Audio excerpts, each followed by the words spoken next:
So hey, what's up guys, welcome back to our YouTube channel Cosmic Harry, and today we will see a crossover between Harry Potter and Optimus Prime. Yeah guys, so this will be the crossover between Harry Potter and Transformers, and in this video we will see what if Harry Potter was raised by Optimus Prime. So if you're new to this channel, please make sure to subscribe and like the video. Now without any further delay, let's get straight to the video. The boy in the cupboard had stopped crying 3 days ago, not because anything had gotten better. Harry Potter, age 4, had simply run out of reasons to believe that crying did anything at all. The cupboard under the stairs smelled like dust and old shoes and something faintly chemical that he couldn't name. He was lying on a thin mattress that had a spring poking through near his left hip, and he'd learned to curl onto his right side to avoid it. From beyond the cupboard door, he could hear the television, some game show. Uncle Vernon laughed at something, a big barking laugh that shook the floorboards. Aunt Petunia's voice cut through, sharp and thin, saying something about the kitchen. Dudley was upstairs, probably jumping on his bed again. The ceiling above Harry's head trembled with each thud. Harry's stomach hurt, not the sharp kind of hurt, but the deep, slow, empty kind that had been there so long it almost felt normal. Dinner had been 2 hours ago. He hadn't been invited. He'd spilled juice that morning, and Aunt Petunia had locked the cupboard and told him he could come out when he'd learned to be less clumsy. He pressed his forehead against the cool wood of the door. Through the gap at the bottom, he could see a thin line of yellow light from the hallway. That was all the world gave him most nights. A sliver. He didn't know he was being watched. 11,000 miles above the Earth's surface, the Autobot ship Ark drifted in a stable orbit, hidden from every human satellite by a cloaking array that Wheeljack had jury-rigged 6 months ago, and Ratchet had rebuilt properly 3 weeks later. Inside the command deck, the screens showed the usual feeds, weather patterns, military communications they kept half an ear on, geological data, nothing urgent, nothing interesting. Earth was, by Cybertronian standards, a quiet planet. That was why they'd chosen it. Prowl was running a routine scan when something pinged. He frowned. Prowl didn't frown often. His face wasn't built for a wide range of expression, but his optics narrowed and his head tilted about 2 degrees to the left, which was his version of frowning. "That's odd," he said, mostly to himself. Bumblebee, who was sitting cross-legged on the floor nearby cleaning a piece of equipment he'd already cleaned twice, looked up. "What's odd? Energy signature, Southern England. It's..." Prowl tapped the console, pulling up the data. "It's not Cybertronian. It's not any known Earth technology either, but it's persistent, low-level emission, almost like a beacon. Could be interference, solar flare stuff." "Solar flares don't pulse in patterns, Bumblebee." Bumblebee set down the equipment and walked over. He leaned over Prowl's shoulder, which Prowl tolerated for exactly 4 seconds before shifting away. "That's coming from a residential area," Bumblebee said. "Little town, houses, gardens, the whole boring human setup, I'm aware. So what, someone's got a weird microwave." Prowl didn't dignify that with a response. He pulled up the historical data on the region instead and ran a comparison. The energy signature had been appearing intermittently for approximately 3 years, always from the same location, always the same strange pattern. "I'm flagging this for Optimus," Prowl said. Bumblebee groaned. "Come on, it's probably nothing. You flag everything." "I flag things that warrant attention. That's my function." "Yeah, and last time you flagged something, we spent 2 weeks watching a power plant in Ohio because you thought the readings looked suspicious. They were doing maintenance, Prowl, maintenance. The readings were genuinely anomalous at the time. They were changing a turbine." Prowl's optics narrowed further. "I'm flagging it." He did. Optimus Prime stood in the corridor outside the command deck, reading Prowl's report on an internal display. He read it twice, then a third time. He had a habit of doing that, not because he was slow, but because he believed in being thorough before he opened his mouth. Too many wars had started because someone reacted to a first impression. He walked onto the command deck. Prowl straightened immediately. Bumblebee tried to look like he hadn't been slouching.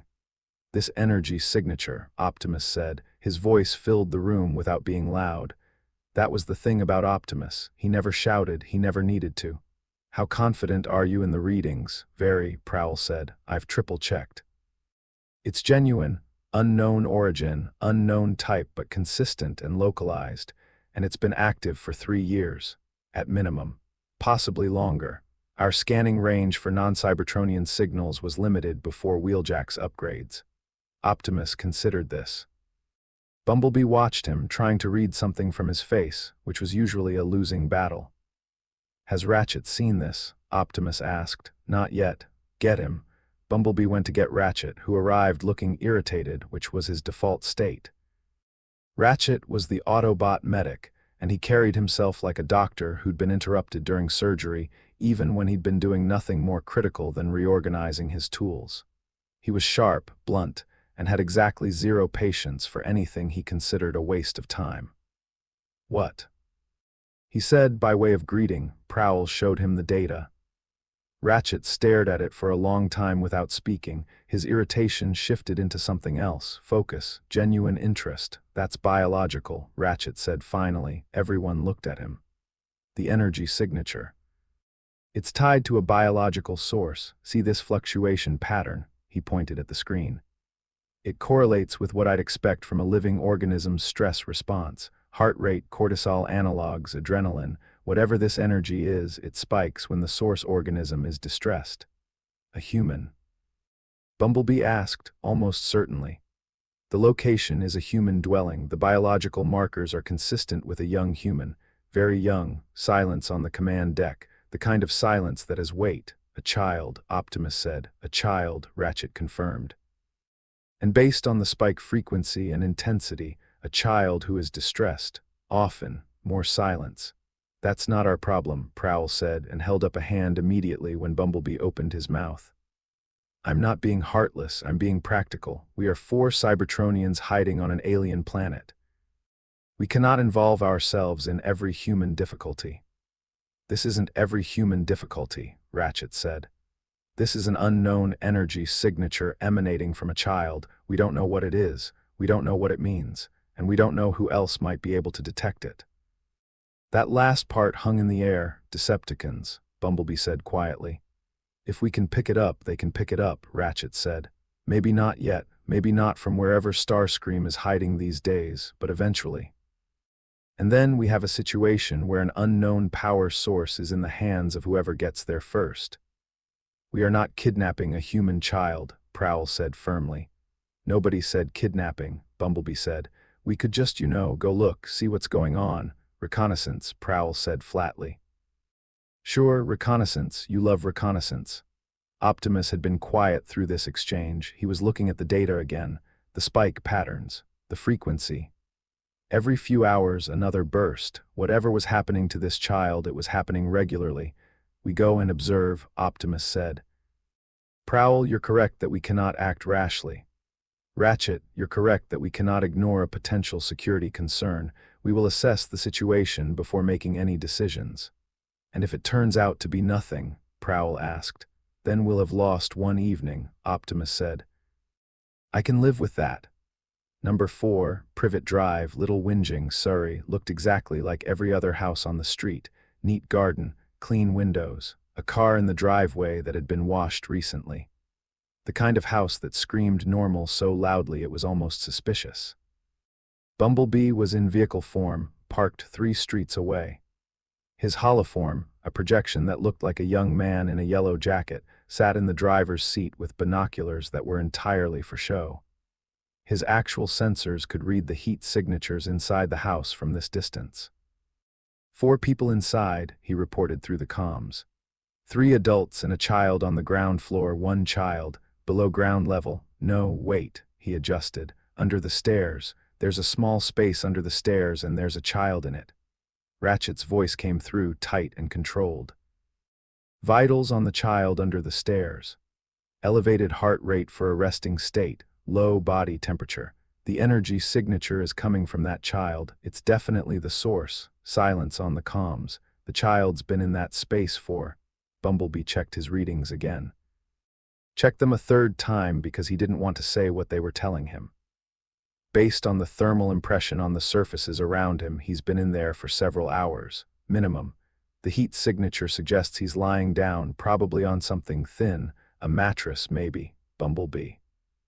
Optimus's voice was very calm, the kind of calm that came right before something big happened. Is there food near the child?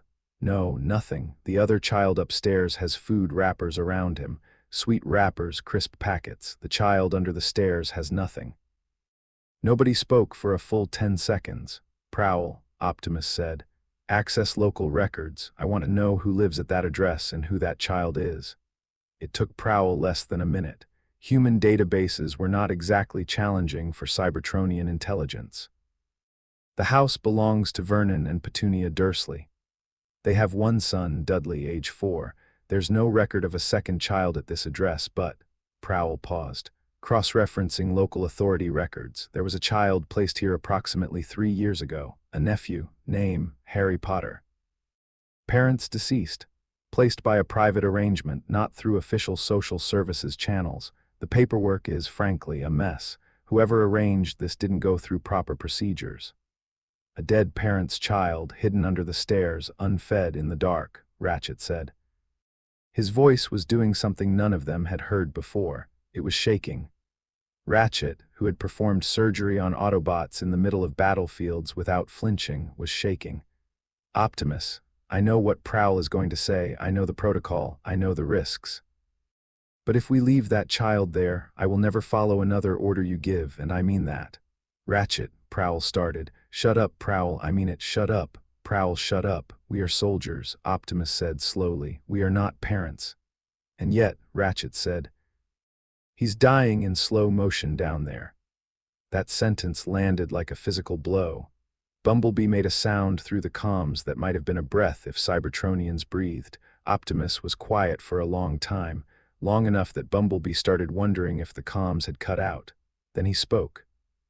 Bumblebee, approach the house. Standard holographic disguise, remove the child, bring him to the rendezvous point. Optimus, Prowl's voice was strained. If we do this, we cannot undo it. This changes everything.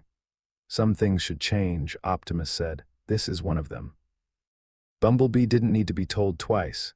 His holoform was already walking up the street before the comms channel clicked off. Neat houses, trimmed hedges. A cat watching him from a windowsill 3 doors down, normal, painfully, aggressively normal. He reached number 4. The front door was locked. The holoform couldn't interact with physical objects, not really, but Bumblebee had tricks. A targeted electromagnetic pulse, tiny, focused, just enough to pop the lock mechanism. The door swung open silently. The hallway smelled like furniture polish and overcooked vegetables. There was a coat rack with 3 jackets on it, none of them small enough for a child of 4. Photographs on the wall showed a large blonde boy in various stages of smugness. There were no photographs of a second child. The cupboard under the stairs had a small latch on the outside. Not a lock, technically, just a latch, enough to keep a 4-year-old from opening it. Bumblebee's real body, the actual Cybertronian form parked 3 streets away, was running combat protocols. Not because there was a fight. Because his systems didn't know what else to do with the rage building inside his chest. He opened the cupboard. The smell hit first. Stale air, unwashed blankets, something sour. The space was barely 3 feet tall and maybe 5 feet deep. There were shelves above, jammed with cleaning supplies. And on the floor, on a mattress that was barely thicker than a folded towel, a small boy with black hair was curled into himself, eyes squeezed shut, his hands pressed against his ears. He was so small. That was the thing Bumblebee couldn't get past. He'd known the child was young, but knowing and seeing were different things. The boy's wrists were thin enough that Bumblebee could have circled them with 2 fingers. His pajamas were too big, clearly hand-me-downs, and his feet were bare. Hey, Bumblebee said softly. His holoform crouched in the hallway. Hey, little guy, I'm not going to hurt you. The boy's eyes opened, green, impossibly green, wet with tears. He'd been crying silently. I'm taking you somewhere safe, Bumblebee said. Okay, somewhere warm, with food. Harry stared at him. He didn't speak. He didn't move. But after a long moment, he reached up with one thin hand. Bumblebee took it. Harry woke up to light, not the thin yellow line under the door. Real light. warm and white and everywhere. He flinched and threw his arm over his eyes, heart hammering, because light usually meant the door was open, and the door being open was not always a good thing. But there was no shouting, no heavy footsteps, no Aunt Petunia telling him to get up and make himself useful. Instead, there was a humming sound, deep and steady, like the engine of a very large vehicle. And the air smelled different, clean, like metal and something faintly electric. Harry lowered his arm and opened his eyes. He was in a room that was bigger than the Dursleys' entire ground floor. The walls were smooth and gray, with panels of soft light built into them. The floor was warm under him. He was lying on something much softer than his cupboard mattress, some kind of pad that seemed to adjust to his body. He sat up. His heart was going so fast he could feel it in his ears. "Don't be afraid." The voice came from everywhere and nowhere, deep but not scary, patient, like someone who had all the time in the world and was choosing to spend it on Harry. Harry looked around wildly. There was no one in the room, just the walls, the light, and the soft pad he was sitting on. "Down here," a pause, "actually, up here." Harry looked up. The ceiling was very far away, and there was a face looking down at him, not a human face. It was made of metal, with blue glowing eyes, and it was enormous. The face belonged to a body that must have been 20 feet tall, maybe more. It was standing against the far wall, and it was crouching slightly to look at Harry, the way an adult might crouch to talk to a very small child. Harry did the only reasonable thing a 4-year-old could do in this situation. He screamed. "That's fair," said the giant metal being without moving. "That is a completely reasonable response." Harry screamed again, then ran out of breath and sat there gasping, his small hands gripping the edge of the pad, his whole body shaking. The metal being didn't move. It stayed crouched, waiting. Its blue eyes, which Harry would later learn were called optics, watched him with something that looked a lot like sadness. "My name is Optimus Prime," the being said. "I will not hurt you. I will never hurt you. You are safe here." Harry stared at him. His breathing was ragged. Tears were running down his face, but he wasn't making sound anymore. He'd learned at the Dursleys that crying quietly was smarter than crying loudly. "Where am I?" Harry whispered. "You are on a ship called the Ark. It is very far from where you were. No one from that house can reach you here." Harry processed this. The shaking didn't stop, but something in his eyes shifted. A tiny spark, like a match being struck in a dark room. "They can't get me here." "No, they cannot." Harry's lower lip trembled. He pulled his knees up to his chest and wrapped his arms around them and pressed his face into his knees and didn't say anything for a long time. Optimus waited. He was very good at waiting. After a while, a smaller metal being appeared in the doorway. This one was yellow and moved differently, lighter on its feet, quicker. Bumblebee. He was carrying something, a plate. On the plate were several items he'd researched hastily on the human internet and assembled from the Ark's limited stores. A piece of bread with peanut butter, a small cup of water, and an apple that he'd cut into slices because a whole apple had seemed too big for hands that small. "Hey, little man," Bumblebee said softly, kneeling down near the pad. He set the plate on the floor. "Thought you might be hungry." Harry raised his head. He looked at the food. He looked at Bumblebee. He looked at Optimus. Then he looked at the food again. "That's for me?" he asked. Something in Bumblebee's chest made a clicking sound that he would later pretend was a mechanical glitch and was actually his spark clenching. "Yeah, buddy, that's for you." Harry reached for the bread so fast he almost knocked the plate over. He ate like someone who expected the food to be taken away at any moment, which of course he did.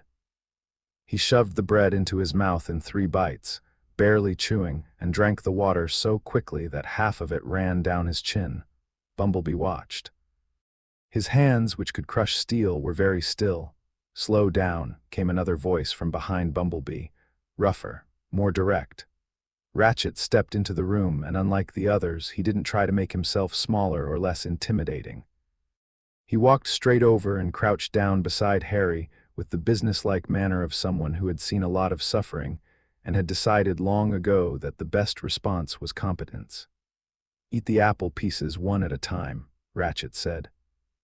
"If you eat too fast after not eating, your stomach will hurt, trust me. One piece chew, swallow, then the next. Harry looked at Ratchet with wide eyes. This one didn't talk like the other two, this one talked like he knew things. Harry, who had spent his short life trying to figure out which adults to listen to, made an instant calculation. He picked up one apple slice, chewed, swallowed. Ratchet nodded once. Good. The first week was difficult. Harry didn't trust them. He flinched at sudden movements. He hoarded food in the corners of his sleeping area, hiding apple cores and bread crusts in places he thought nobody could see. Ratchet found them during his daily checks and said nothing about it for 3 days. On the 4th day, he sat down next to Harry and said, "You don't need to save food. There will always be more, but I'm not going to take those from you. When you believe me, you'll stop on your own." It took Harry 2 more weeks, but he did stop. Bumblebee appointed himself as Harry's primary companion, which nobody had asked him to do and nobody argued with. He was the smallest of the Autobots, the least imposing, and he had an instinct for knowing when Harry needed noise and when he needed quiet. He played music through his speakers. Earth music, stuff he downloaded from radio signals. Pop songs, classical rock. Harry liked the ones with drums best. Bumblebee noticed and started curating. "This one's called We Will Rock You," Bumblebee told him one evening, tapping his foot against the floor so Harry could feel the vibration. "Humans made it. Pretty good, right?" Harry sat on the floor near Bumblebee's foot because he'd decided that Bumblebee's foot was a safe place to sit. He nodded, and for the first time in anyone's memory, he smiled. Bumblebee recorded that smile and saved it in a personal file and never told anyone about it. Months passed. Then years.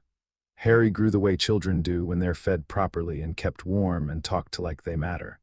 He shot up, filled out, lost the hollow look around his eyes.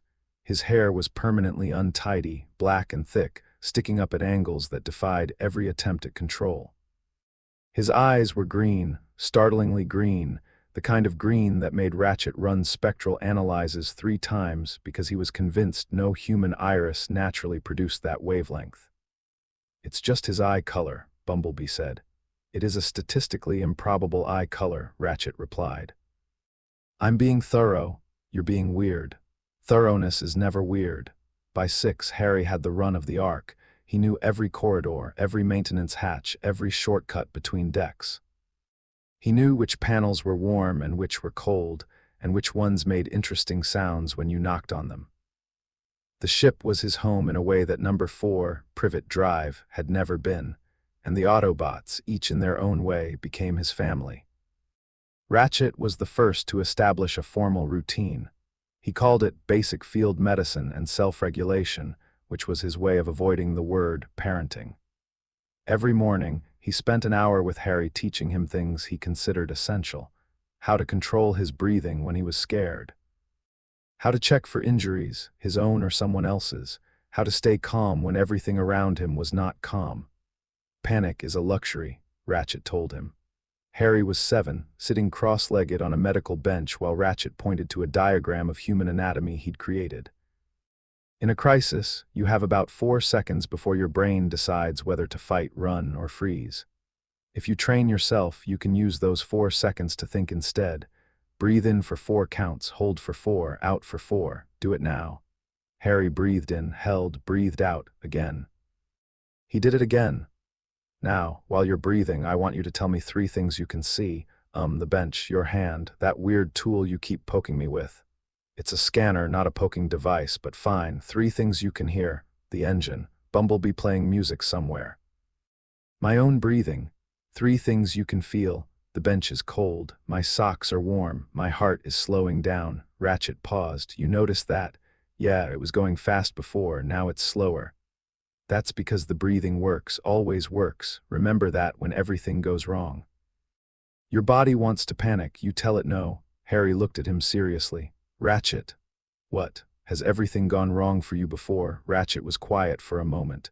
"More times than I can count, kid, and I'm still here." Harry thought about that. Then he said, "Can you teach me about bones tomorrow? I want to know what breaks first." Ratchet almost smiled. "Almost. What breaks first depends on the impact. We'll start with the basics." Prowl's approach was different. Where Ratchet was direct and practical, Prowl was precise and patient in a way that didn't look patient at all. He looked like he was running drills, because he was. Observation, Prowl said. They were sitting in the Ark's briefing room. Harry was 8. In front of him, Prowl had placed 10 objects on a table.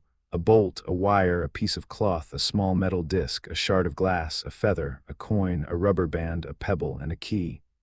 You have 30 seconds. Study them, then close your eyes and tell me what was there. Harry studied. Closed his eyes. Bolt, wire, cloth, disc, glass bit, feather, coin, rubber band, rock, key. What color was the cloth? Harry's face scrunched. Blue, no, gray, it was gray. It was blue-gray. Ambiguity is not failure. You notice the dominant tone now, which objects could be used as a weapon. Harry opened his eyes. That's dark, Prowl. It's practical. Answer the question, Harry thought. The glass, obviously. The key if you held it right. The wire if it was long enough. The bolt if you threw it hard. He paused. The rubber band if you're creative. Prowl tilted his head. That 2-degree thing again. Explain the rubber band. Slingshot. If you found something to brace it against, you could launch the pebble or the bolt. Prowl was quiet for a beat. That's not a standard answer, you asked. I did. Well done. Harry beamed. Praise from Prowl was rare and felt like winning something important. Over the years, Prowl taught Harry to see the world as a series of patterns. Footstep intervals. How people positioned their bodies when they were lying versus when they were telling the truth. The way a room's layout told you who had power and who didn't.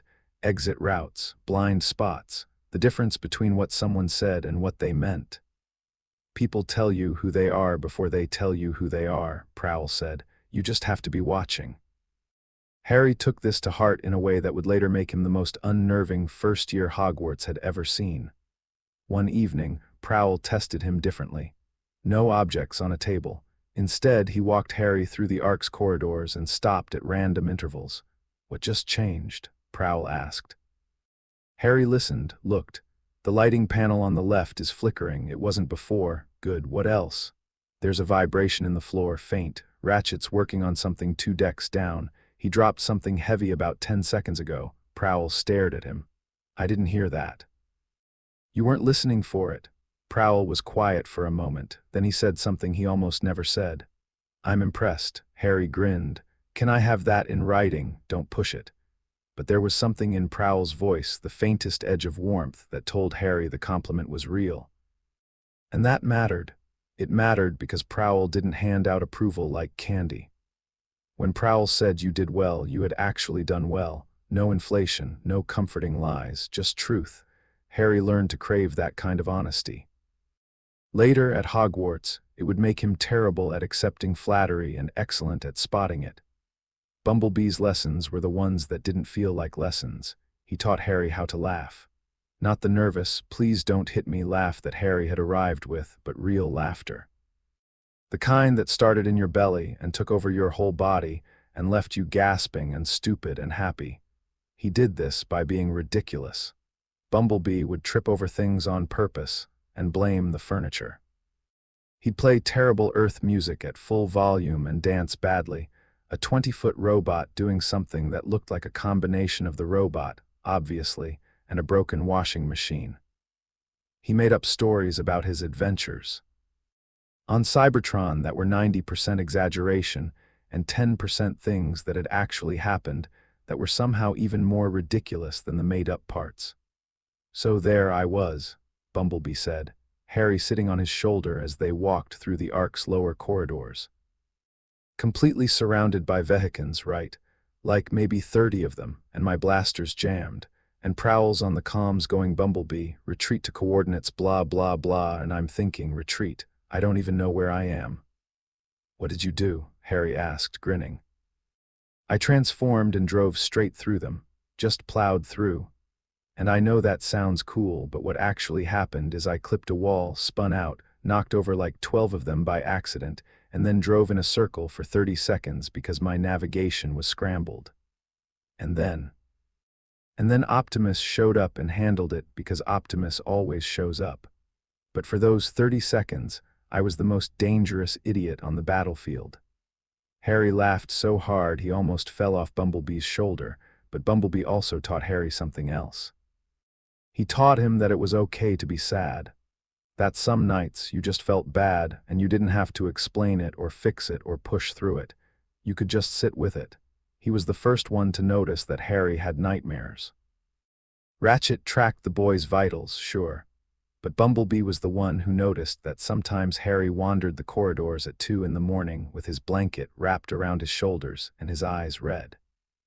The first time it happened, Bumblebee found him sitting outside the engine room because the hum of the engines was the most comforting sound on the ship. "Bad dream?" Bumblebee asked, settling down beside him. Even sitting, he towered over the boy. Harry nodded. He didn't elaborate. He was 8 and he'd already learned that some things were hard to put into words. "Want to talk about it?" Harry shook his head. "Want to sit here for a while?" Harry nodded, so they sat. Bumblebee didn't play music, he didn't crack jokes.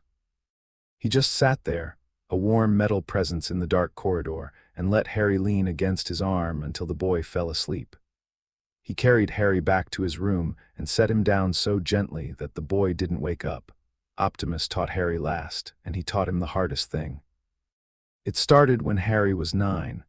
He'd been watching a nature documentary that Bumblebee had downloaded, one about wolves, and he'd gotten upset during a segment where a larger wolf attacked a smaller one over territory. "That's not fair," Harry said, his hands balled into fists. "It's bigger. It doesn't need to fight, it already has enough." Optimus, who had been standing nearby reviewing tactical data, looked down at him. "You're right," Optimus said. "It doesn't need to fight, that's exactly why it shouldn't." Harry looked up. "But it did, it won because it was stronger." "Winning because you are stronger is the easiest thing in the world, Harry. It requires nothing, no thought, no discipline. Any creature with enough muscle can overpower a weaker one. That is not strength, that is just size." "Then what is strength?" Optimus knelt. Even kneeling, he was massive, but he had a way of making himself feel approachable. His optics dimmed slightly, the Cybertronian equivalent of softening your gaze. "Strength is restraint," Optimus said. "It is having the power to destroy and choosing not to. It is protecting those who cannot protect themselves, not because you gain from it, but because it is right. The measure of a being is not what they can do, it is what they choose not to do." Harry was quiet, then he said, "Uncle Vernon was bigger than me, he used it to be mean." "Yes. I don't want to be like that, you won't be." "How do you know?" Optimus placed one enormous finger against Harry's chest, gently, right over his heart. "Because you asked the question. Those who become cruel never ask if they might." Harry didn't cry.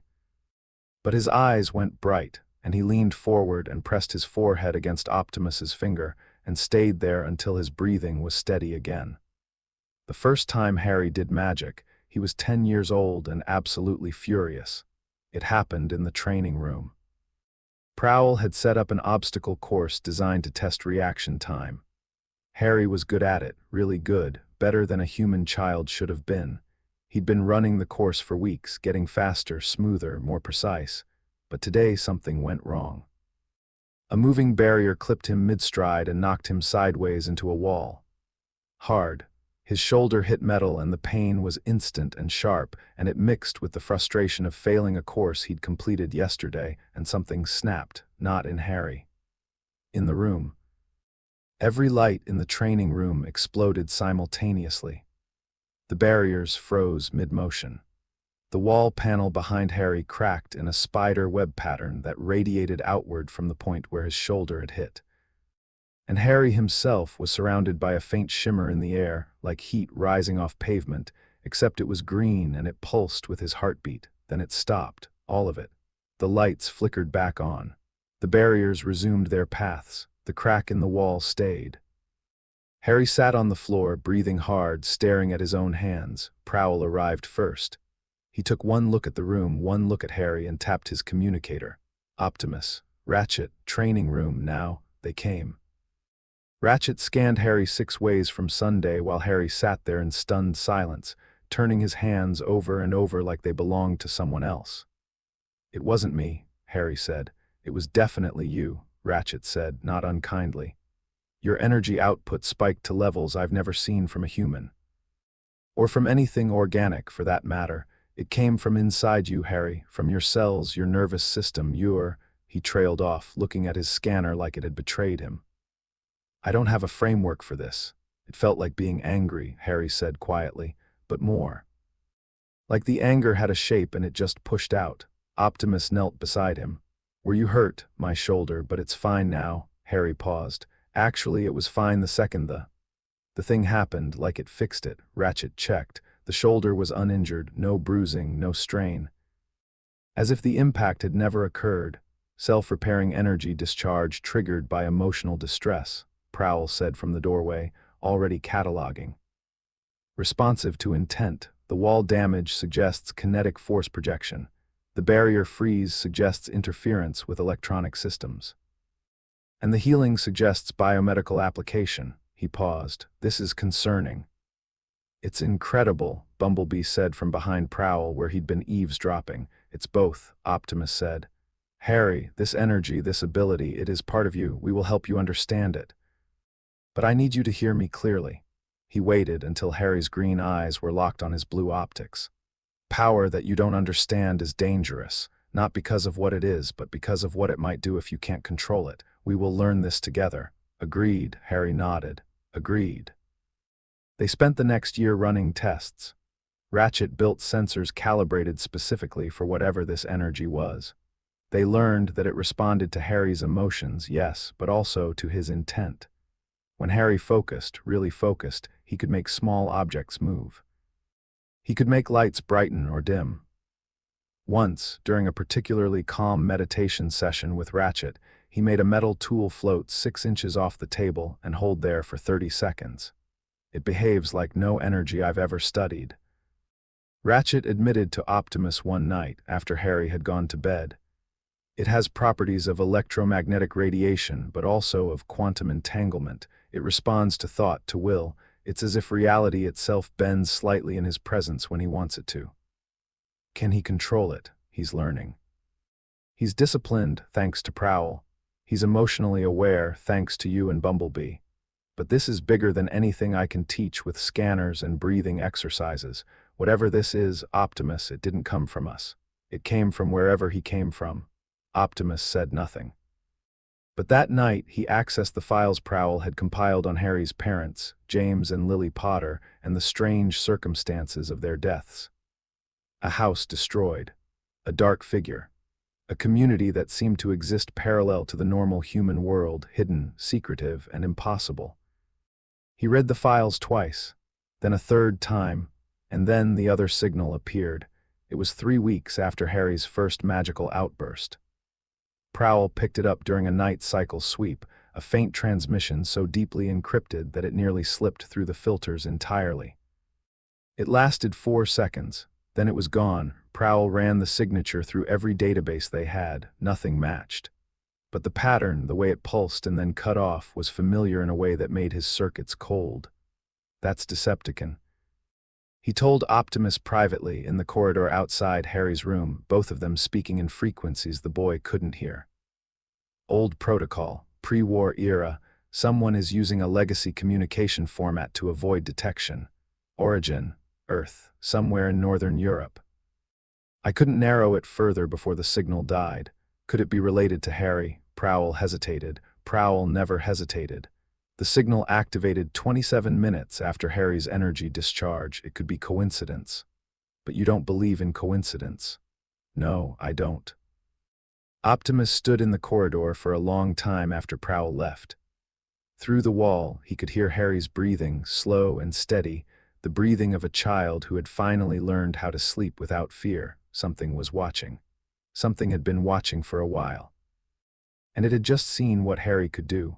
Optimus filed the information, set up additional monitoring parameters, told no one else. Not yet. Not until he understood what they were dealing with. Some threats announced themselves with fire and explosions. Others crept in through cracks you didn't know you had. It was a Tuesday morning when everything changed again. Harry was 11.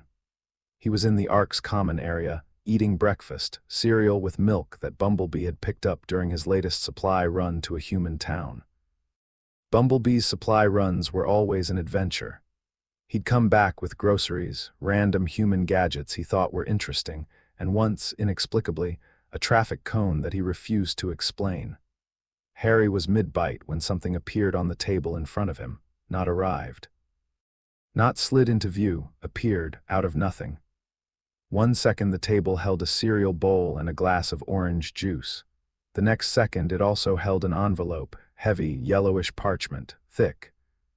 Sealed with a wax stamp that showed a coat of arms, a lion, an eagle, a badger, and a snake surrounding a large letter H. Harry set down his spoon. He stared at the envelope. The front was addressed in emerald green ink, Mr. H. Potter, the Ark, low Earth orbit. Harry picked it up. His hands were steady. Prowl had taught him that. Bumblebee, he called. Bumblebee came around the corner. What's up? Harry held up the envelope. Something just materialized on the breakfast table. Bumblebee's optics went wide. Materialized, like teleported. Like 1 second it wasn't there and then it was. Don't open it. I wasn't going to. Okay, good. I'm getting Optimus. Within 5 minutes, the entire team was in the common area, staring at an envelope on the breakfast table like it might bite someone. Ratchet scanned it. No explosive compounds, no toxins, no electronic components. It's paper, parchment, technically, animal skin. Very old manufacturing technique, and the ink has unusual properties. I'm reading trace energy signatures similar to Harry's. Similar to mine, Harry said. Similar, not identical. But the same type. Everyone looked at Optimus. Optimus looked at Harry. Open it. Harry broke the seal. Inside was a letter, written in the same green ink on the same heavy parchment. Hogwarts School of Witchcraft and Wizardry Headmaster. Albus Dumbledore, dear Mr. Potter, we are pleased to inform you that you have been accepted at Hogwarts School of Witchcraft and Wizardry. Please find enclosed a list of all necessary books and equipment. Term begins on 1 September. We await your owl by no later than 31 July. Yours sincerely, Minerva McGonagall, Deputy Headmistress. Harry read it. Read it again. Looked up. Witchcraft and Wizardry, he said. Let me see that, Ratchet said, taking the letter. He read it, and his expression went through about 7 stages before settling on something between disbelief and grudging fascination. Witchcraft. They're calling it witchcraft. The energy, Prowl said slowly. Harry's energy anomaly. It's not anomalous at all, not to them. They have a name for it, they have a school for it. They have a whole world for it, Optimus said. He'd been standing very still, the way he did when he was processing something enormous. I've been reading the files on Harry's parents, James and Lily Potter. They were part of this. This hidden community. Wizards, they call themselves. Harry's abilities are inherited. Harry stood up from the table. His cereal was forgotten. His heart was doing the fast thing, and he was already breathing in for 4, holding for 4, out for 4, because Ratchet had trained that into him until it was automatic. My parents were wizards, Harry said. Yes. And there's a school for people like me. It appears so. And they know I'm here. They know where I am. They addressed the letter to the Ark. Harry's voice got quieter. Nobody's supposed to know about the Ark. That truth settled over the room like cold water. Magic reached us, Optimus said. Whatever system delivered this letter bypassed our cloaking, our shields, and our sensors. It simply appeared. He looked at Harry, and in his ancient blue optics there was something new, not fear. Optimus Prime did not do fear, but something close to it. Concern, maybe. The deep kind that came from loving something you couldn't completely protect. Harry, Optimus said, your past is calling you home. Harry looked at the letter in Ratchet's hands. He looked at the Ark around him, the ship that had been his whole world. He looked at the Autobots who had raised him, fed him, taught him, sat with him in dark corridors at 2 in the morning. This is my home, Harry said. Optimus placed his hand flat on the floor next to Harry. Harry put his palm against one of Optimus's massive fingers. A gesture they'd developed years ago when Harry was too small to hug and Optimus was too big to hold. It will always be your home, Optimus said, but there are things about yourself that we cannot teach you, and there are people from your parents' world who may have answers we don't. Harry's jaw tightened. Prowl's training again. Control the face before you control the room. I'll go, Harry said, but I'm coming back. You had better, Bumblebee said, and his voice cracked on the last word in a way that made everyone pretend they hadn't noticed. That night, after Harry had gone to bed, the 4 Autobots stood in the command deck in silence. Outside the viewport, Earth turned slowly, blue and green and white, beautiful and fragile and full of things they didn't understand. "He'll be all right," Bumblebee said. Nobody answered because nobody was sure, and lying was something Autobots didn't do well. Somewhere far below, in the empty rooms of a castle in Scotland, a quill scratched Harry Potter's name into a register. And somewhere else, in a place that was neither light nor dark, something that had been sleeping for 10 years stirred and opened its eyes. The boy was coming back to the magical world, and the magical world had no idea what was coming with him. The morning Harry left the Ark, Bumblebee wouldn't stop talking. "Okay, so the platform is between platforms 9 and 10, which makes no sense, but I've cross-referenced 3 different sources and they all say the same thing. You walk through a wall, a brick wall, a solid brick wall, apparently." Bumblebee was pacing the corridor outside Harry's room while Harry packed a trunk they'd built together over the past 2 weeks. Also, the train leaves at exactly 11 o'clock, which fine, but there's no train listed on any British Rail schedule that matches, so it's either invisible or it exists in some kind of parallel infrastructure that we can't scan, which is terrifying if you think about it. "B," Harry said from inside his room.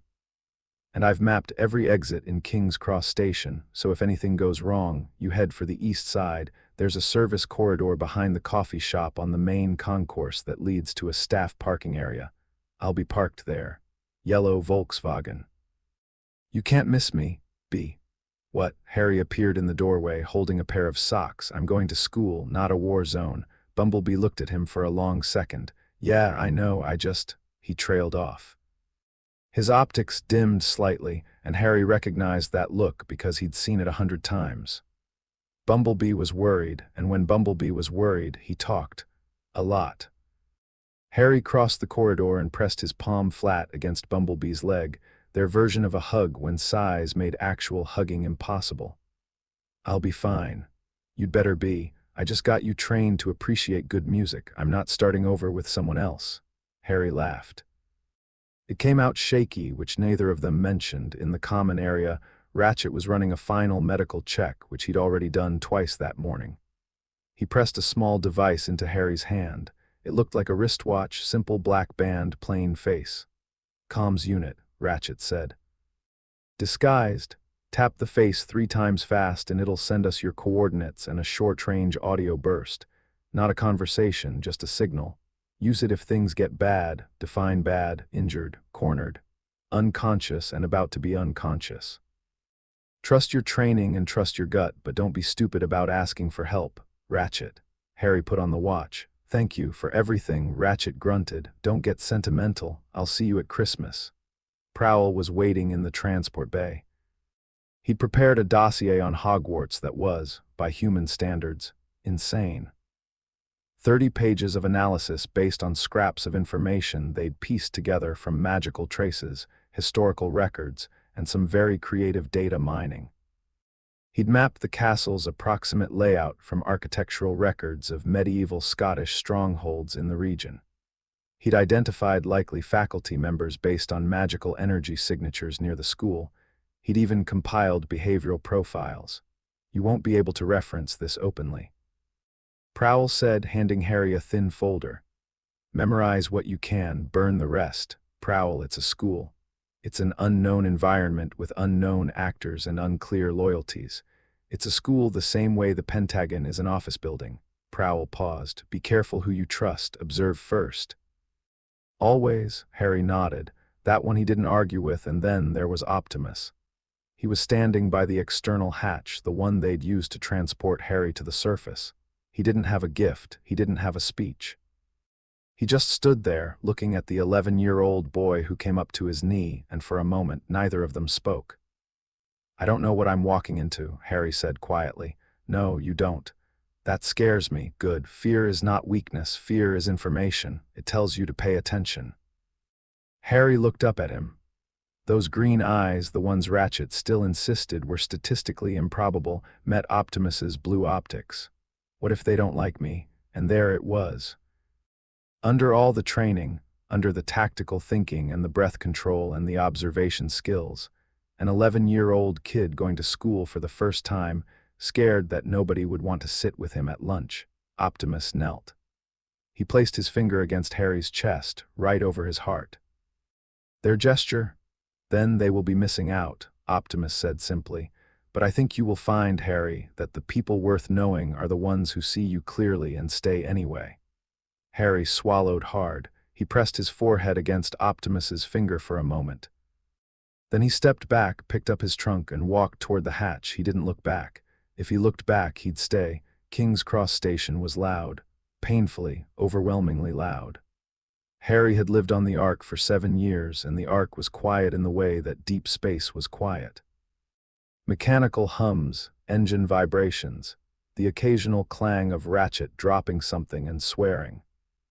But King's Cross was a wall of human noise.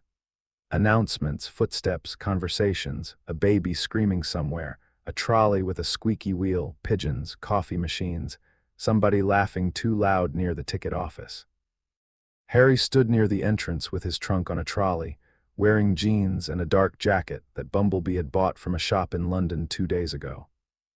On top of his trunk sat a cage, and inside the cage sat something that was not, strictly speaking, an owl. It looked like an owl. A beautiful tawny owl with amber eyes and feathers that caught the light in a way that seemed almost metallic. It blinked. It ruffled its feathers. It made soft hooting sounds. It was, to any casual observer, a perfectly normal magical owl. It was actually a drone. Ratchet had built it over 3 weeks of increasingly frustrated engineering. The body was lightweight carbon fiber, wrapped in synthetic feathers, so convincing that Ratchet himself had done a double take during testing. The eyes contained micro-cameras. The wings were functional for short flights, powered by a miniaturized energy cell. And somewhere in its chest cavity, wedged between the flight motor and the visual processor, was a transmitter that could bounce a signal to the Ark if it got within range of any reasonably tall structure. They'd named it Archimedes. Harry had suggested it. Bumblebee had wanted to call it Optimus Prime, and had been overruled by everyone including the drone itself, which had swiveled its head away from Bumblebee in what could only be described as mechanical disdain. Harry pushed his trolley through the station, scanning the way Prowl had taught him. Exit locations, crowd density patterns, choke points. He caught himself doing it and forced himself to stop. He was going to school. Normal kids didn't map escape routes in train stations, except he wasn't normal. And this wasn't a normal train station. Platform 9, Platform 10, and between them, a brick barrier that looked exactly like every other brick barrier in the building. Harry stopped his trolley and stared at it. The letter had said to walk through. Prowl's research had confirmed it. But standing here in a crowded station, looking at a very solid-looking wall, the idea of walking into it felt like something that required more faith than Harry was comfortable with. "You look lost, dear." Harry turned. A woman was standing nearby, round-faced and kind-eyed, surrounded by a cluster of red-haired children like a hen with an army of ginger chicks. She was carrying bags, looking slightly frazzled, and was watching Harry with the expression of someone who had seen plenty of confused first years in her time. "The platform," she said, nodding toward the barrier. "First time, is it that obvious?" Harry said. She smiled. "It's in the eyes." "Don't worry, just walk straight at the wall. Don't stop, don't hesitate. Best to do it at a bit of a run if you're nervous." One of the red-haired kids, a boy who looked about Harry's age with a long nose and freckles covering every available surface of his face, leaned around his mother. "It doesn't hurt or anything, just feels a bit weird."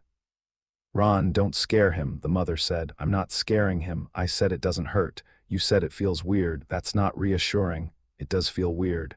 Would you rather I lied?" Harry watched this exchange with something close to fascination. This was what families sounded like. Real ones. Messy and loud and talking over each other. "Thanks," Harry said. He gripped his trolley, aimed at the wall, and walked. The bricks swallowed him whole. There was a rushing sensation, like stepping through a waterfall that was somehow made of nothing, and then he was through and the world had changed. Platform 9 3/4 was chaos in the best possible way.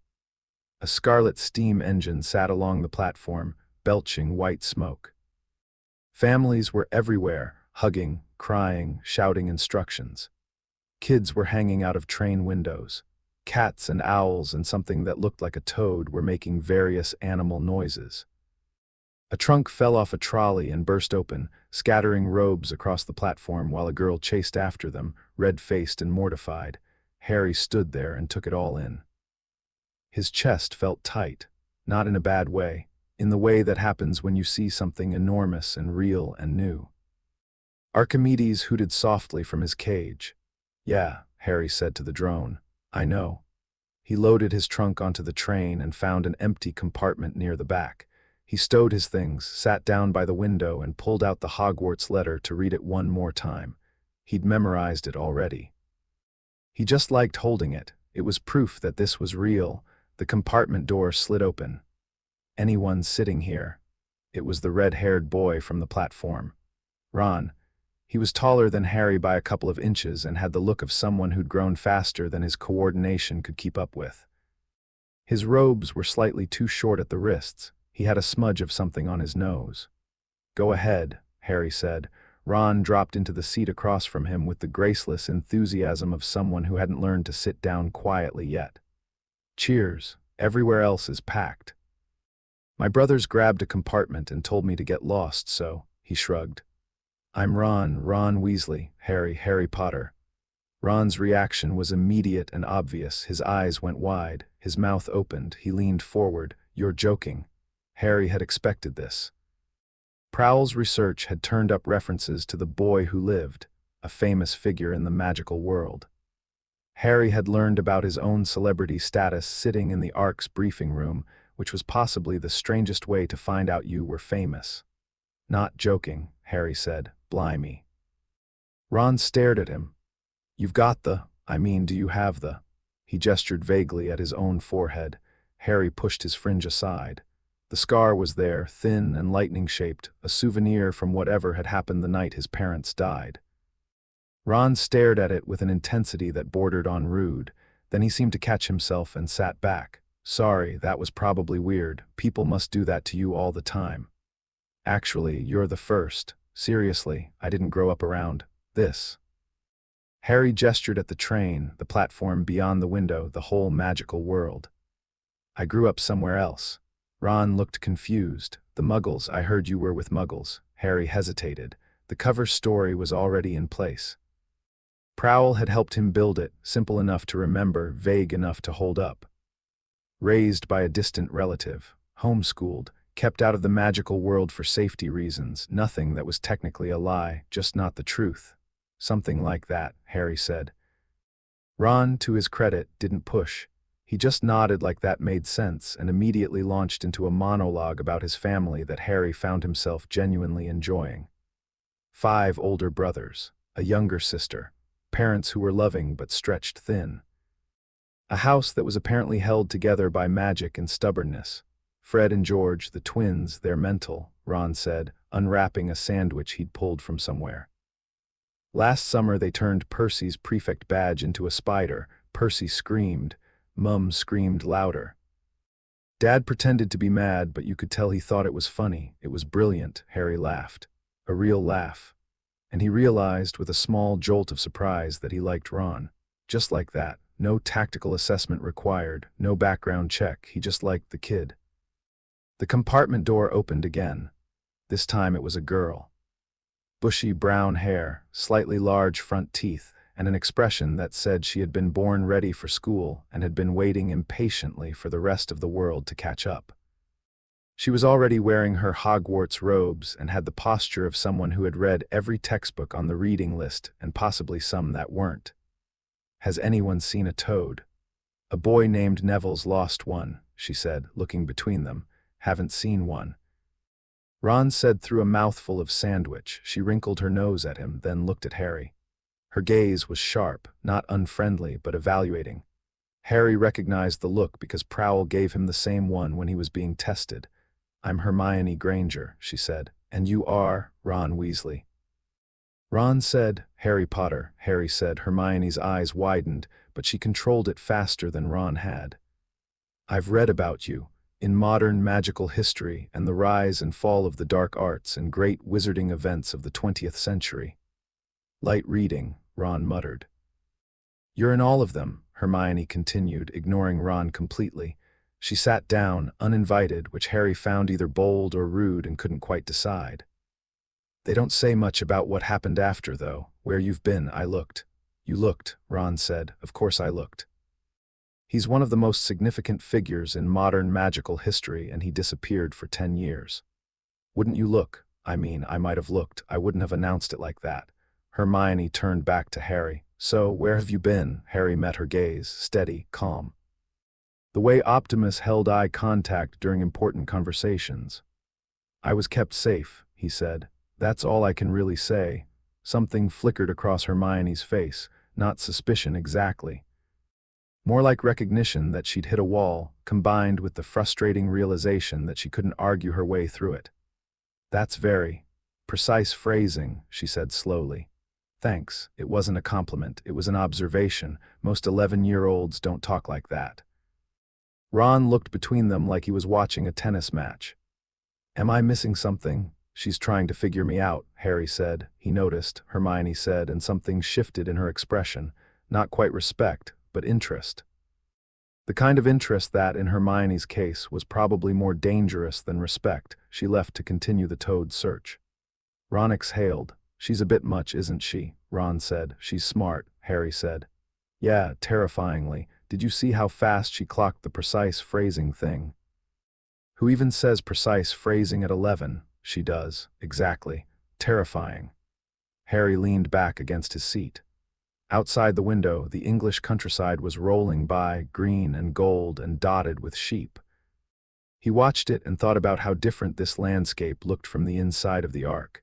How much more alive it was, how much more unpredictable. His watch sat on his wrist, silent, waiting. A lifeline to the only family he'd ever known, disguised as something ordinary. He wondered how many other things in this world were disguised as something ordinary. The castle appeared through rain. Harry saw it from the boats, rising out of the darkness like something from one of Bumblebee's bedtime stories, except bigger and stranger and more real than any story. Towers and turrets and windows glowing orange against the black sky. It sat on a cliff above a lake that reflected nothing, the water so dark it could have been a hole in the ground. Around him, the other first-years were gasping and pointing. A girl nearly fell out of her boat. Neville, the boy who'd lost his toad, was gripping the sides of his boat so hard his knuckles were white, and Harry couldn't tell if it was fear or awe. Harry stared at the castle and did what Prowl would have done. He counted windows, estimated wall thickness, noted the positions of the towers relative to each other, the likely sightlines from each one, the blind spots created by the irregular architecture. Then he stopped himself. Again, stop thinking like a strategist. You're a kid going to school, act like it. He looked at the castle again and let himself just feel it. And what he felt was wonder, the kind that sat in your stomach and made the world seem bigger than it had been 5 minutes ago. A boy with white blonde hair and a pointed face appeared at his elbow as they climbed the stone steps to the entrance hall. He had 2 larger boys flanking him like bodyguards, and a way of holding himself that said he thought quite a lot of his own importance. So it's true, then. Harry Potter's come to Hogwarts. The boy extended a hand. I'm Malfoy, Draco Malfoy. Ron made a sound that was halfway between a cough and a laugh. Draco's eyes snapped to him. Think my name's funny, do you? Red hair, hand-me-down robes. You must be a Weasley. Ron's ears turned red. Harry watched the whole exchange the way Prowl had taught him to watch interactions. Who moved first, who flinched, who was performing. Draco was performing. Everything about him, the posture, the drawl, the 2 flanking goons, was rehearsed. This kid had practiced this introduction. Probably in front of a mirror. You'll find some wizarding families are better than others, Potter, Draco said, turning back to Harry. I can help you there. Harry looked at Draco's outstretched hand, then at Draco's face, then at Ron, whose jaw was clenched. I think I can figure out who's worth knowing on my own, Harry said. But thanks. Draco's face went through several colors. He opened his mouth, closed it, and then the doors opened and Professor McGonagall appeared and the moment was over. But Harry filed it away. The way Draco had positioned himself, the scripted quality of the speech, the immediate aggression toward Ron. First impressions were data, and that data said, careful with this one. The Great Hall was enormous and impossible. The ceiling showed the night sky, actual clouds drifting across actual stars, and Harry's brain tried to reconcile what he was seeing with what he knew about physics and architecture, and failed completely. Candles floated in midair. 4 long tables stretched the length of the hall, packed with students. At the far end, a high table held the teachers. Harry catalogued faces at the high table without meaning to. An enormous man with a wild beard, the one who'd met them at the boats. A tiny professor who had to sit on a stack of cushions. A woman with a severe bun and spectacles, McGonagall. A man with a turban who was twitching. A man with greasy black hair and a hooked nose who was staring directly at Harry with an expression that could have curdled milk. That last one made Harry's instincts prickle. Not the "this person is dangerous" prickle, though there was that too. More like the "this person has already decided something about you before you've said a word" prickle. Prowl called it prejudgment bias. Harry called it a bad sign. The Sorting Hat sat on a stool at the front of the hall. It was old, patched, frayed, and looked like something Ratchet would have incinerated on hygiene grounds. Then it opened a rip near its brim and started singing, and Harry added sentient headwear to the growing list of things in the magical world that he was going to have to accept without explanation. Names were called. Students walked up, sat on the stool, had the hat placed on their heads, and were sorted into houses. Hermione went to Gryffindor. She looked relieved and then immediately tried to hide it. Draco went to Slytherin so fast the hat barely grazed his hair. Ron's turn was longer. The hat sat on his head for nearly a minute before shouting Gryffindor, and Ron's whole body relaxed like someone had cut a string. Potter, Harry. The hall went quiet, not gradually. Instantly. Like someone had hit a mute button, Harry stood up and walked to the stool. He could feel every eye in the room, hundreds of people staring, whispering. His name rippled through the hall in hushed voices, and he understood, for the first time in a physical way, what it meant to be famous in a world he'd never been part of. He sat down. McGonagall placed the hat on his head. It fell over his eyes, and the great hall disappeared. "Well, well," said a voice in his ear, small, dry, amused. "This is interesting." Harry said nothing. He kept his breathing steady, 4 in, 4 hold, 4 out. "Oh, you've been trained," the hat said, sounding genuinely surprised. "That's new. I haven't seen a mind this organized in."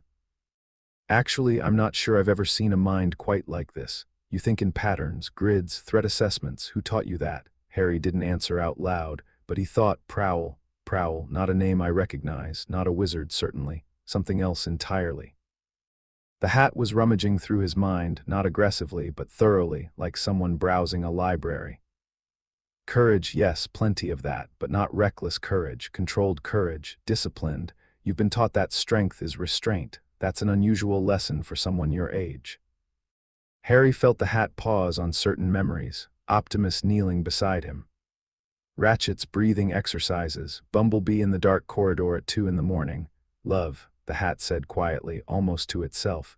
"You were loved, properly loved. That changes things. There's loyalty here, deep loyalty, but it's earned loyalty, not blind. You die for the people who raised you. But you'd also question them if they were wrong. That's rare." Harry waited. "Gryffindor would suit you. The courage is real and the conviction.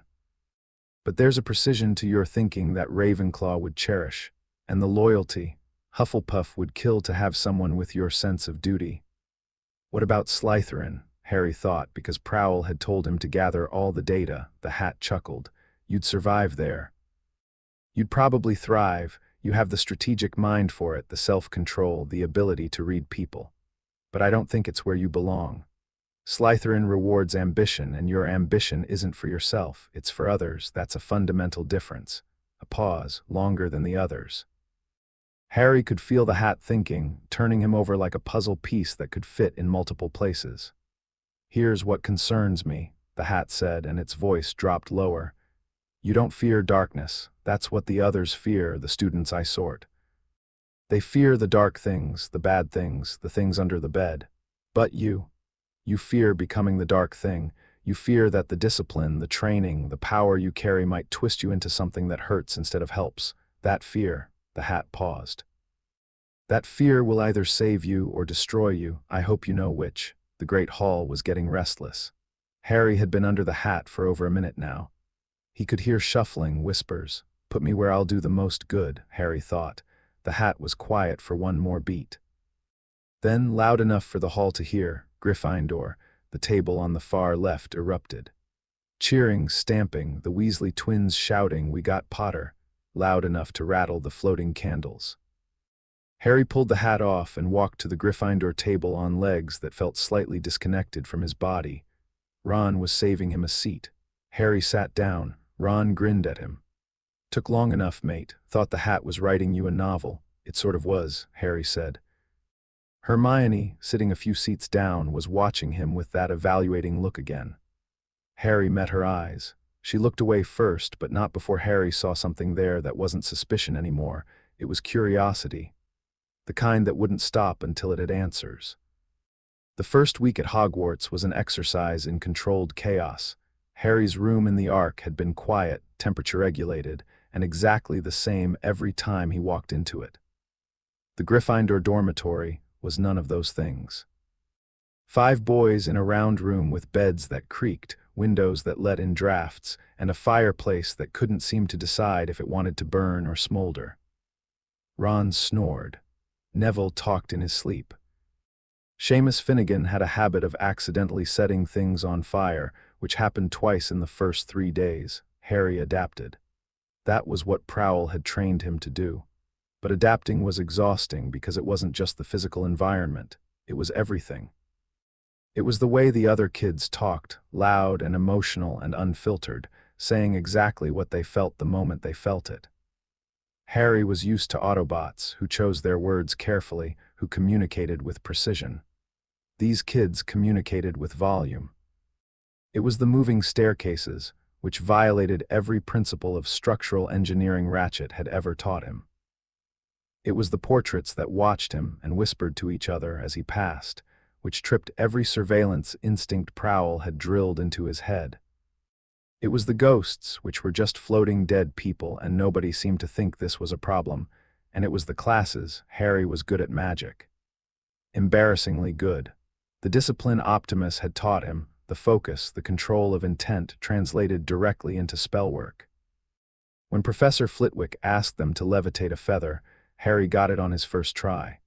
Not because he was more powerful than anyone else. Because he'd spent years learning to direct energy through will and focus. Hermione got it on her first try too, which told Harry everything he needed to know about her. Ron did not get it on his first try, or his second, or his 5th. By the 6th attempt, the feather caught fire.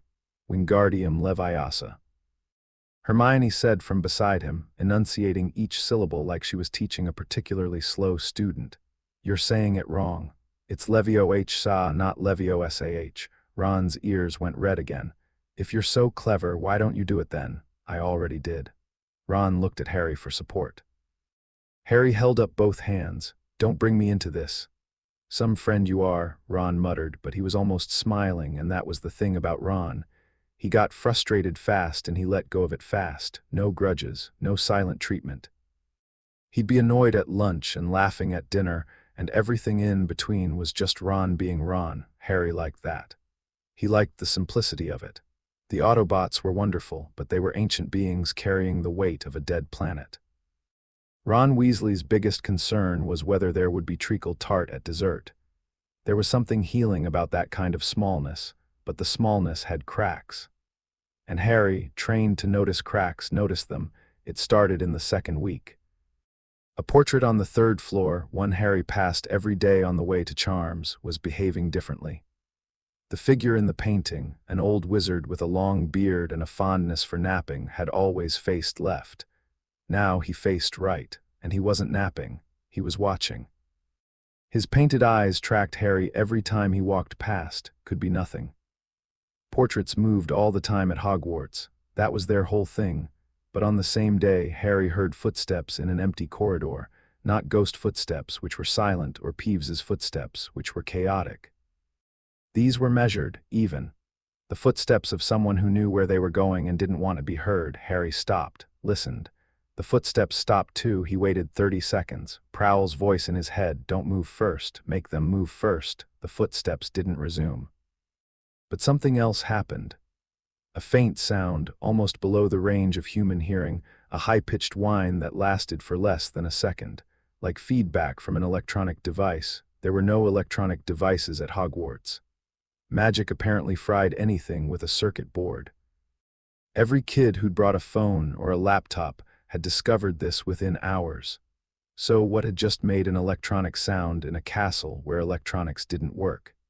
Harry stood in the empty corridor for a long time, thinking about things he couldn't explain to anyone around him. By October, the trio had solidified in the way that first friendships do, through proximity, shared enemies, and one very dramatic shared experience involving a mountain troll in a girl's bathroom. The troll incident was, in Harry's professional assessment, a disaster from start to finish. Halloween night, a troll loose in the school, teachers panicking. Students told to return to their dormitories, which was fine except Hermione was alone in the bathroom because she'd been crying after Ron said something careless about her having no friends, which was cruel even if Ron hadn't meant it to be. Harry heard troll in the dungeon. And his brain did what it always did.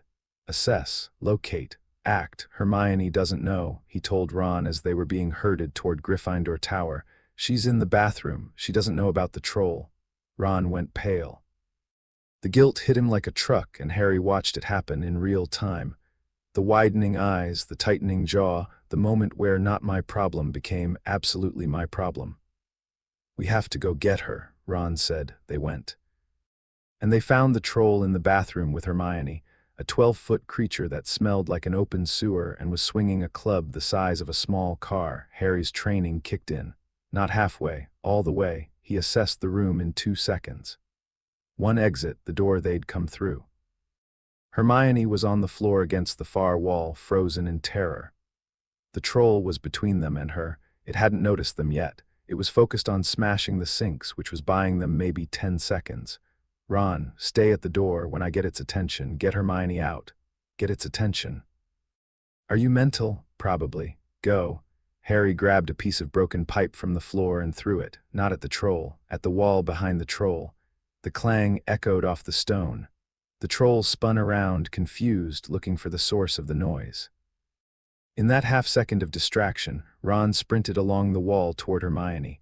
The troll saw Ron. It roared and swung its club. Ron ducked barely, the club passing so close over his head that it ruffled his hair, and grabbed Hermione's arm. "Move," Ron screamed. But the troll was blocking the path back to the door now, and it was angry, properly angry. And Harry realized with cold clarity that his distraction had worked too well. The creature's attention was split between the three of them, and it was swinging its club in wide arcs that covered most of the room. Harry pulled his wand. He'd been practicing levitation for weeks. Feathers, books, Ratchet's tools when Ratchet wasn't looking. He knew the spell.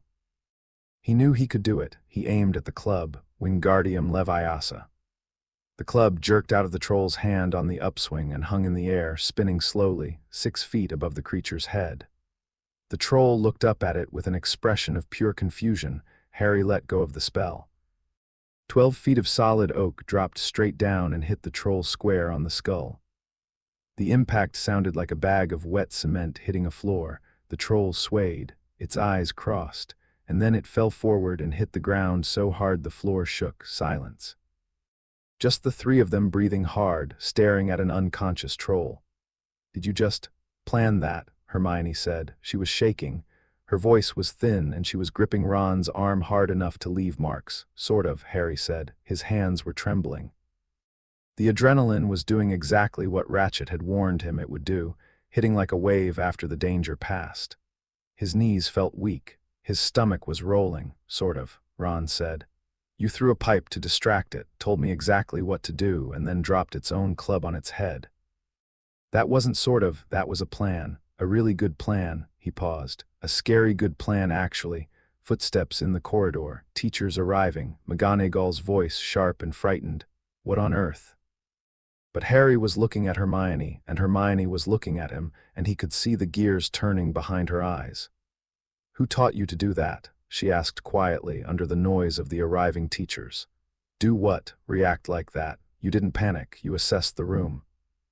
You gave tactical instructions. 11-year-olds don't do that, Harry. Harry held her gaze. I had a good teacher. Hermione's eyes narrowed, not with hostility, with the very specific frustration of someone who knew she was being given a non-answer and couldn't prove it. That was the night they became friends. Real friends. Hermione decided to trust Harry despite not understanding him, which for Hermione was the equivalent of a leap of faith. And Harry decided to trust Hermione despite knowing she would never stop trying to understand him, which for Harry was the equivalent of the same thing. Ron decided that anyone who could drop a troll's club on a troll's head was worth sticking with. Ron's decision-making process was simpler, but no less genuine. The problem, Harry discovered over the next few weeks, was that friendship with Ron and Hermione came with a kind of emotional exposure he wasn't prepared for. The Autobots loved him. He knew that absolutely. But Autobots expressed love through action, protection, teaching, presence. They didn't argue about feelings in the common room at 11 o'clock at night. They didn't get jealous. They didn't say things they didn't mean and then feel terrible about it. Ron and Hermione did all of those things constantly. You do this thing, Hermione said one evening in the common room. They were supposed to be working on a potions essay. Harry had finished his in 20 minutes. Ron was on his second paragraph and was primarily using his quill to scratch his ear. Where you get this look on your face, like you're calculating something. I'm not calculating anything. You are. You did it at breakfast when Dean asked you where you grew up. And you did it during defense against the dark arts when Quirrell started stuttering. You went still and you watched him like he was a threat. Ron looked up from his ear scratching. She's right, you do that. It's a bit creepy, mate. Thanks, Ron. I'm not saying it's bad creepy, just you know. Creepy? Hermione put down her quill. Harry, I'm your friend. I want to be your friend. But sometimes it feels like you're running an operation and Ron and I are assets you're managing instead of people you're talking to. That hit hard. Not because it was cruel, Hermione didn't do cruel, but because it was accurate. Harry sat there with his finished essay and his careful expression and felt the truth of it sink into his chest. I don't mean to do that, he said. I know you don't. That's what makes it frustrating. It's not deliberate, it's reflex. Harry looked at Ron. Do you feel like that? Ron shifted uncomfortably. Sometimes, not a lot, but, like after the troll thing, you told me exactly where to go and what to do and it worked, but afterward I realized you never asked if I was okay. You just moved on to the next thing. That was true. Harry hadn't asked. He'd been running post-incident assessment in his head, checking for injuries, mapping the teachers' response times, wondering how a troll had gotten into a castle with supposedly airtight security. He'd been doing everything Prowl had trained him to do, everything except being a friend. You're right, Harry said quietly. Both of you, I'm sorry. Don't apologize, Hermione said. Just try to be here, not in your head. Here, Harry nodded. It was, he realized, the hardest lesson anyone had ever given him. Harder than breath control. Harder than observation. Harder than fighting a troll, being present with people who cared about you without turning it into a mission. November brought cold, homework, and the creeping certainty that something was wrong with Hogwarts. It wasn't one thing. It was a collection of small things, the kind of pattern that most people wouldn't see because most people weren't trained to see patterns. But Harry was, and once he started noticing, he couldn't stop. The portrait on the third floor was still watching him. 2 more portraits on different floors had shifted their positions. A suit of armor near the library had moved 3 inches to the left overnight, which wouldn't have mattered except that armor wasn't enchanted to move. The footsteps in empty corridors happened 3 more times. Always the same rhythm. Always stopping when Harry stopped. And then there was the interference. Harry noticed it first during a transfiguration lesson. His watch, Ratchet's comms device, buzzed against his wrist. A short, sharp vibration, nothing like the signal patterns Ratchet had programmed. He checked it under his desk. The display was scrambled. Random characters where the time should have been. It cleared after 2 seconds, but the fact that it had happened at all was wrong. The watch was hardened against magical interference. Ratchet had tested it in fields that should have turned it into a paperweight. Something at Hogwarts was producing interference that could penetrate Cybertronian engineering. Harry started mapping the incidents. Locations, times, correlating them with his movements through the castle. He did it on a piece of parchment that he kept in his trunk. Hidden under a false bottom he'd installed himself because Prowl had taught him that information was only useful if it was secure. The pattern that emerged was simple and chilling. The incidents clustered around the third-floor corridor. The one Dumbledore had warned them about at the start of term, the one that was supposed to be off-limits. "Something's hidden up there," Ron said when Harry cautiously mentioned the forbidden corridor. They were in the common room, late, the fire burning low. Hermione was reading, but Harry could tell she was listening. Hermione always listened. Hagrid let something slip about it, said it was between Dumbledore and Nicholas Flamel, whoever that is. Nicholas Flamel. Hermione repeated, and her head came up with the sharpness of a hunting dog catching a scent. "I've seen that name somewhere." "Of course you have," Ron said. "I'm serious, Ron, in a book. I just can't remember which one." Harry filed the name, but his mind was on something else, the interference. The footsteps, the portraits. None of those things were related to a hidden object in a corridor. Those were surveillance indicators. Someone or something was watching, listening, gathering information inside a building that should have been impossible to bug.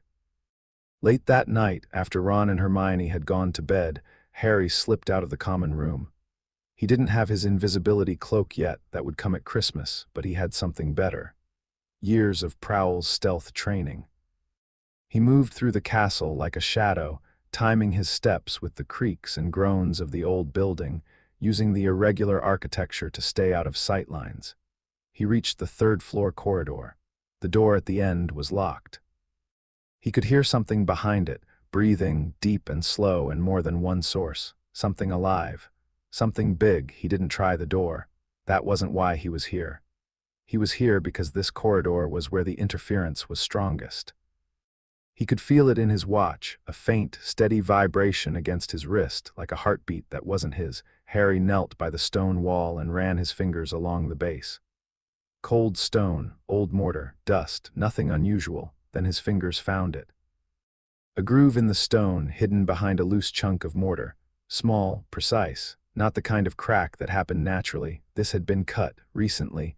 Harry pulled out his wand and whispered Lumos. A soft light filled the corridor. The groove was about 2 inches long and half an inch deep, carved into the stone with something sharper and more precise than any chisel. And at the bottom of the groove, almost invisible unless you were looking for it, was a symbol.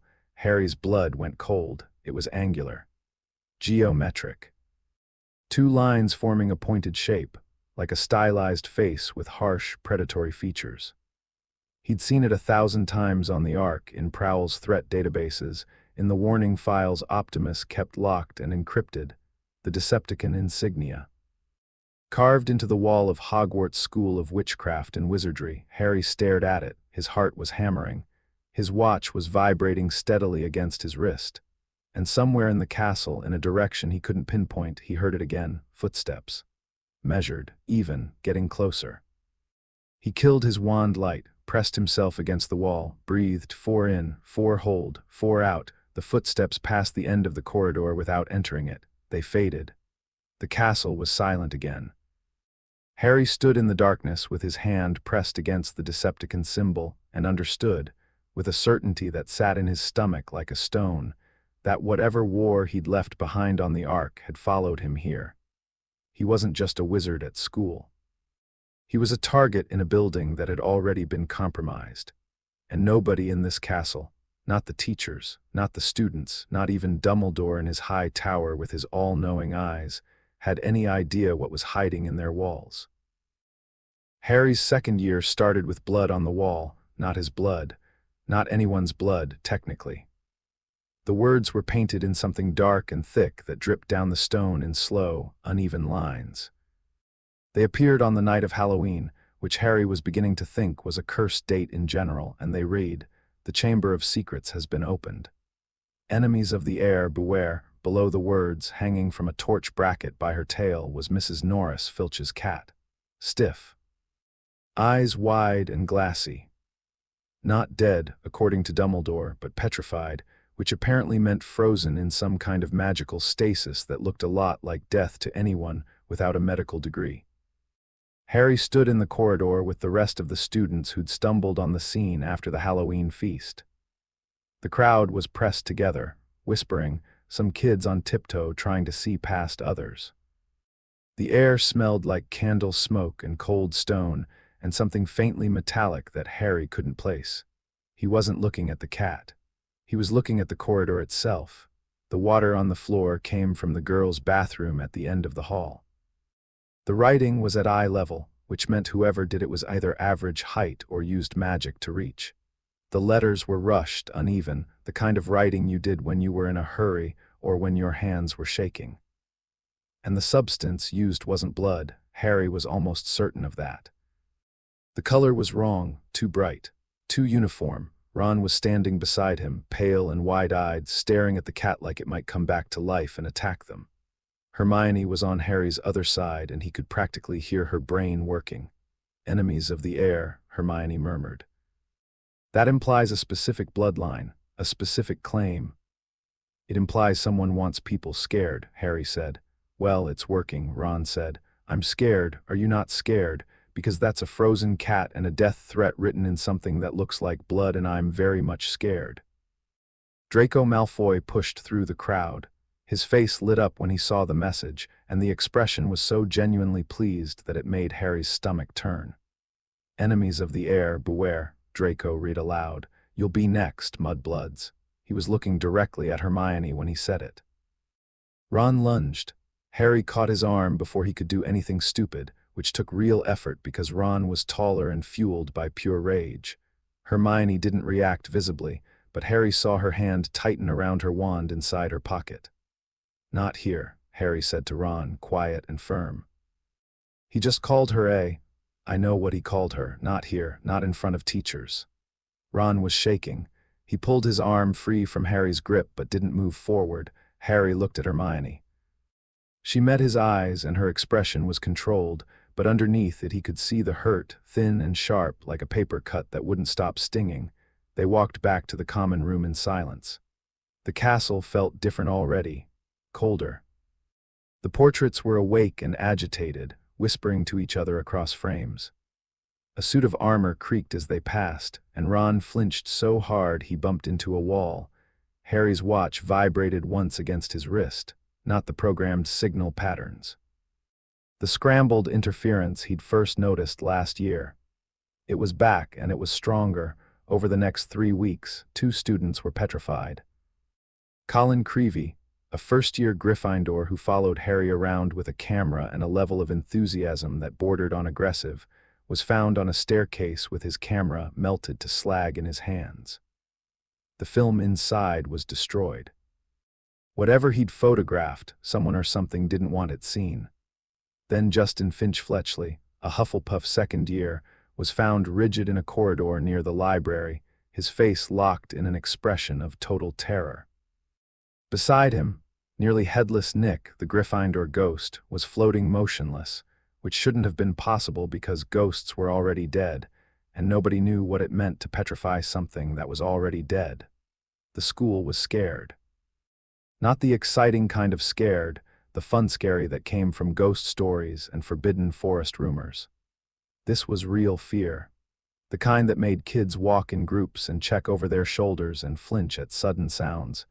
Harry watched it happen and recognized the pattern. He'd seen it on the Ark when Optimus reviewed historical conflicts. Populations under siege didn't just fear the enemy, they feared each other. Suspicion grew, trust collapsed, and the person who benefited most was whoever was causing the fear. Someone's doing this on purpose. Harry told Ron and Hermione in the common room one evening. The fire was burning low, and most of the Gryffindors had gone to bed early because staying up late felt dangerous now. It's strategic. The attacks, the message, the timing. Whoever opened the chamber isn't just attacking people. They're attacking the school's sense of safety. Hermione nodded slowly. Psychological warfare. Exactly. Ron looked between them. Can you two please have one conversation that doesn't sound like a military briefing? Sorry, Harry said. He wasn't really. The tactical framing helped him think. But Hermione's words from last year echoed in his head. Try to be here, not in your head. The question is how, Hermione said. The Chamber of Secrets is supposed to contain a monster. Something Salazar Slytherin left behind, but what kind of monster petrifies people without killing them? Maybe it's not trying to kill, Harry said. Maybe petrification is a warning or a test run. Ron put down the chess piece he'd been fidgeting with. That's a horrible thought, mate, like genuinely horrible. I know. Harry met Ginny Weasley properly on a Tuesday afternoon in November. He'd known who she was, obviously. Ron's younger sister. First year. Small, red-haired, quiet in the way that people were quiet when they were trying very hard not to be noticed. Harry had seen her around the common room and at meals, always slightly separate from the groups around her, like she was present but not quite participating. He found her in the corridor outside the second-floor bathroom. She was sitting on the floor with her back against the wall, and her knees pulled up to her chest and her eyes red, and the sight of it hit Harry with a strange, unexpected force because he recognized that posture. He'd sat exactly like that in a cupboard under the stairs a lifetime ago. He almost walked past. Prowl would have walked past. Observation without intervention. Gather data, assess later. But Bumblebee wouldn't have walked past. Bumblebee would have sat down. Harry sat down, Ginny startled. She wiped her eyes fast with the back of her hand and straightened up, putting on a face that said everything was fine and nothing was wrong and please don't look at me. You okay? Harry asked. Fine, Ginny said. Her voice was tight. Harry nodded. He didn't push. He sat there and waited, the way Bumblebee had sat with him in the dark corridor of the Ark on those nights when the nightmares came. After about a minute, Ginny said, Don't you have somewhere to be? Probably. Then why are you sitting on a cold floor? Because you looked like you could use someone sitting on a cold floor near you. She stared at him. He could see her trying to decide if that was a line or if he meant it. He meant it, and she must have seen that because something in her expression shifted. I'm having a bad day, she said. Yeah. I figured, it's just, everything this year is awful. The attacks, the whispers. Everyone's terrified and I can't talk to Ron about it because Ron just makes jokes about everything and my other brothers treat me like I'm 5 and I don't know anyone in my year well enough to actually. She trailed off. Sorry, you don't need my life story. I don't mind. Ginny looked at him sideways. You're weird, you know that. Everyone says you're this big hero, the boy who lived, and you're sitting on a dirty floor listening to a first year have a breakdown. Heroes are overrated.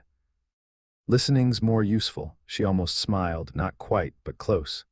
Did someone teach you that? Someone very big and very metal. Ginny frowned. What? Long story. They sat there for a while longer. Ginny didn't explain what was really wrong and Harry didn't ask, but he noticed things. The dark circles under her eyes that said she wasn't sleeping.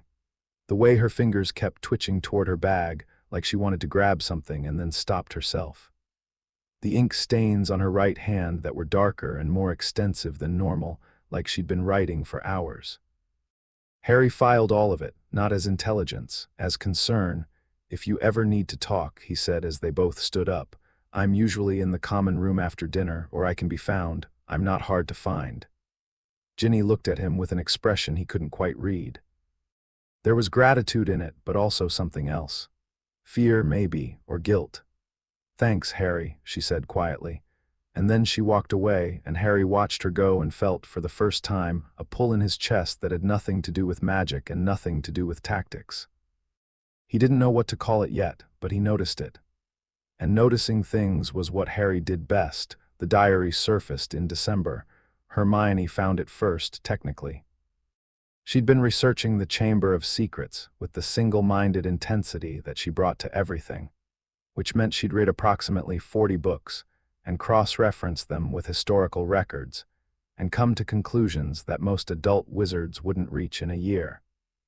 The chamber was built by Salazar Slytherin over 1,000 years ago, she told Harry and Ron in the library, where they were huddled between shelves with their voices low.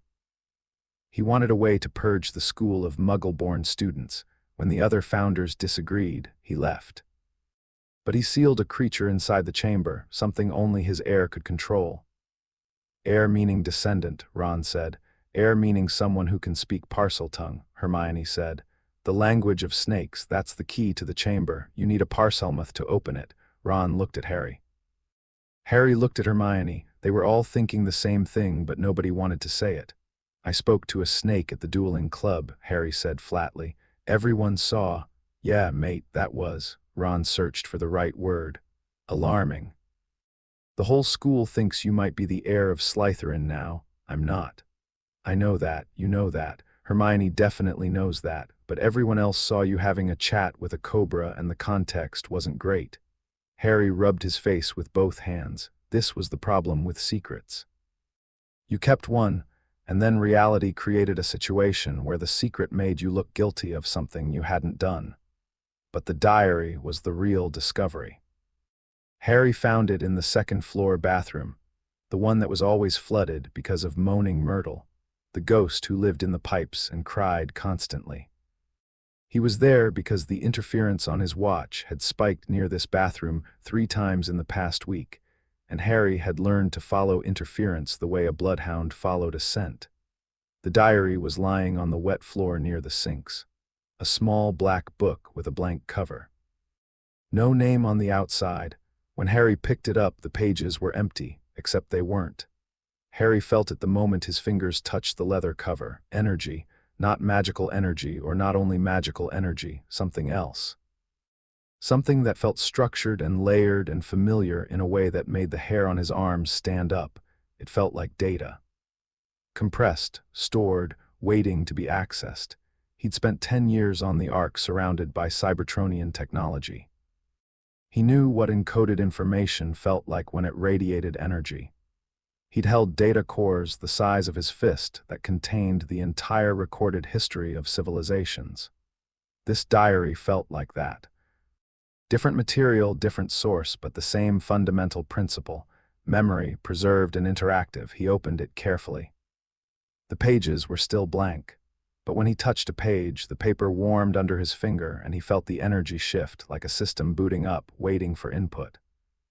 Harry set the diary down on the edge of a sink and stepped back. Ratchet would scan this, he muttered to himself. He didn't have Ratchet. He didn't have Autobot scanners or a containment field or any of the tools he'd grown up treating as basic safety equipment. He had a wand, his training, and his gut said, "This thing is dangerous." He brought it to Hermione. Hermione held it at arm's length and poked it with her wand and ran 3 different diagnostic charms that she'd taught herself from a library book that second years definitely weren't supposed to have access to. "It's enchanted," she said.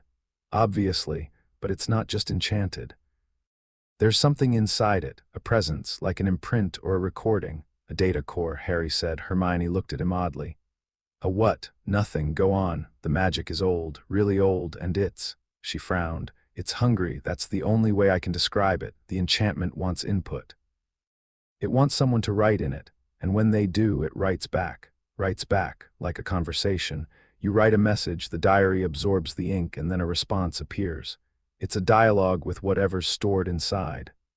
Ron, who'd been listening from a safe distance, held up both hands. "Nope, no, absolutely not. A magic book that talks back. That's got dark magic stamped all over it. My dad told me never to trust anything that can think for itself if you can't see where it keeps its brain." "Your dad sounds smart," Harry said. "He has moments." Harry looked at the diary. The energy was still there, pulsing gently, patient and inviting. Every instinct Prowl had trained into him said the same thing Ron's dad had said. Don't trust what you can't verify, but someone at Hogwarts had been using this diary. Someone had been writing in it, pouring thoughts and fears into an object that absorbed them and responded. And whoever that someone was, they were being changed by the interaction. Harry thought about the ink stains on Ginny Weasley's hand. His stomach dropped. He didn't confront Ginny directly. Prowl had taught him that confrontation without evidence created denial, not truth. Instead, he watched her at meals. She barely ate. She pushed food around her plate and stared at the table and flinched when anyone said her name too loudly. The dark circles under her eyes had deepened. She was thinner than she'd been in September. He watched her in the common room. She sat alone, usually with her bag clutched close, one hand inside it like she was holding something. When anyone came too close, she'd pull the bag tighter against her body. He watched her with her brothers. She faked smiles for them. Good fakes, too. Most people would have believed them. But Harry had spent years learning to read the difference between genuine and performed, and Ginny's smiles stopped at her mouth. "Something's wrong with your sister," Harry told Ron one evening after Ginny had gone to bed early for the third night in a row. Ron's face did a complicated thing. "She's a first year. Everything's weird for first years." "Ron, she's not eating, she's not sleeping. She's carrying something in her bag that she doesn't want anyone to see." Ron shifted uncomfortably. "Look, Ginny's always been. She's quiet. She's been quiet since she was little." "Mum says she's shy." "She's not shy. She's scared." Ron went silent. The discomfort on his face turned into something heavier. Guilt, maybe. The guilt of an older brother who knew something was off and didn't want to deal with what that meant. "I'll talk to her," Ron said. "Be gentle about it." "I'm always gentle." Harry gave him a look. "Fine, I'll try to be gentle." Ron did talk to Ginny. Ginny told him she was fine. Ron reported this back to Harry as if it resolved the matter. Harry said nothing because pushing Ron harder would break something between them, and he needed Ron functional. Instead, Harry went to the second-floor bathroom again. He went at night. He went alone. The diary was no longer there. He'd left it hidden behind a loose tile after showing it to Hermione, and now it was gone. Someone had retrieved it. And based on what he knew, based on the ink stains and the fear and the sleepless eyes, he could guess who. January was the worst month. 2 more students were petrified. Both Muggle-born. The school was operating in a state of barely controlled panic. Teachers escorted students between classes. The corridors emptied after dark. Dumbledore's reassurances at meals sounded increasingly hollow, and Harry could see the strain on the old wizard's face, the way his eyes moved constantly across the great hall, searching for something he couldn't find. Harry's watch was going haywire. The interference had become almost constant, a low, steady vibration that he felt against his skin like a second heartbeat. He'd managed to send a brief, coded signal to the Ark during a clear window, just coordinates and a status marker. He didn't know if it got through, but the worst part wasn't the attacks or the fear or the interference. The worst part was watching Ginny Weasley come apart. She was disappearing. Not physically, though she was thinner every week. She was disappearing inside herself. Her conversations became shorter. Her eyes got more distant. She started showing up at meals looking confused, like she wasn't sure how she'd gotten there. Harry found her in the corridor again on a Thursday evening. Same spot, same posture. But this time, when he sat down, she spoke first. "I think I'm going crazy," she said. Harry's heart hammered. He kept his voice calm. "Why do you think that? I keep losing time. Hours. I'll be in the common room and then I'll blink and I'm somewhere else and I don't remember walking there. I don't remember anything." Her voice cracked. "And I'm scared all the time, Harry. Not of the attacks, of me. I'm scared of what I might be doing when I can't remember." Harry's blood was ice. He knew what she was describing. Ratchet had taught him about Cybertronian data corruption, how a damaged core could overwrite primary functions, hijack motor control, create gaps in memory logs. The diary wasn't just talking to Ginny, it was rewriting her. "Ginny, listen to me carefully. Do you have a diary? A small black book?" Her face drained of color. "How do you know about that? I found it once. I know what it is. It's not your friend, Ginny. It's using you." "I can't stop," she whispered. "I've tried. I put it away. I hid it. But then I find it in my bag again, and I don't remember taking it out, and Tom says I need him, that I'd be alone without him, and I know that's not right, but I can't think straight anymore. Tom Riddle, the boy in the diary, he feels real, he listens, he understands things. But recently she swallowed. He's been asking me to do things, and I'm not sure if I'm doing them or if he's doing them through me. Every alarm in Harry's head was screaming. "Give me the diary," Harry said. "I can't. Ginny, give it to me, right now. You don't understand. It won't let me. It's a book. It doesn't get a vote." Ginny looked at him, and in her eyes he saw something that terrified him more than any Decepticon, more than any monster in any chamber.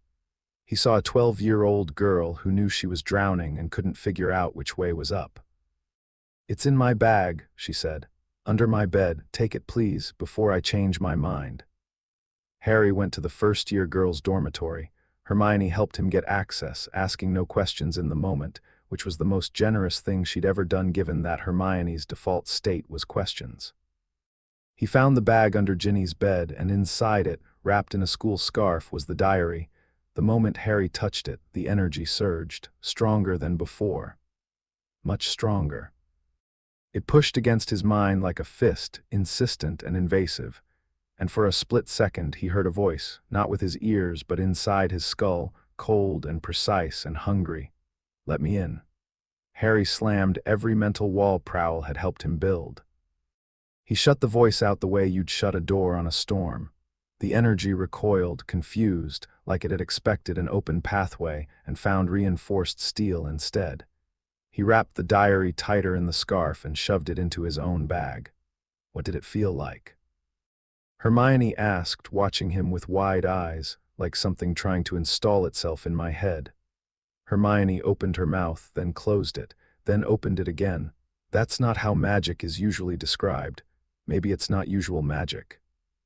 The attack stopped for 2 weeks after Harry took the diary. Ginny started eating again. The color came back to her face slowly, like a plant getting water after a drought. She still had nightmares, Ron reported, but she was sleeping, which was something. Harry kept the diary sealed in a ratchet-style containment protocol, the best he could manage with magical materials. Double-wrapped in cloth enchanted with protective charms, Hermione helped him cast, stored inside a lead-lined box they'd transfigured from a trunk latch. It wasn't Cybertronian-grade containment, but it was better than a school bag. He should have brought it to Dumbledore. He knew that. But something held him back, a Prowl-trained instinct that said, "Don't show all your cards until you know who else is playing." Because the attacks weren't the only strange thing happening at Hogwarts, Harry had been tracking the artifact movements since January. Small things going missing from the castle. A goblet from the trophy room, a broken wand from Filch's office, a shard of enchanted glass from the greenhouses. Individually meaningless. Together, a pattern. Someone was collecting magical objects and moving them out of the school. He caught the trail by accident. A footstep pattern he recognized from first year, the same measured stride in a corridor near the kitchens at midnight. Harry followed at a distance, Prowl's stealth training keeping him silent, and watched a figure in a dark cloak carry a wrapped bundle through a side passage and out a door that led to the grounds. He couldn't see the face. But he saw the hands when the figure adjusted the bundle under a wall torch. Adult hands, older. A ring on the left ring finger, silver with a dark stone, a teacher. Someone on staff was smuggling magical artifacts out of Hogwarts, Harry told Hermione and Ron the next morning. Ron's reaction was predictable. A teacher. "You're sure?" "I'm sure of the hands." "I'm sure of the ring. I'm sure it's the same person who's been walking these corridors after hours since last year." Hermione was thinking, her forehead creased. But why? What would a teacher want with broken wands and old goblets? Maybe it's not about what the objects are. Maybe it's about what they contain, residual magic, stored energy. "Like the diary," Hermione said slowly, "like the diary." They stared at each other, and Harry could see Hermione putting the pieces together the way he'd already put them together, and the picture that was forming was ugly. Someone was feeding magical energy to something, harvesting it from the castle piece by piece. And the diary, which had been petrifying students and draining a 12-year-old girl, was part of the same system. The diary was stolen from Harry's trunk in February. He'd warded it. Hermione had triple warded it. But they came back to the dormitory after a late practice session for charms, and the box was open, and the diary was gone, and the wards were shredded like tissue paper. Harry stood by his bed and felt something he rarely felt. Not fear. Rage. Pure, controlled, ice-cold rage that sat in his chest like a clenched fist. Who? Ron said, staring at the empty box. I don't know yet. Harry, if the diary's back in play, Ginny could. I know. He found Ginny in the common room an hour later. She was sitting by the fire, and the moment he saw her face, he knew. The color was draining out of her again. Her eyes had that distant look, the one that said she was listening to something nobody else could hear. It's back, Ginny said before Harry could speak. Her voice was flat. I can feel it. It found me. I'll find it first. You can't. Tom is too strong. He's been growing, Harry. Every person who was petrified, every bit of fear in this school, he's been feeding on it. He's almost solid now, he told me. He can almost walk. The temperature in the room seemed to drop. Where is the chamber, Ginny? She looked at him. Tears were running down her face, but her voice was steady, the steadiness of someone who had already accepted what was about to happen. The bathroom. Myrtle's bathroom. The entrance is in the sinks. Harry stood up. He grabbed his wand. Ron appeared beside him. Whatever you're about to do, I'm coming, Ron. Don't even start with the tactical assessment thing. I'm coming. Hermione was right behind Ron. So am I. Harry looked at them. His two friends, his human team. They were scared, both of them. He could see it in the tension around their eyes and the way Ron's hands were clenched at his sides. But they were here. Okay, Harry said. Let's go. The entrance to the Chamber of Secrets was in the second-floor girls' bathroom, hidden behind a tap with a tiny snake etched into the side. Harry spoke to it in Parseltongue, a hissing sound that came from somewhere deep in his throat and made Ron visibly shudder, and the sinks separated and revealed a wide pipe dropping into blackness. That's disgusting, Ron said, looking down the pipe. Yep, we're going down there. Yep. Brilliant, they slid down. The pipe was long and dark and wet and smelled like something had died in it, which, given the age of the chamber, was probably true several times over. They landed hard in a tunnel that stretched away into darkness. The walls were slick with moisture. The floor was covered in bones, small animal bones mostly, but enough of them that every step made a crunching sound that set Harry's teeth on edge. Harry pulled his wand. Lumos. Light filled the tunnel. He moved forward, Ron and Hermione behind him. Okay, Harry said quietly. Here's what we know. The monster is almost certainly a basilisk, giant snake, kills by eye contact, petrifies by indirect eye contact, reflections, cameras, ghosts. A basilisk, Ron repeated. A giant murder snake. Yes, and we're going to fight it. The plan is to stop whoever's controlling it, kill the source, not the symptom. And if the symptom tries to eat us first, don't look it in the eyes. Oh good, simple, don't look at the giant snake, easy. Hermione gripped her wand tighter. How do we kill a basilisk? We don't have to kill it. We have to shut down what's controlling it. The diary is a command structure. Destroy the diary, break the control. Harry paused. At least that's my theory. Great theory. What if you're wrong? Then we improvise. The tunnel opened into a vast underground chamber. Columns carved with intertwined serpents stretched from floor to ceiling, disappearing into darkness above. The floor was stone, cracked and uneven, covered in centuries of dust and debris. Water dripped somewhere, echoing in the silence. At the far end of the chamber, beyond the columns, a massive stone face was carved into the wall. Salazar Slytherin, Harry assumed. The face's mouth was open, a dark tunnel leading into the rock behind it, and in front of the face, lying on the stone floor, was Ginny Weasley. Harry ran. He covered the distance in seconds, sliding to his knees beside her. She was cold, her skin was gray, her pulse was there but faint, fading like a signal losing power. She's dying, Harry said. His voice was steady, his hands weren't. Standing nearby, watching them with a smile that didn't belong to anyone alive, was a boy. He looked about 16. Dark hair, handsome face, school robes that belonged to a different era. He was translucent around the edges, not quite solid, but more substantial than a ghost. He was holding Harry's wand, which Harry realized with a jolt he'd dropped when he'd rushed to Ginny. "Tom Riddle," Harry said. The boy tilted his head. "You know my name. Ginny told you, I suppose. She told me quite a lot about you too, Harry Potter, the boy who lived." His lip curled. "You don't look like much. Give me back my wand." "I don't think I will." Riddle turned Harry's wand over in his increasingly solid fingers. "This is a nice wand, Phoenix Feather Core. Interesting. Did you know that this wand's core shares a source with mine? Twin cores. Almost like fate, isn't it?" Harry's mind was racing. No wand. Ron and Hermione were 10 paces behind him, both with their wands drawn, but neither moved because Riddle was between them and Ginny, and the wrong spell in the wrong direction could hit the girl. "You're draining her," Harry said. "Her life, her magic, her energy. You're using it to make yourself solid." Clever boy. Yes, the diary was always a vessel, a container for a piece of my soul, preserved, waiting, patient. All I needed was someone foolish enough to pour their heart into me. And Ginny Weasley poured beautifully. He looked down at the dying girl with something that might have been contempt.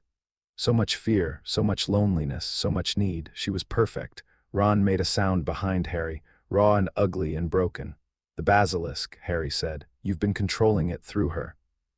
She's been opening the chamber in her blackouts." Commanding is the more accurate word, but yes, the serpent obeys me, as it obeyed Salazar Slytherin, as it will always obey my bloodline. Riddle smiled wider, and the smile was wrong, predatory, and cold, because Tom Riddle became Lord Voldemort. And Lord Voldemort leaves nothing to chance. The name hit the chamber like a physical force. Ron stumbled, Hermione gasped, Harry didn't move. "Voldemort," Harry said. "You're a piece of Voldemort. A memory, an imprint. A fragment of the greatest wizard who ever lived, stored in a diary, waiting for the right host." Riddle raised his hand. "And now, I think, a demonstration." He spoke in Parseltongue. The massive mouth of Slytherin's statue ground open. From inside the darkness, something moved, something enormous. Harry heard it before he saw it. A sliding, scraping sound, scales on stone, the wet hiss of something breathing. The chamber vibrated with the weight of the creature emerging from the tunnel. "Don't look at it," Harry shouted. Eyes down now, Ron and Hermione dropped their gazes to the floor. Harry did the same. He could hear the basilisk entering the chamber, moving between the columns, its body brushing against stone with a sound like a ship's hull scraping a dock. It was massive. Harry could tell from the sound alone. The ground shook slightly with each movement. "You can't fight what you can't see," Riddle said, amused. "This is how it ends, Potter, not with a battle, with a feeding." Harry's brain went to work. No wand, a monster he couldn't look at, a dying girl on the ground, 2 friends he needed to protect. An enemy who was getting stronger by the second, Ratchet's voice in his head. "Panic is a luxury, 4 seconds, use them." Prowl's voice, "Map the space, find the advantage." Optimus's voice, "Strength is not winning, strength is choosing." Harry breathed, 4 in, 4 hold, 4 out. Ron, Hermione. "Spread to the sides, stay low, eyes on the floor. If you hear it coming toward you, move laterally. Snakes track by heat and vibration, don't stand still." "Harry, what are you going to do?" Hermione's voice was tight with terror, something stupid. He closed his eyes completely and listened. The basilisk was to his left, about 20 meters away, moving slowly between the columns. He could hear the scales whispering against stone. He could feel the vibrations through the soles of his shoes, the way Prowl had taught him to feel footsteps through a floor. He could also hear water. Dripping, pooling. The chamber was wet, the floor had puddles, reflections. Colin Creevey had been petrified through a camera. Nearly headless Nick had been petrified by seeing it directly. The basilisk's killing gaze could be deflected, diluted, weakened by indirect observation. Harry opened his eyes and looked at the floor. Puddles. Dark, still water reflecting the dim green light of the chamber. He could see the basilisk's reflection sliding between columns, a dark shape, huge and sinuous. He could see without looking. Riddle realized what Harry was doing a second too late. "Kill him," he screamed at the serpent. The basilisk lunged. Harry saw it in the reflection and threw himself sideways. The massive head slammed into the stone where he'd been standing, cracking the floor. The impact knocked Harry off his feet. He rolled, came up running, eyes locked on the wet floor in front of him. The basilisk pursued. It was fast for something that size, terrifyingly fast, and it moved between the columns with a fluid grace that defied its mass. Harry ran between the pillars, using them as cover, watching the reflection to track the serpent's position. "Ron," Harry shouted. "The diary, Ginny's robes inside pocket, the diary is there. Get it." Ron sprinted for Ginny. The basilisk's head swung toward the movement, tracking the vibration. Harry grabbed a piece of broken stone from the floor and hurled it at a column on the opposite side of the chamber. The crack echoed. The basilisk's head whipped toward the sound. 3 seconds. That was what the distraction bought. Ron reached Ginny. He found the diary in her pocket, pulled it out, held it up. "Got it. Now what? Destroy it." "How?" Harry didn't have an answer. He didn't have a wand. The basilisk was recovering from the misdirection, turning back toward Ron's voice. Hermione fired a spell from somewhere to the right, a burst of light that hit the basilisk's body and bounced off its scales without effect. But it redirected the creature's attention for another 2 seconds. 2 seconds was enough for Harry to do the math. The diary was a container. A vessel for a soul fragment. Normal magic bounced off basilisk scales, but the basilisk itself was a weapon of destruction.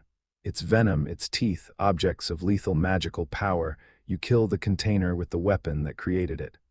"Ron," Harry screamed, "throw me the diary now." Ron threw. The diary arced through the air.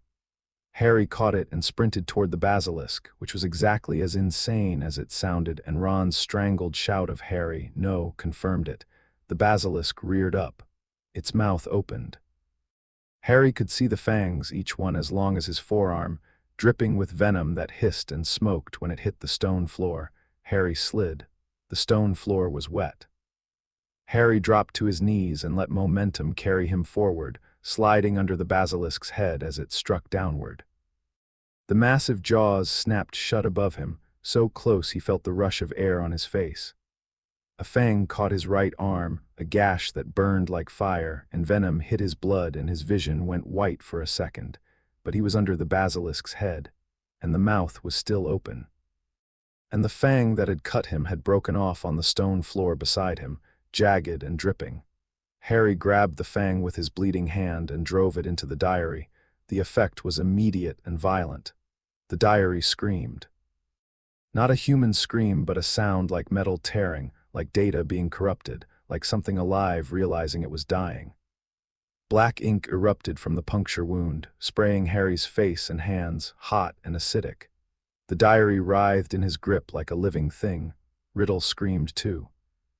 His form flickered, distorted, broke apart.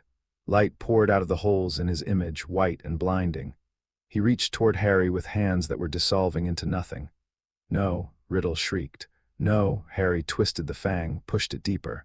The diary convulsed one final time and went still. Riddle vanished. One moment he was there. The next he wasn't, just empty air and the echo of a scream and the smell of burnt ink. The basilisk, released from its master's control, let out a confused hiss and retreated into the mouth of Slytherin's statue, disappearing into the darkness it had come from. Silence. The chamber was silent. Harry lay on the cold stone floor, breathing hard, bleeding from his arm, venom in his veins, and the destroyed diary clutched against his chest. His vision was dimming. The venom was working fast. "Harry," Hermione's voice far away and frantic. "Harry, mate, stay with us." Ron closer, his hands on Harry's shoulder. Harry couldn't feel his fingers. The pain in his arm had stopped, which was worse than pain because it meant the nerves were shutting down. His heart was slowing. Each beat came further apart than the last, a sound, a musical sound.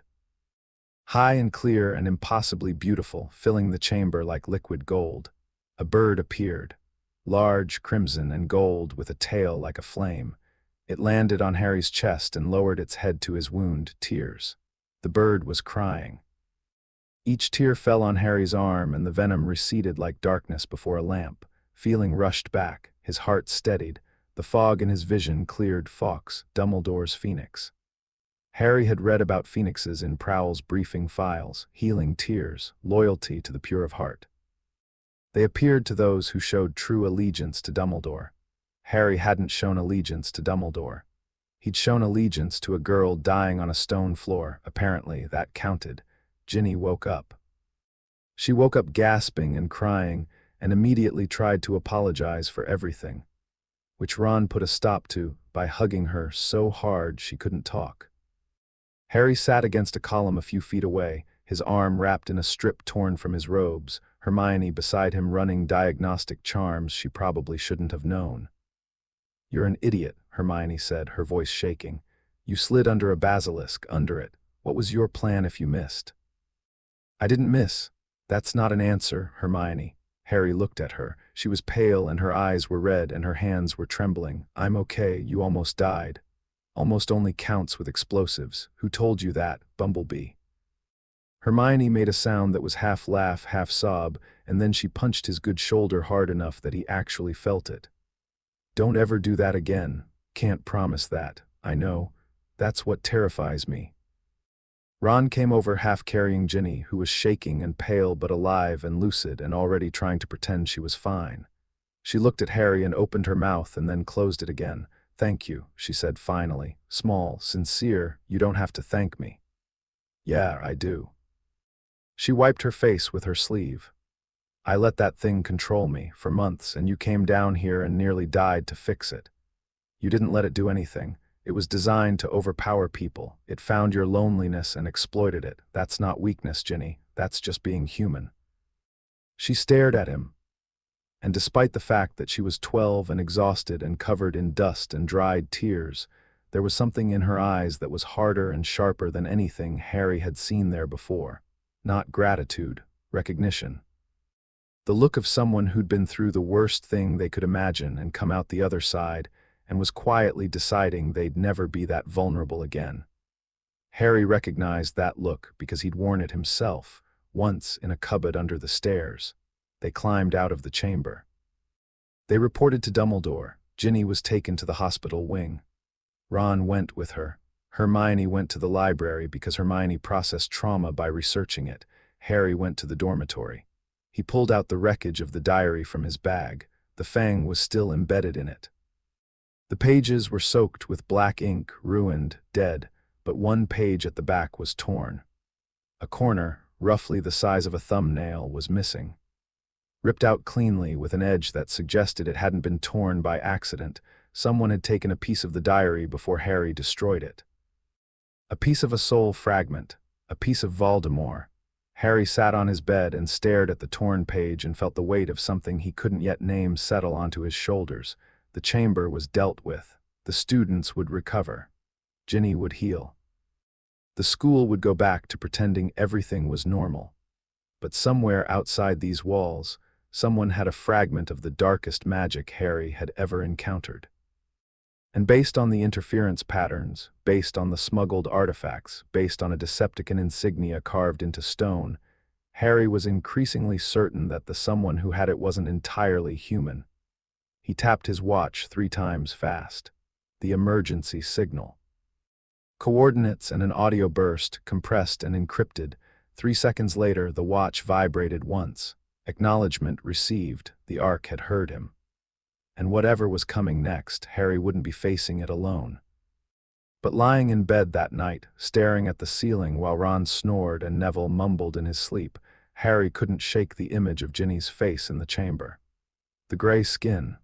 The fading pulse. The way she'd looked at him afterward, not with hero worship, but with something raw and real and equal.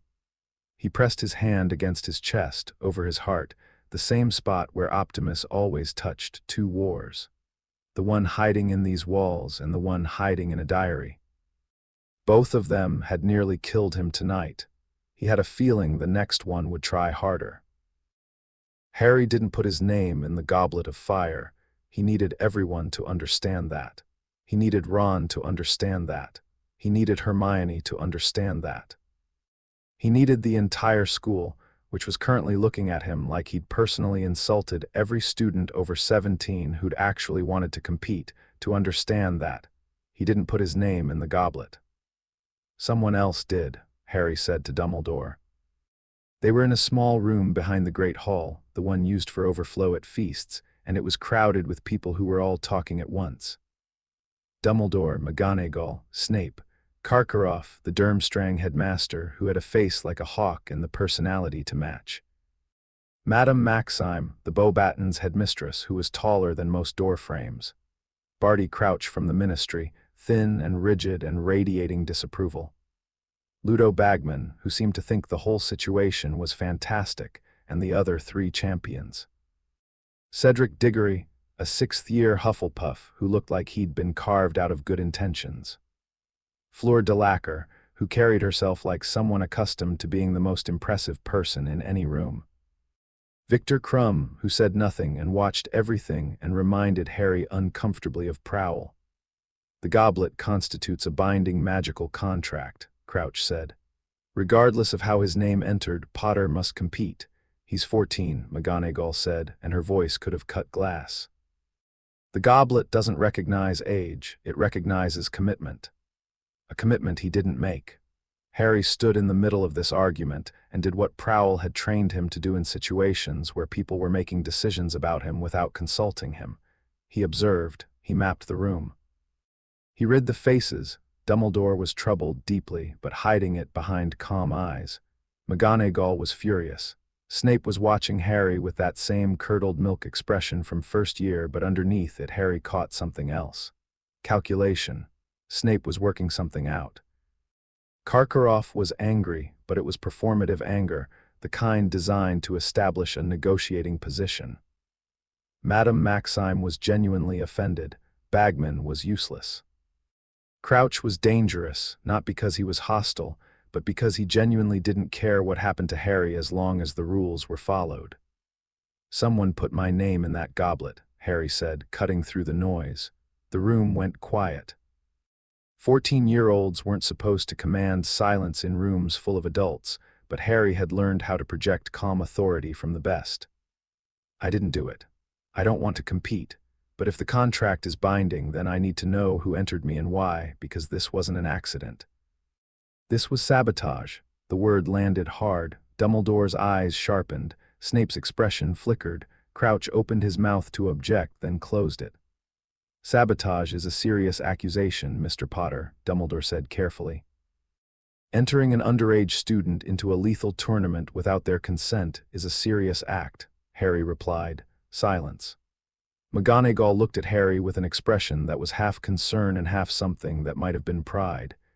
He will compete, Crouch said, and that was that. Ron stopped talking to Harry the next day. It wasn't a dramatic fight. There was no shouting, no confrontation, no moment where one of them said something terrible. Ron just stopped. He turned his back in the dormitory. He moved seats in the common room. He answered questions with one-word responses and spent his time with Seamus and Dean instead. It was worse than a fight. Harry knew how to handle fights. He'd been trained for conflict, but this wasn't conflict. This was absence. And absence was a weapon Harry had no defense against, because absence was what the Dursleys had given him, and it hit the same place. Hermione tried to mediate, which went about as well as mediating between two people who wouldn't be in the same room. He thinks you put your name in, Hermione told Harry. They were in the library, which had become their default meeting place since the common room felt hostile. He thinks you found a way past the age line and didn't tell him. That's stupid. It's not stupid to him. He spent his whole life being overshadowed by his brothers. And now his best friend gets chosen for something extraordinary and he's standing on the sideline again. It's not logical, Harry. It's emotional. People aren't logical. Harry stared at the table. I know people aren't logical. Do you? Because sometimes I think you forget that. You treat everything like a problem to solve, and Ron's not a problem. He's hurt. I didn't do anything to hurt him. That's not the point. The point is he's hurting, and he needs you to see that, not explain it away. Harry leaned back in his chair. The library was quiet around them, just the scratch of quills and the rustle of pages and the distant ticking of the clock above the circulation desk. Optimus once told me that the hardest battles aren't the ones you fight with weapons, Harry said.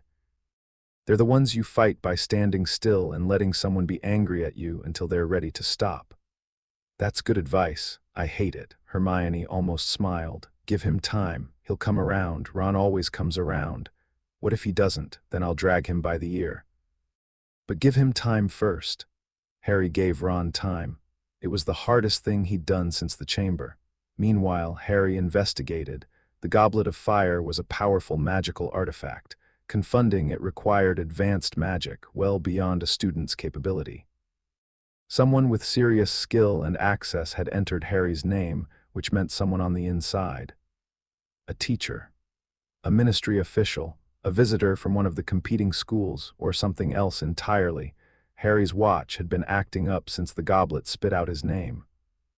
Not the random interference he'd grown accustomed to at Hogwarts. This was different. Targeted bursts, lasting exactly 1.3 seconds each, at irregular but patterned intervals. Ratchet's comms device was picking up a signal it had never been designed to receive. Harry timed the bursts over 3 days. He wrote them down, old-fashioned pen and parchment, and stared at the numbers until the pattern emerged. The bursts correlated with proximity to a specific location in the castle, Moody's office, Professor Alastor Moody.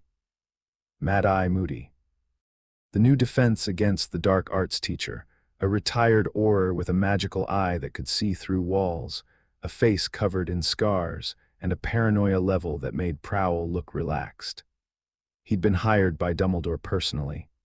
He taught with a brutality that was effective but unsettling.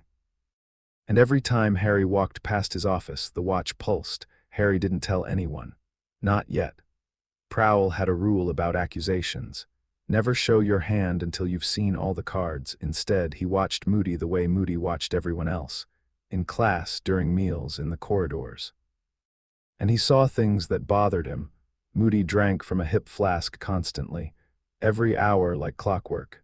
His hands shook slightly between drinks. His magical eye was remarkable, yes, but it moved with a precision that seemed almost mechanical, tracking multiple targets simultaneously in a way that felt more like a sensor array than a human sense. And once, just once, when Moody thought nobody was looking, Harry saw him standing in an empty corridor with his hand pressed against the stone wall, perfectly still, head tilted, listening to something nobody else could hear.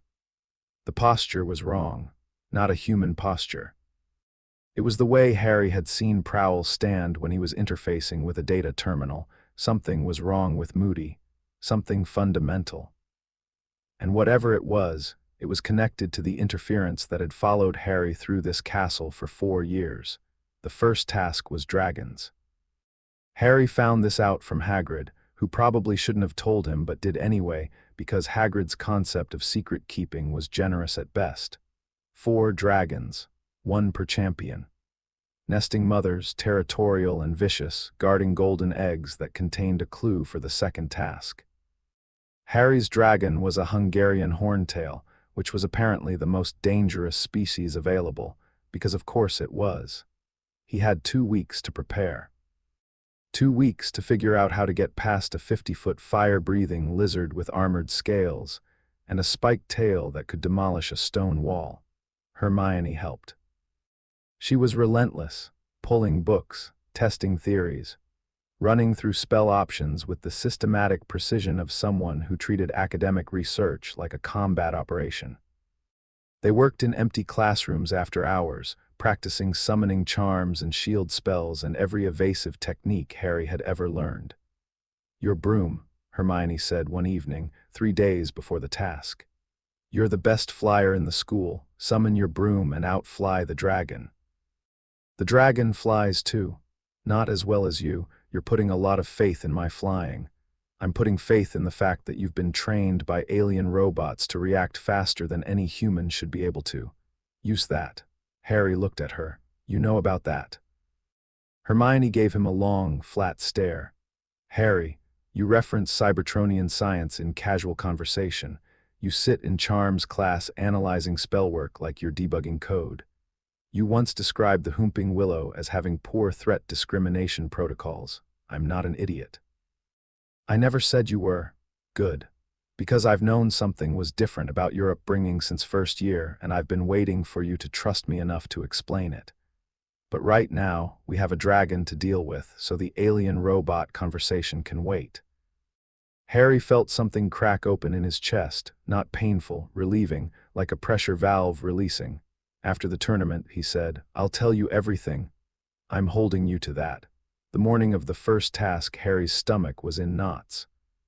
He stood in the champion's tent, listening to the crowd roar outside, and his hands wouldn't stop shaking no matter how many breathing cycles he ran. Cedric went first, then Fleur, then Crumb. Each one took about 20 minutes. Harry could hear the crowd's reactions. Gasps, screams, cheers, the deep rumble of dragon fire. Then it was his turn. The arena was a rocky enclosure built inside a natural depression in the grounds. Boulders, uneven terrain, and at the center, chained to a post but with enough slack to cover most of the arena, the Hungarian horntail. It was enormous, 60 feet from nose to tail, with scales like black iron and eyes like furnaces. It saw Harry the moment he stepped out, and its head tracked him with predatory intelligence. Harry raised his wand. Accio firebolt. Nothing happened for 3 seconds. 4, 5, the crowd murmured. The horntail shifted, its tail sweeping across the ground, leaving grooves in the rock. Then Harry heard it, a whistle of displaced air. His firebolt shot over the stadium wall and dropped into his hands like it had been waiting for him. Harry mounted and kicked off, and the world fell away. Flying was the one thing Harry did that wasn't tactical. It wasn't calculated. When he was in the air, everything else went quiet, the training, the analysis, the constant background hum of assessment and planning. There was just speed and wind and the absolute focus of a body doing what it was built to do. The horntail launched after him. Wings spread, chains snapping taut, a column of fire erupting from its jaws that turned the air above the arena into a furnace. Harry rolled left, felt the heat sear past his right side, close enough to smell his robes scorching. He climbed. Fast. The firebolt responded to intent as much as touch, and Harry's intent was pure, up, away, out of the fire's reach. The horntail strained against its chain, wings beating, jaws snapping. The chain groaned but held. Harry circled. The crowd was screaming below him, a wall of sound he blocked out because sound was distraction and distraction was death. He studied the arena from above. The golden egg was at the horntail's feet, nestled among the real eggs. The chain gave the dragon a radius of about 40 meters. The egg was at the center. No approach angle was safe unless he made one. Harry dove. Straight down, full speed, aiming for the horntail's head. The dragon reared back, opening its jaws for another blast. Harry pulled up at the last second, close enough to feel the heat of the fire rolling through the dragon's throat, and banked hard right. The horntail's head followed him. Its body turned. The chain wrapped around the post, shortening the dragon's range on the opposite side. 2 meters of slack consumed. Harry did it again. Dove baited the turn, pulled away. The chain wrapped tighter. Another meter gone, and again and again. By the 4th pass, the horntail was tangled enough that the far side of the nest was just barely outside its reach. The dragon knew it. The rage in its eyes was volcanic. Harry dove one final time, not at the dragon, at the nest. He came in low, skimming the rocky ground, hand outstretched. The horntail lunged, chain shrieking against the post, jaws closing on empty air 3 feet behind Harry's broom tail. His fingers closed around the golden egg. He pulled up, shot skyward, and the arena exploded with noise. Harry landed on shaking legs. His robes were singed. His hands were raw from gripping the broom. His heart was hammering so hard he could feel it in his teeth. He'd won, or survived. At this point, the distinction felt academic. Ron came back that evening. Harry was in the common room, surrounded by Gryffindors celebrating, the golden egg sitting on the table in front of him when Ron walked in through the portrait hole. The room went slightly quieter. People noticed. Ron's ears were red, which meant he was either angry or embarrassed, and in this case it was clearly the latter. He crossed the room, sat down next to Harry, didn't say anything for about 10 seconds. "Dragons," Ron said finally. "Yeah, actual dragons." Yep, mate. Ron looked at him. His eyes were red too, not crying red but tired red, the kind that came from not sleeping properly for weeks.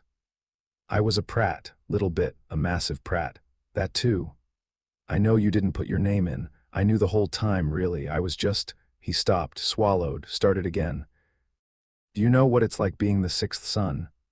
Everything's already been done. Every achievement, every record. Bill was head boy. Charlie caught the snitch. Percy got 12 OWLS. The twins are the twins. And then my best friend is Harry Bloody Potter, and the goblet picks him for the one thing that might have been my chance to be something, and I just... He shrugged. The shrug was sad. I'm sorry. Harry looked at Ron, his best friend.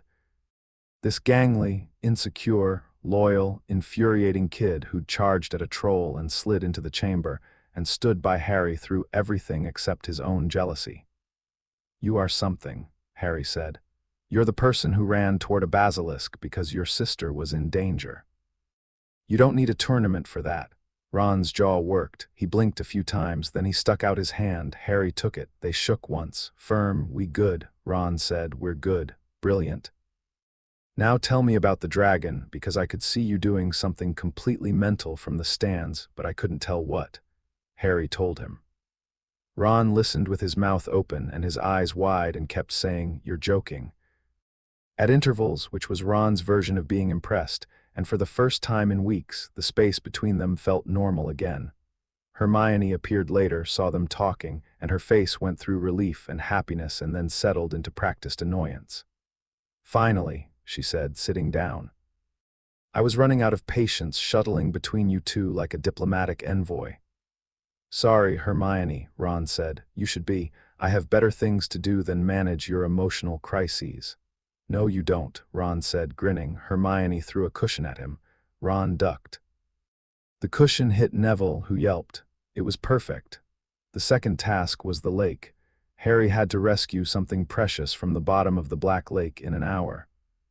The something precious turned out to be Ron, which Harry discovered when he reached the lake floor and found 4 people suspended in enchanted sleep, tethered to a ruined stone structure that looked like it had been there for centuries. Ron, Hermione, a young girl who must have been Fleur's sister, and Cho Chang for Cedric. Harry used gillyweed, which Neville had suggested after days of frantic research, and it turned his mouth and throat into something that could process water. The sensation was horrible, like drowning in reverse. His hands webbed, his feet flattened.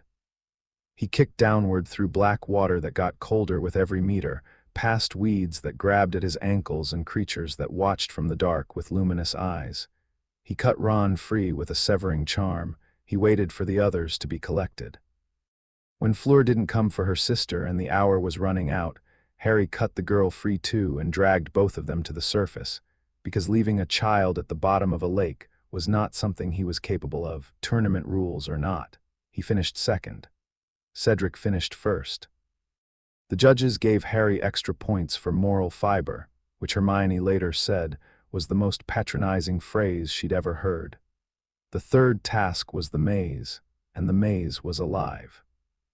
Hedges 20 feet tall, shifting and closing behind you, with creatures lurking in the turns and enchantments woven into the paths that messed with your sense of direction. Harry moved through it the way Prowl would have, mapping turns, marking dead ends, keeping track of his orientation relative to the center where the Triwizard Cup waited.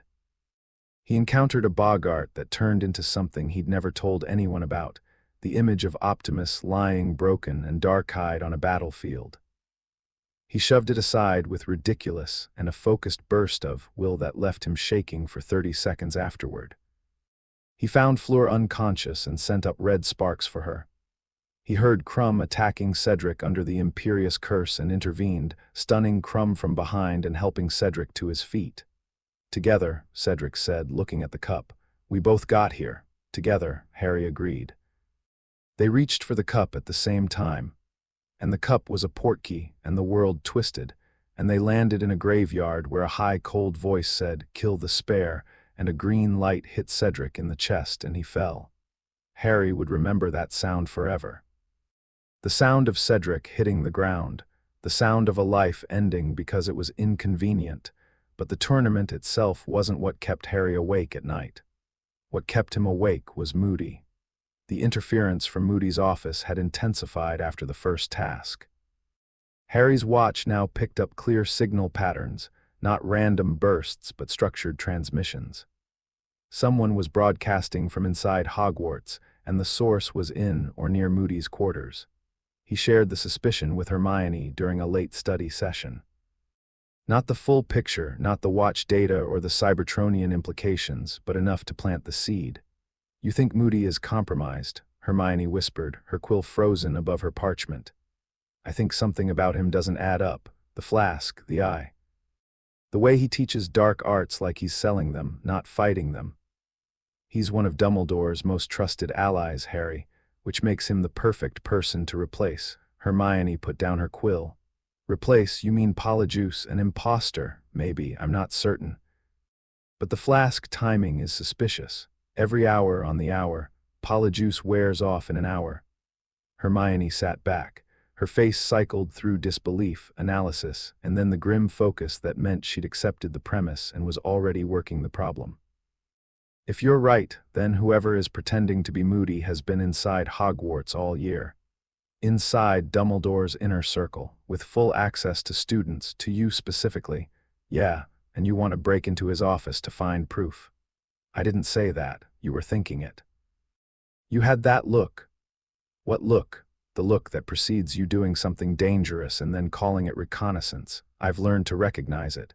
Harry almost smiled. Almost. Harry broke into the office on a Thursday night in May. He shouldn't have. He knew he shouldn't have.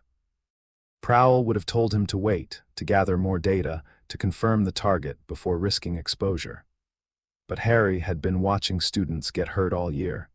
He'd been watching the tournament escalate in ways that felt manufactured. And his gut, the gut that Ratchet had told him to trust, said he was running out of time. Moody's office was locked with 3 separate enchantments. Harry cracked 2 of them with spellwork, and the third by physically removing the hinge pins. A trick he'd learned from watching Ratchet disassemble things when he was bored. The office was cluttered. Dark detectors on every surface, whirring and clicking. A trunk sat against the far wall, large and heavy and emanating an energy signature that made Harry's watch vibrate so intensely it hurt his wrist. He opened the trunk. Inside was another trunk. Inside that, another. 7 layers deep like nesting dolls, and at the very bottom, in a space that had been magically expanded, a man was lying unconscious. The man had 1 real eye and 1 missing eye socket, scars, a wooden leg. He was thin, starved, and dressed in ragged clothes, the real Alastor Moody.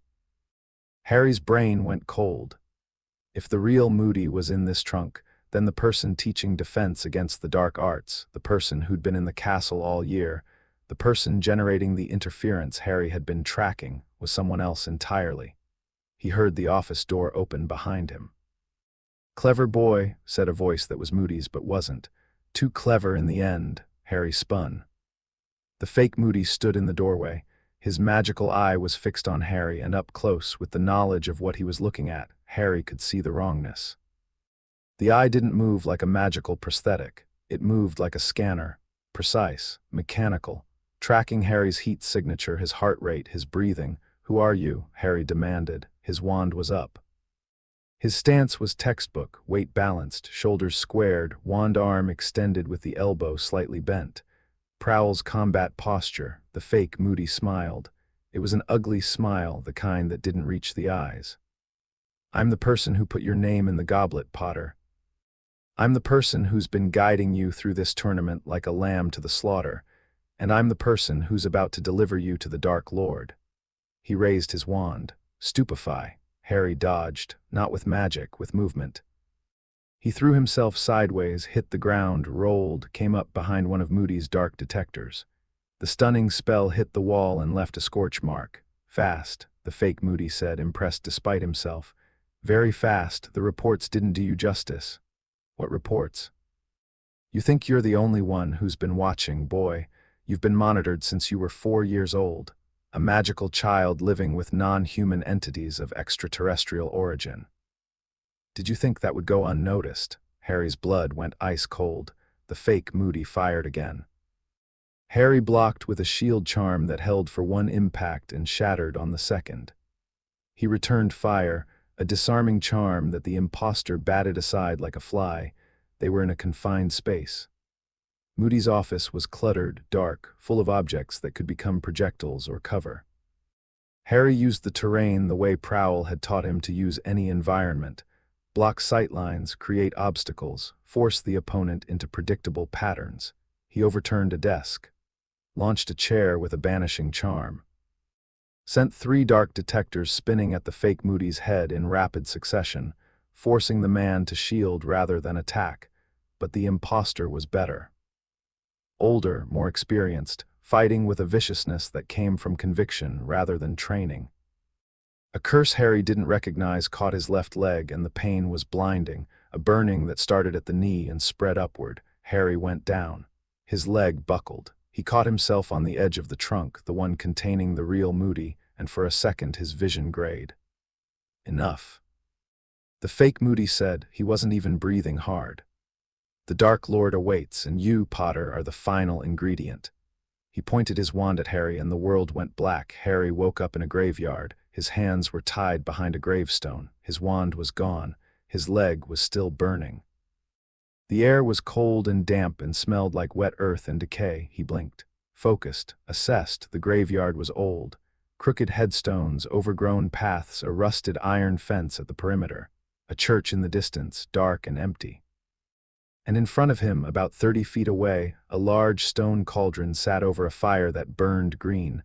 A figure stood beside the cauldron, small, hunched, carrying something in its arms like a grotesque baby. Wormtail. Peter Pettigrew. Harry recognized him from Prowl's files, the traitor who had betrayed his parents. And in Pettigrew's arms, wrapped in dark cloth, was something that was alive but barely. Something that hissed and moved and radiated a wrongness so profound that Harry's skin crawled even from 30 feet away. "The boy is awake," the thing said. Its voice was high and cold and scraped against Harry's eardrums like metal on glass. "Begin." Pettigrew carried the bundle to the cauldron and lowered it in. The green fire surged, the liquid inside bubbled and churned, bone of the father unknowingly given. Pettigrew chanted, his voice shaking. A crack appeared in the ground near a headstone. Harry glanced at the name on the stone behind him. Tom Riddle, the grave of Voldemort's father. A bone rose from the earth and dropped into the cauldron. Flesh of the servant, willingly given. Pettigrew raised a knife. Harry looked away, but he heard the sound, the wet sound, and Pettigrew's scream, and something hit the surface of the liquid with a splash. Blood of the enemy, forcibly taken. Pettigrew stumbled toward Harry, holding the knife in his remaining hand, his face white with pain. He cut Harry's arm, a shallow cut along the forearm, and collected the blood in a vial that he poured into the cauldron. The cauldron erupted. White steam, blinding, filling the graveyard like fog. The fire beneath it died. Silence. Then a figure rose from the cauldron, tall, skeletal, thin. Skin so pale it was almost translucent. Red eyes that glowed in the mist like brake lights. A face that was barely a face, flat, noseless, with slits for nostrils and a mouth that was too wide and too thin. Lord Voldemort stood in the graveyard and breathed in the night air and smiled, and the smile was the most terrible thing Harry had ever seen. But it wasn't Voldemort's face that made Harry's blood freeze. It wasn't the red eyes or the snake-like features or the raw malice radiating from every pore. It was the body. Voldemort's new body was wrong. Not just magically wrong, the wrongness that came from being resurrected by dark ritual, mechanically wrong. Under the pale skin, visible at the joints where skin stretched thin, Harry could see something that didn't belong in a human body. Metallic reinforcement, thin lines of dark metal running along the bones of the forearms, the collarbones, the spine. Not decorative, structural. Someone had used Cybertronian technology to stabilize Voldemort's resurrection. Harry stared and felt the world shift under his feet because this was no longer a wizarding war. This was something else entirely. "Harry Potter," Voldemort said. His voice was different from the diary's version, deeper, more real, more wrong. the boy who lived. Come to watch the beginning of a new age, Voldemort raised his wand. A spell Harry didn't know hit the sky and exploded into a dark symbol, a skull with a serpent emerging from its mouth, projected against the clouds. Within minutes, figures began appearing in the graveyard, materializing out of thin air with sharp cracking sounds. Masked, robed, dropping to their knees before Voldemort, Death Eaters. 12, 20, more. Voldemort walked among them, calling names, dispensing praise and punishment in equal measure. Harry used the time to work on his bindings. The rope was enchanted, resistant to pulling, but the gravestone it was tied to was old and crumbling. Harry found a sharp edge on the stone and sawed the rope against it, back and forth, ignoring the pain in his wrists. And now, Voldemort said, turning back to Harry, a demonstration of the new order.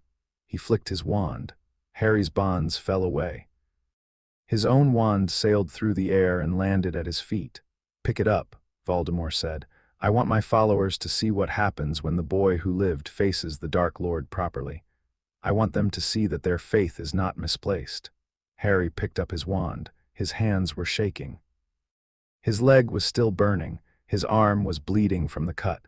He was 14 years old and standing in a graveyard surrounded by 20 masked killers and facing a resurrected dark wizard with alien technology woven into his bones. Ratchet's voice.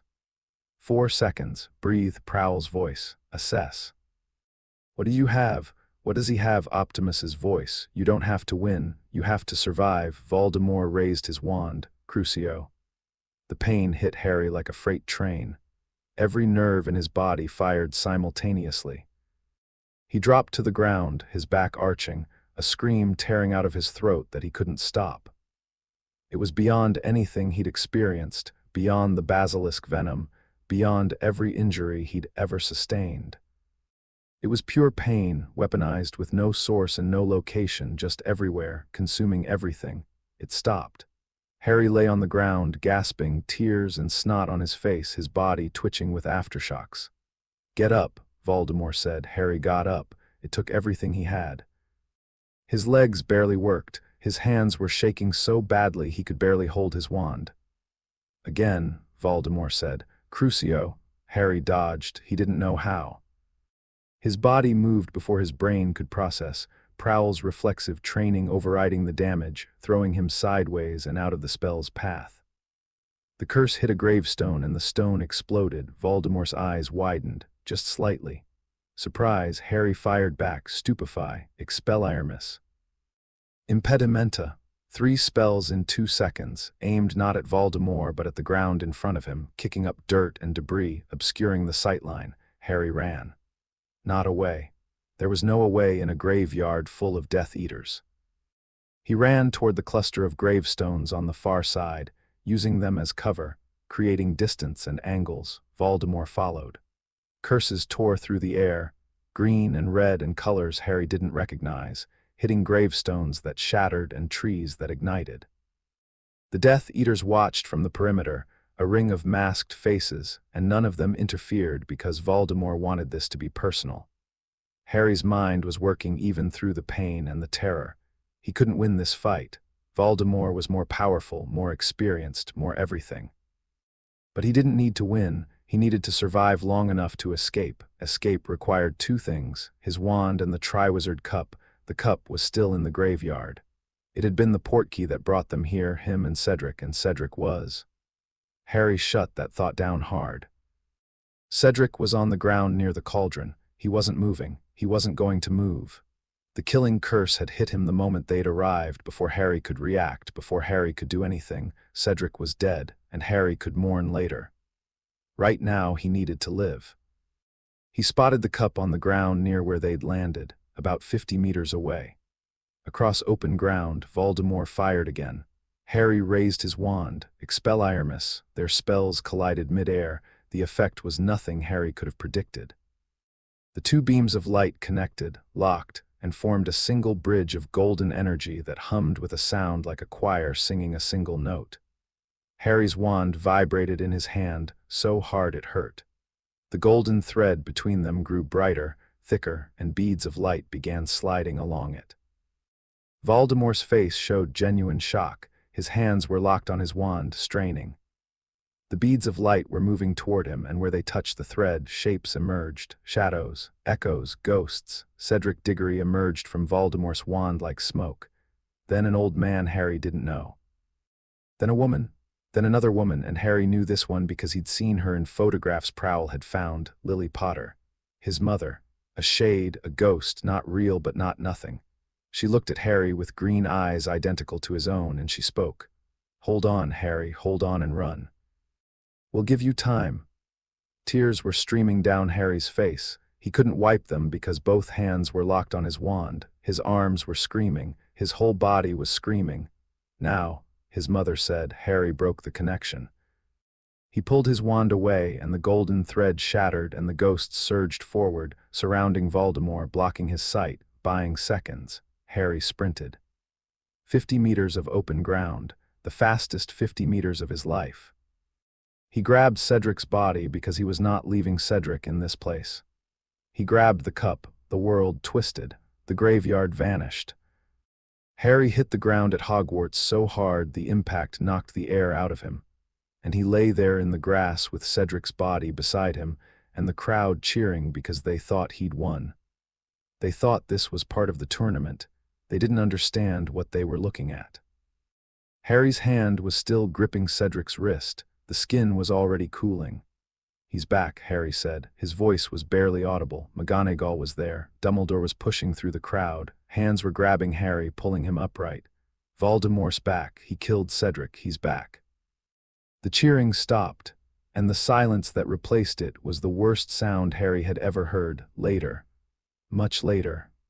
After the hospital wing, after the truth about Barty Crouch Jr. emerged, after the fake Moody was revealed, and the real Moody was recovered from the trunk, after Dumbledore had listened to everything, and his face had aged 10 years in an hour. Harry sat alone in the hospital wing bed and stared at his hands. They were still shaking. They hadn't stopped since the graveyard. Hermione and Ron were there. They'd refused to leave. Hermione was sitting in the chair beside his bed, her hands folded in her lap, her face pale and strained. Ron was standing by the window, looking out at the dark grounds, not saying anything, which was how Ron processed things that were too big for words. "Cedric's parents are downstairs," Hermione said quietly. "His mother won't stop crying." Harry closed his eyes. "You don't have to talk about it." Hermione added quickly, "Not yet, not until you're ready." "I watched him die," Harry said. His voice was flat, hollow, the voice of someone who'd gone somewhere far away and hadn't fully come back yet. "We touched the cup at the same time. We landed together. And then Voldemort said 2 words and Cedric was dead and I couldn't do anything. I was 3 feet away and I couldn't do anything." Ron turned from the window. His face was terrible, not anger, not pity, something worse, helplessness. The look of someone who loved his friend and couldn't reach the place where his friend was hurting. "It wasn't your fault," Ron said. "I know that. Do you? Because you've got that look on your face, the one you get when you're running scenarios, figuring out what you could have done different." Harry said nothing. Ron was right. Harry was replaying it, the moment they'd landed. The half-second between arrival and the curse. Could he have pushed Cedric aside? Could he have shielded? Could he have moved faster, reacted sooner, been better? "Stop," Hermione said firmly. "I can see you doing it. Stop. You had no warning. You had no time. You were ambushed by the most dangerous wizard alive in a location you couldn't have predicted. There is nothing you could have done." "Hermione's right," Ron said. He walked over and sat on the edge of the bed. "And I know that won't help right now, but we're going to keep saying it until it does." Harry looked at them. His 2 friends, the 2 people in this world who knew him best, even if they didn't know everything. Even if the biggest truth about his life was still hidden behind a cover story about a distant relative and homeschooling. "There's something else," Harry said. "Something I saw in the graveyard that I haven't told Dumbledore." Hermione's eyes sharpened. "What?" "Voldemort's body. The one the ritual created. There was technology in it, under the skin. Metal reinforcement along the bones. It wasn't magical, it was something else." Ron frowned. "Technology, like Muggle technology." "No, not Muggle." Hermione stared at him. And Harry could see it happening, the gears turning, the connections forming, all the years of observations and suspicions and half-answered questions crystallizing into a shape she could almost see. "Harry," she said slowly, "after the tournament, you promised you'd tell me everything." "I know. I think after the tournament is now." Harry looked at the ceiling, took a breath, 4 in, 4 hold, 4 out. "Yeah," he said, "I think it is." But he didn't tell them, not tonight. Tonight he couldn't hold anything more. Tonight he needed to lie in a hospital bed and stare at the ceiling and let his friends sit with him in silence and not solve anything. Cedric was dead. And Harry could mourn later. No, Harry needed to mourn now, right now. In this bed, in this silence, with these people beside him. Because if he didn't mourn now, if he pushed it down and filed it away and moved on to the next mission the way every part of his training was screaming at him to do, he would lose something human in himself that he couldn't afford to lose. So he cried. Quietly, the way he'd learned in the cupboard under the stairs, except this time it wasn't quiet because he was afraid. It was quiet because the grief was too deep for sound. Hermione took his hand. Ron put his hand on Harry's shoulder. And they stayed like that until the tears stopped, which took a long time. After they left, after the hospital wing was dark and quiet, Harry sat alone and stared at his hands. They were still shaking. They hadn't stopped since the graveyard. Cedric was dead. A boy who'd done nothing wrong except be in the wrong place at the wrong time, killed by a spell so casual it might as well have been a swatted fly. Harry could still hear the sound the curse made when it hit. A rushing sound like wind, and then silence, and Voldemort's body. The metal under the skin, the Cybertronian technology woven into bone and sinew. That was the part nobody else knew about, the part Harry couldn't tell Dumbledore, because explaining it would mean explaining everything. His watch was on the bedside table. He picked it up and put it on. The display was clear for the first time in months. No interference. Whoever had been broadcasting from inside Hogwarts had been Crouch Jr., and Crouch Jr. was now in custody, but the signal Crouch had been sending had been going somewhere. To someone. The information he'd been transmitting about Harry, about Hogwarts, about the tournament had been received by an entity that had used it to help resurrect Voldemort with stolen alien technology. The two wars had merged. Magic and machinery. Death Eaters and Decepticons. And Harry was standing at the intersection of both. He tapped the watch, not the emergency signal this time. A different pattern one Ratchet had programmed as a priority channel, reserved for situations that changed the entire strategic landscape. 3 taps, pause, 2 taps, pause, 3 taps. The watch vibrated, acknowledged, and then, 30 seconds later, something happened that had never happened before. The watch displayed a message. Actual text scrolling across the tiny display in Cybertronian glyphs that Harry could read as easily as English. Signal intercepted by third party during transmission. Location of Ark potentially compromised. Standby for extraction. Optimus. Harry read the message twice.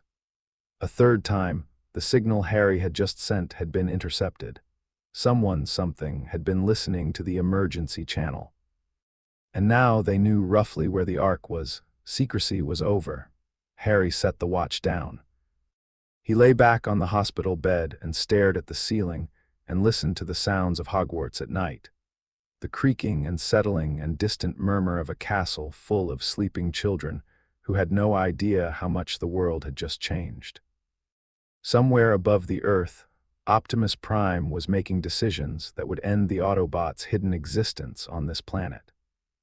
Somewhere in the darkness, Voldemort was testing his new body, flexing fingers reinforced with alien metal, feeling the marriage of magic and machinery that made him stronger than any dark wizard had ever been.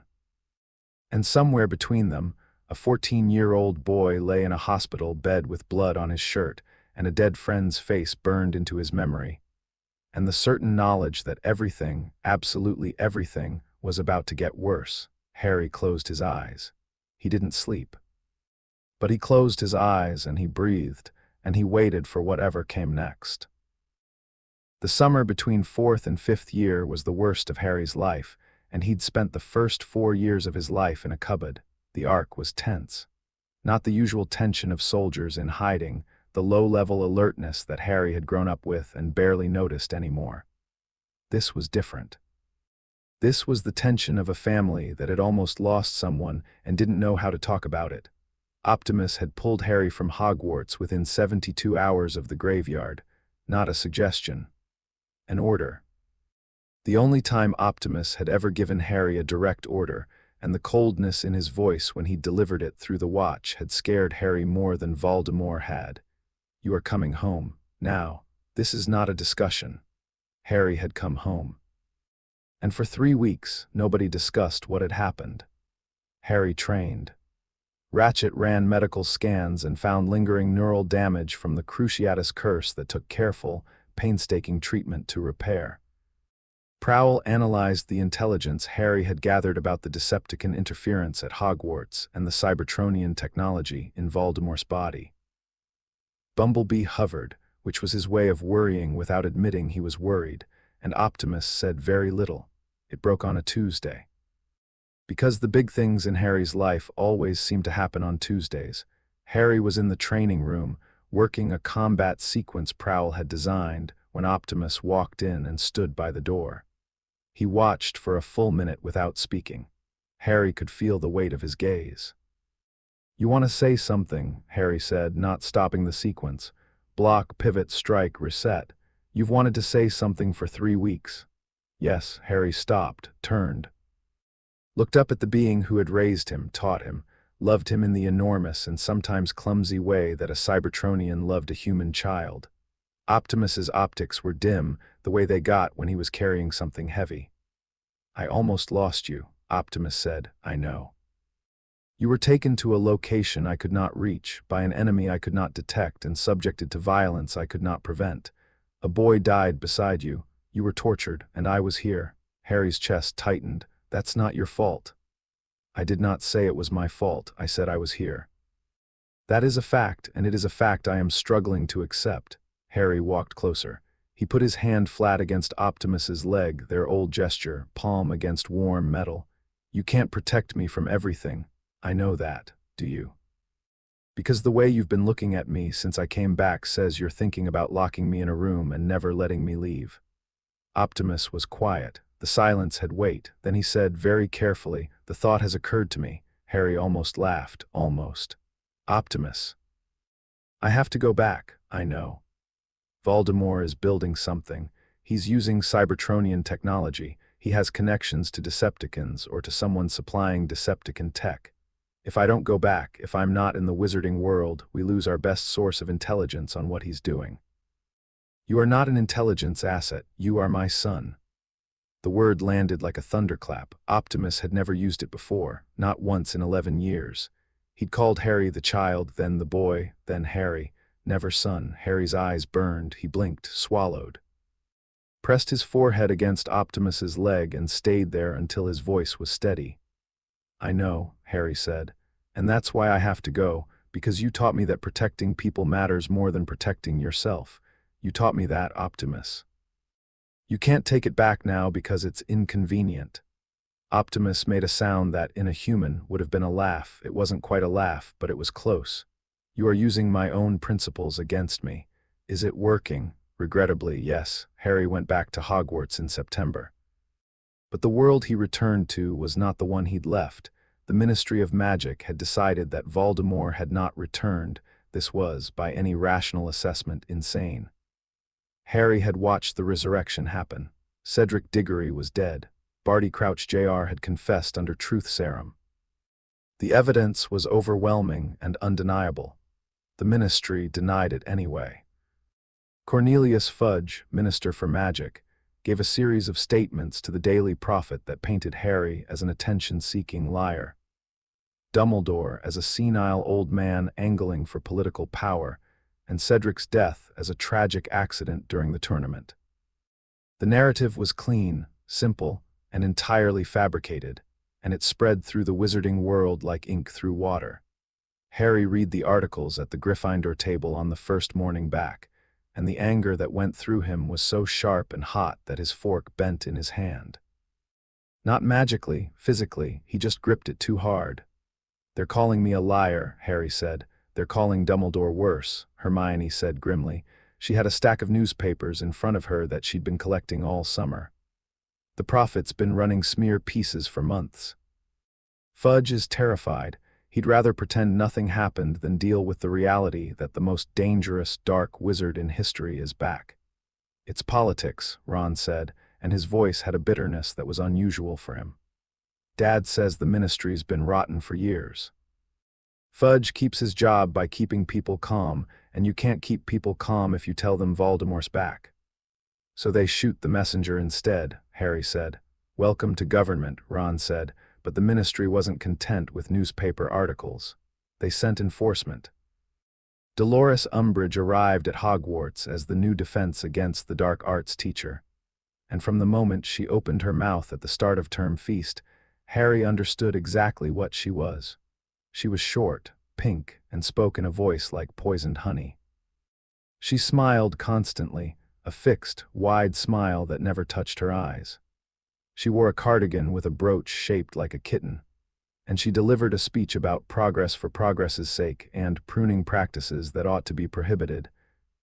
That was so thick with coded threats that most students didn't even notice what she was saying. Harry noticed. Hermione noticed. They exchanged a look across the table that said, without words, "We are in trouble." Umbridge didn't teach defense against the dark arts. She assigned textbook readings. Theoretical chapters about defensive theory, no spells, no practice, no wands. We're not going to use magic, Ron said, incredulous during the first lesson. Why would you need to use defensive spells in my classroom, Mr. Weasley? Umbridge said with her horrible smile. Are you expecting to be attacked during class? Well, I wasn't. Now I'm reconsidering. Detention, Mr. Weasley. It got worse. Umbridge was given increasing authority through a series of ministry decrees that appeared on the walls of Hogwarts like a rash. Educational Decree 23 made her High Inquisitor with the power to inspect and discipline teachers. 24 banned student organizations. 26 gave her authority over student punishments. Hogwarts became a surveillance state.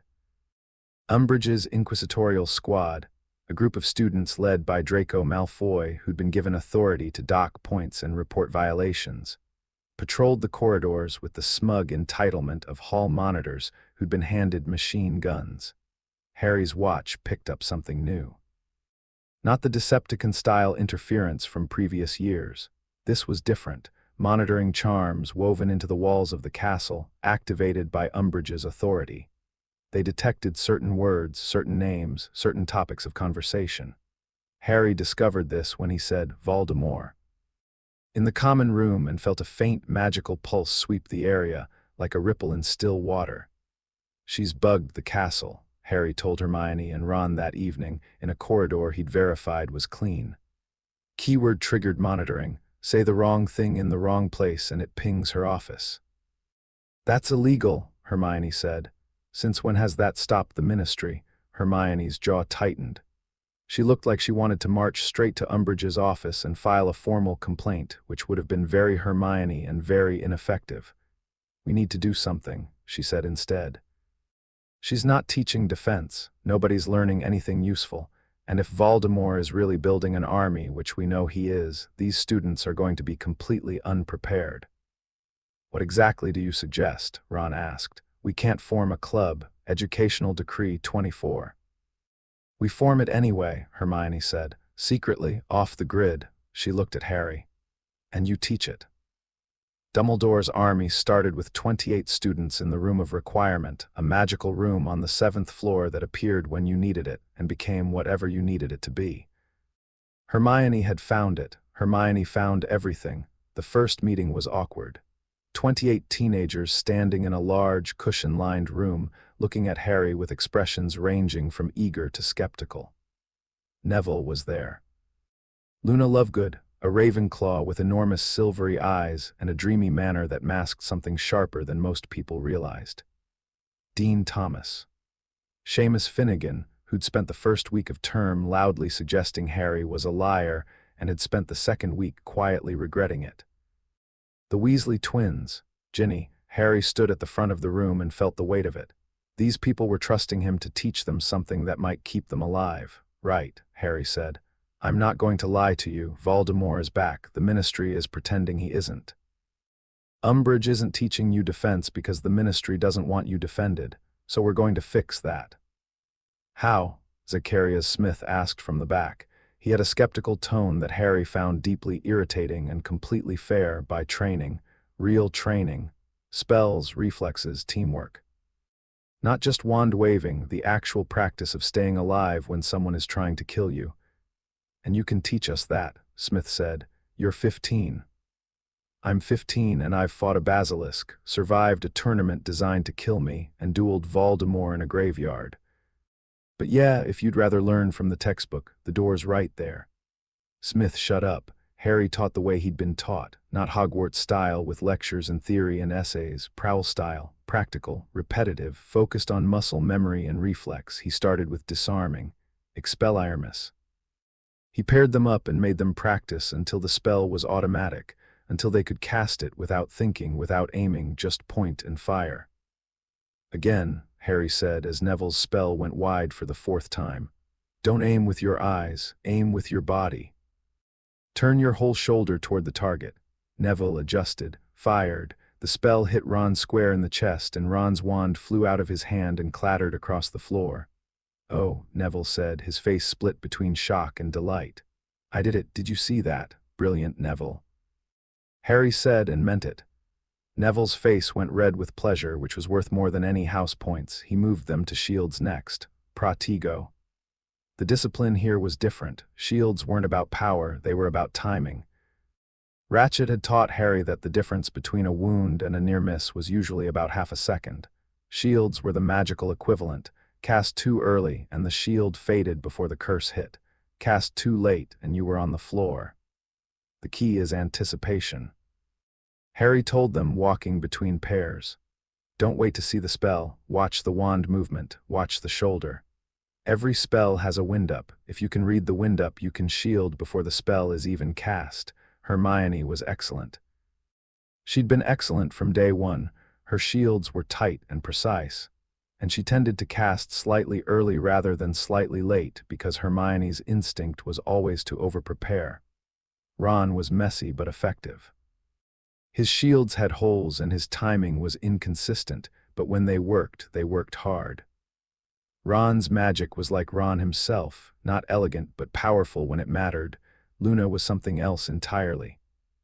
She dueled with her head tilted slightly, like she was listening to music nobody else could hear, and her spells came from angles that made no tactical sense until they landed. Harry couldn't predict her movements, which meant opponents couldn't either.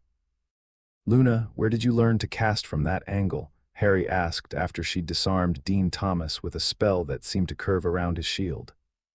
I didn't learn it anywhere. I just thought it would be nice to go around instead of through. Harry blinked. That's not how spells work. It worked though, didn't it? Harry opened his mouth, closed it, and moved on. Some things you just accepted. Neville was the one who changed the most. He arrived at the first session barely able to hold his wand steady, and within a month he was dueling with a quiet intensity that surprised everyone, including himself. His problem had never been power. It was confidence. And the DA gave him something Hogwarts classes never had, a place where trying and failing wasn't punished. You flinch before you cast, Harry told him during a one-on-one session. You expect to fail, so your body pulls back. Don't think about whether the spell will work. Think about what you're protecting. What do you mean? Picture someone behind you, someone you'd do anything to keep safe. Now cast. Neville's face changed. Something hardened behind his eyes. He raised his wand and fired a stunning spell that blew the practice dummy off its stand and into the far wall. Better, Harry said. I was thinking about my mum and dad, Neville said quietly. Harry put his hand on Neville's shoulder. Then keep thinking about them. The twins were terrifying. Fred and George fought as a unit, covering each other's blind spots, finishing each other's spells. They'd clearly been practicing together for years, and their coordination was better than anything Harry could teach them. Ginny was the surprise. She was fast, scary fast. Her wand work was sharp and decisive, and she had an instinct for combat that reminded Harry uncomfortably of himself. She didn't hesitate. She didn't second-guess. She saw the threat and she responded, and the response was usually violent and accurate. After one session where Ginny disarmed 3 different opponents in under a minute, Harry pulled her aside. "Where did you learn to duel like that?" Ginny brushed her hair out of her face. She was flushed from practice, breathing hard, and her eyes had a brightness in them that Harry found hard to look away from. "I have 6 brothers. You learn to fight or you learn to lose. That's not brother fighting, that's combat instinct." She looked at him directly. "Maybe I'm just angry." "About what?" "About everything. About what happened to me in 2nd year. About the ministry calling you a liar when I know what Voldemort's diary did to me. About being treated like a little girl who needs protecting when I've had a piece of the darkest wizard in history inside my head." She paused. Her breathing was slowing down, but the intensity in her eyes wasn't. "I'm angry, Harry, and it turns out anger makes me good at hexes." Harry looked at her. Really looked, not the tactical assessment he usually ran on people, but the kind of looking that happens when you see someone clearly for the first time. Ginny Weasley was not the scared first year he'd found in a corridor 3 years ago. She'd been broken by Voldemort's diary and had put herself back together with a ferocity that most people never developed in a lifetime. "I get it," Harry said. "The anger, I get it. I know you do, that's why I'm telling you." They stood there in the room of requirement, the sounds of practice continuing around them, and something passed between them that was quieter than words and more honest. Harry felt it settle in his chest like a warm stone. He didn't name it. Not yet. December came with snow and secrets, and the growing sensation that Hogwarts was holding its breath. Harry's watch had been picking up something new for weeks. Not monitoring charms, those were Umbridge's contribution, and Harry had mapped their locations thoroughly. This was deeper, older. A vibration in the stone itself, barely detectable, like a heartbeat buried under centuries of masonry. He mentioned it to Hermione during a late study session. "Something's in the walls," he said. "Not a spell, not a charm, something physical. Something that was installed a long time ago and recently activated." Hermione frowned. "Installed, like infrastructure, like hardware." Hermione studied him. She did that more often now, studying him with that particular look that said she was connecting dots. She'd been patient, remarkably patient for Hermione, waiting for Harry to keep his promise from 4th year. He still hadn't told her the full truth about the Autobots. The timing never felt right, or maybe he was just scared. "Harry," Hermione said carefully, "you keep using words like hardware and infrastructure and signal interference. Those are technology words, not magic words. I know. And you promised me an explanation after the tournament." "I know that too. It's December." Harry looked at his hands. The scar on his forearm from the graveyard, the calluses from wand work and combat training. Hands that belonged to 2 worlds and fit perfectly in neither. "Okay," he said, "but not here and not just you, Ron too." He told them that night in the room of requirement after everyone else had gone. He told them everything. The Ark, Optimus Prime, the Autobots, growing up on a spaceship in orbit, learning tactics from alien robots, the Decepticon interference at Hogwarts, the technology in Voldemort's body. When he finished, the room was silent for a long time. Ron spoke first. "Alien robots." "Yes, giant alien robots from another planet. Yes, who raised you like parents." "Yes." Ron leaned back and stared at the ceiling. "That actually explains so much, like so much, the way you sit perfectly still when you're thinking, the way you analyze rooms when you walk into them. That time you called the Whomping Willow a hostile perimeter element, I thought you were just weird." "I am just weird. I'm also raised by alien robots." Hermione hadn't spoken. She was sitting very still, her eyes focused on something Harry couldn't see, her brain visibly processing at a speed that would have impressed Prowl. "The watch," she said. "Ratchet built the watch. The owl is a drone. The interference you've been tracking is Decepticon surveillance equipment embedded in Hogwarts structure. And Voldemort's new body has Cybertronian components because someone, a Decepticon or a Decepticon ally, supplied the technology for his resurrection." Yes to all of that. The Decepticon symbol you found in first year. The signal Crouch was broadcasting, the artifacts being smuggled out of the castle. All of it was part of a pipeline feeding intelligence and magical materials to whoever is bridging the gap between Decepticons and Death Eaters. Yes. Hermione nodded slowly. Who's the bridge? I don't know yet. But you have a suspect. Harry hesitated. Then he said, somebody with access to both worlds, somebody who understands Cybertronian technology well enough to integrate it with dark magic. Somebody who's been inside the system long enough to move without suspicion. That's a lot of somebodies, Ron said. I know, but the artifact smuggling started in my second year. Whoever's doing this has been at Hogwarts or connected to Hogwarts for at least 4 years. And they have a ring. Silver, dark stone, left hand. Hermione's eyes sharpened. You saw their hand. Once, second year, I followed the footsteps. And you remember the ring. I remember everything about that night. Prowl trained me to. Hermione stood up and started pacing. She did this when she was close to something, her body needing to move because her brain was moving too fast to sit still. We need to identify the ring, she said. Silver band, dark stone, that's specific. If it's a family ring, we can narrow it by bloodline. If it's an organizational marker, we can narrow it by affiliation. Or it's just a ring, Ron said. Nothing is just a ring when someone is wearing it while smuggling dark, magical artifacts out of a castle. Ron considered this. Fair point. Christmas brought an unexpected gift. Not under the tree, in a corridor. Harry was walking back to Gryffindor Tower after a DA session on the last night before the holidays. The castle was mostly empty, most students already gone home. The corridors were quiet and cold and lit by torches that guttered in drafts from invisible windows. He turned a corner and Ginny was there. She was leaning against the wall with her arms crossed, clearly waiting for him, and the look on her face said she'd been thinking about something for a long time and had finally decided to do it. Hey, Harry said. Hey, she pushed off the wall. I wanted to catch you before the break. Here I am. Here you are, she paused. Her confidence, which had been solid 5 seconds ago, flickered. Harry watched it happen and said nothing because some things needed space to arrive on their own. I'm not good at this, Ginny said. At what? At saying things that matter. I'm good at hexes and Quidditch and pretending everything's fine. I'm not good at. She gestured vaguely between them. This. Harry's heart was doing the fast thing, not the combat fast thing, a different fast thing, warmer, more disorienting. What's this? He asked, even though he knew.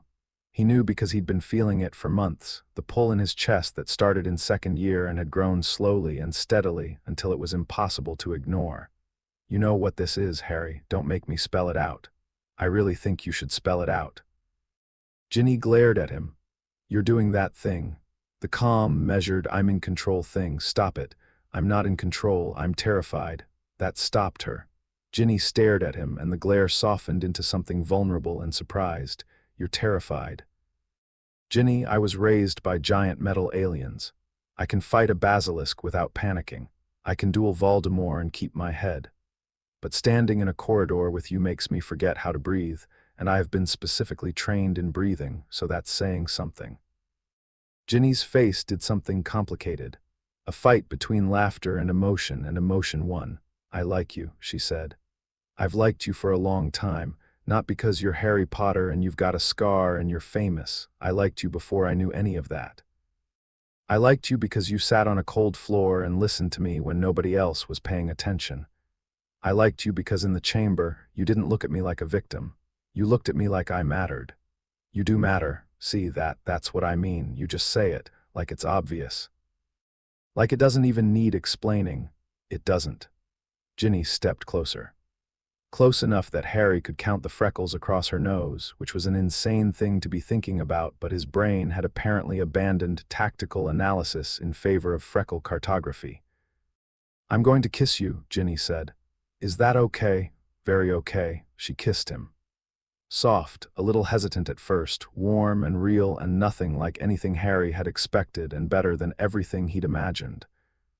His hands came up without his permission and settled on her waist, and hers were on his shoulders, and the corridor was cold and empty, and neither of them cared. When they pulled apart, Harry's breathing was a mess, four-count rhythm completely destroyed, and Ginny was smiling in a way he'd never seen before.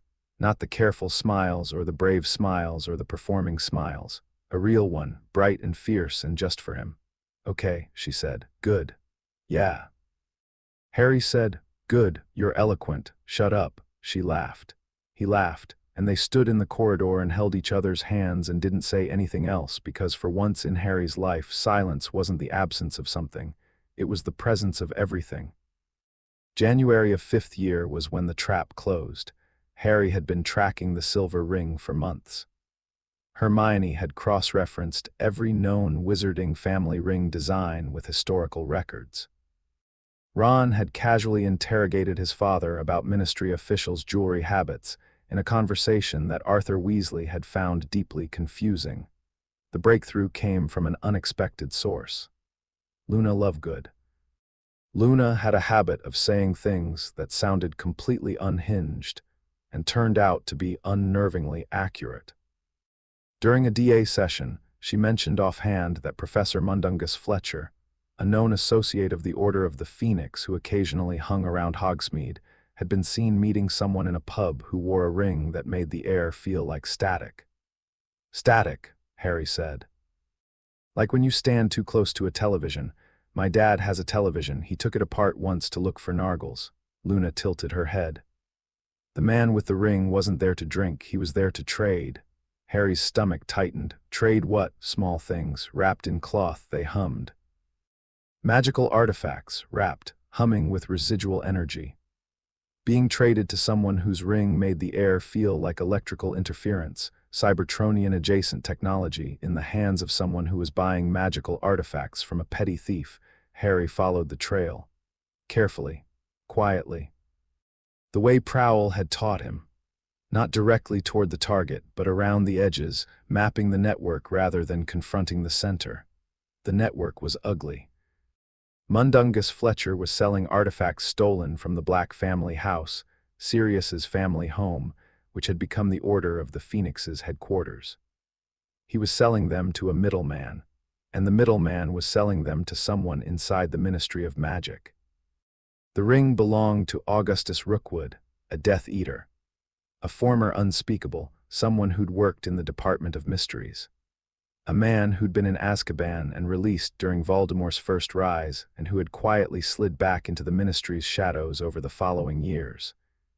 He understood magical theory at its deepest level, and he had been, Harry now realized, the bridge between worlds. Rookwood had access to the Department of Mysteries, where the most experimental and dangerous magical research happened. He had connections to the Death Eaters. And he had, at some point, made contact with Decepticons, offering them something they wanted, magical energy, artifacts rich with stored power, in exchange for something Voldemort wanted, Cybertronian technology. "It's Rookwood," Harry told Hermione and Ron. "Augustus Rookwood. He's the one who's been feeding both sides." "How do we prove it?" Ron asked. "We don't have to prove it to a court, we have to catch him in the act." Hermione looked worried. "Harry, if Rookwood is operating out of the Department of Mysteries, that's one of the most heavily secured locations in the wizarding world." "I know. And if we go there," "I know, Hermione, you're going to do it anyway. Somebody has to." The vision came in February. Harry had been having them since the graveyard. Not dreams. Visions. Flashes of Voldemort's perspective that bled through whatever connection existed between them, the scar, the shared wand cores, or something deeper and worse. This vision was clear, sharper than any before. Voldemort was standing in a dark room, and in front of him was something that made Harry's skin crawl even in the vision. A suit of armor, not a normal suit of armor. This one was wrong, larger than human. Joints articulated with mechanical precision. And inside the metal shell, visible through gaps at the seams, dark energy pulsed, a sickening combination of magical and mechanical power that moved like a living thing. A magical mechanical construct. The thing Harry's outline of fear had been building toward for 4 years. Voldemort spoke to someone Harry couldn't see. "The prototype functions adequately," said a second voice. cold, metallic, with an undertone that wasn't human and wasn't magical, Cybertronian. The magical substrate provides unpredictable amplification. Standard stunning spells have no measurable effect. Sustained assault is required for neutralization. Can it be replicated? With sufficient materials, the artifacts your agent has been supplying contain adequate residual energy. 10 more units could be constructed within the month. Voldemort smiled, the vision faded. Harry woke up gasping, his scar burning, his sheets soaked with sweat. Ron was standing over his bed, white-faced because Harry had been screaming. Department of Mysteries, Harry panted. Rookwood, he's building constructs. Armor that runs on magic and Cybertronian tech. They can't be stunned. Ron, we have to move now. Now, it's 3 in the morning. Now. They went to the Department of Mysteries on a cold February night with 6 members of the DA who were either brave enough or stupid enough to volunteer. Harry, Ron, Hermione, Ginny, Neville, and Luna. 6 teenagers walking into the Ministry of Magic through the visitors' entrance at 4 in the morning. The ministry was empty. Their footsteps echoed in the atrium, bouncing off the dark marble floors and the golden fountain. The lifts rattled and groaned. Level 9. The Department of Mysteries. The door was unlocked. That should have been the first warning. They entered a circular room with a dozen identical black doors that spun when the main door closed, disorienting them immediately. Well, that's not creepy at all, Ron said. Harry picked a door. It led to a room full of shelves, floor to ceiling, stretching away into darkness. On each shelf, small glass spheres glowed with soft light. Prophecies, Harry realized, thousands of them. Recorded predictions stored in glass containers. But they weren't here for prophecies. Harry moved through the shelves, following the pull of the vision, and found a doorway at the far end that led deeper into the department. The next room was where they found Rookwood. Augustus Rookwood was standing beside a workbench covered in magical artifacts, his sleeves rolled up, his hands stained with something dark and iridescent. The silver ring gleamed on his left hand. Behind him, against the wall, stood the construct. It was worse in person. 7 feet tall. Dark metal, jointed and articulated, with runes carved into every surface that glowed with a sick greenish light. The gaps between the plates showed that same pulsing energy, neither fully magical nor fully mechanical, but something new and terrible that was both. Rookwood looked up. He didn't seem surprised. That was the second warning. Mr. Potter, he said. His voice was mild, polite, the voice of a man who'd been expecting company. You took longer than I anticipated. You knew we were coming, Harry said. His wand was up. Behind him, 5 other wands rose. I've known since the goblet. You're predictable, Potter. Brave, certainly. Tactically gifted, I'll grant you that, but predictable. You always chase the threat. You always try to neutralize the source. It's your training, Cybertronian doctrine. He smiled. I've studied it. You've been working with Decepticons. Working with is generous. I've been trading with a faction that values magical energy the way we value gold. They provide technology, I provide fuel. And the Dark Lord provides direction. It's a simple arrangement. You're helping Voldemort build weapons. I'm building the future, boy. Magic alone can't win what's coming. Your Autobots proved that.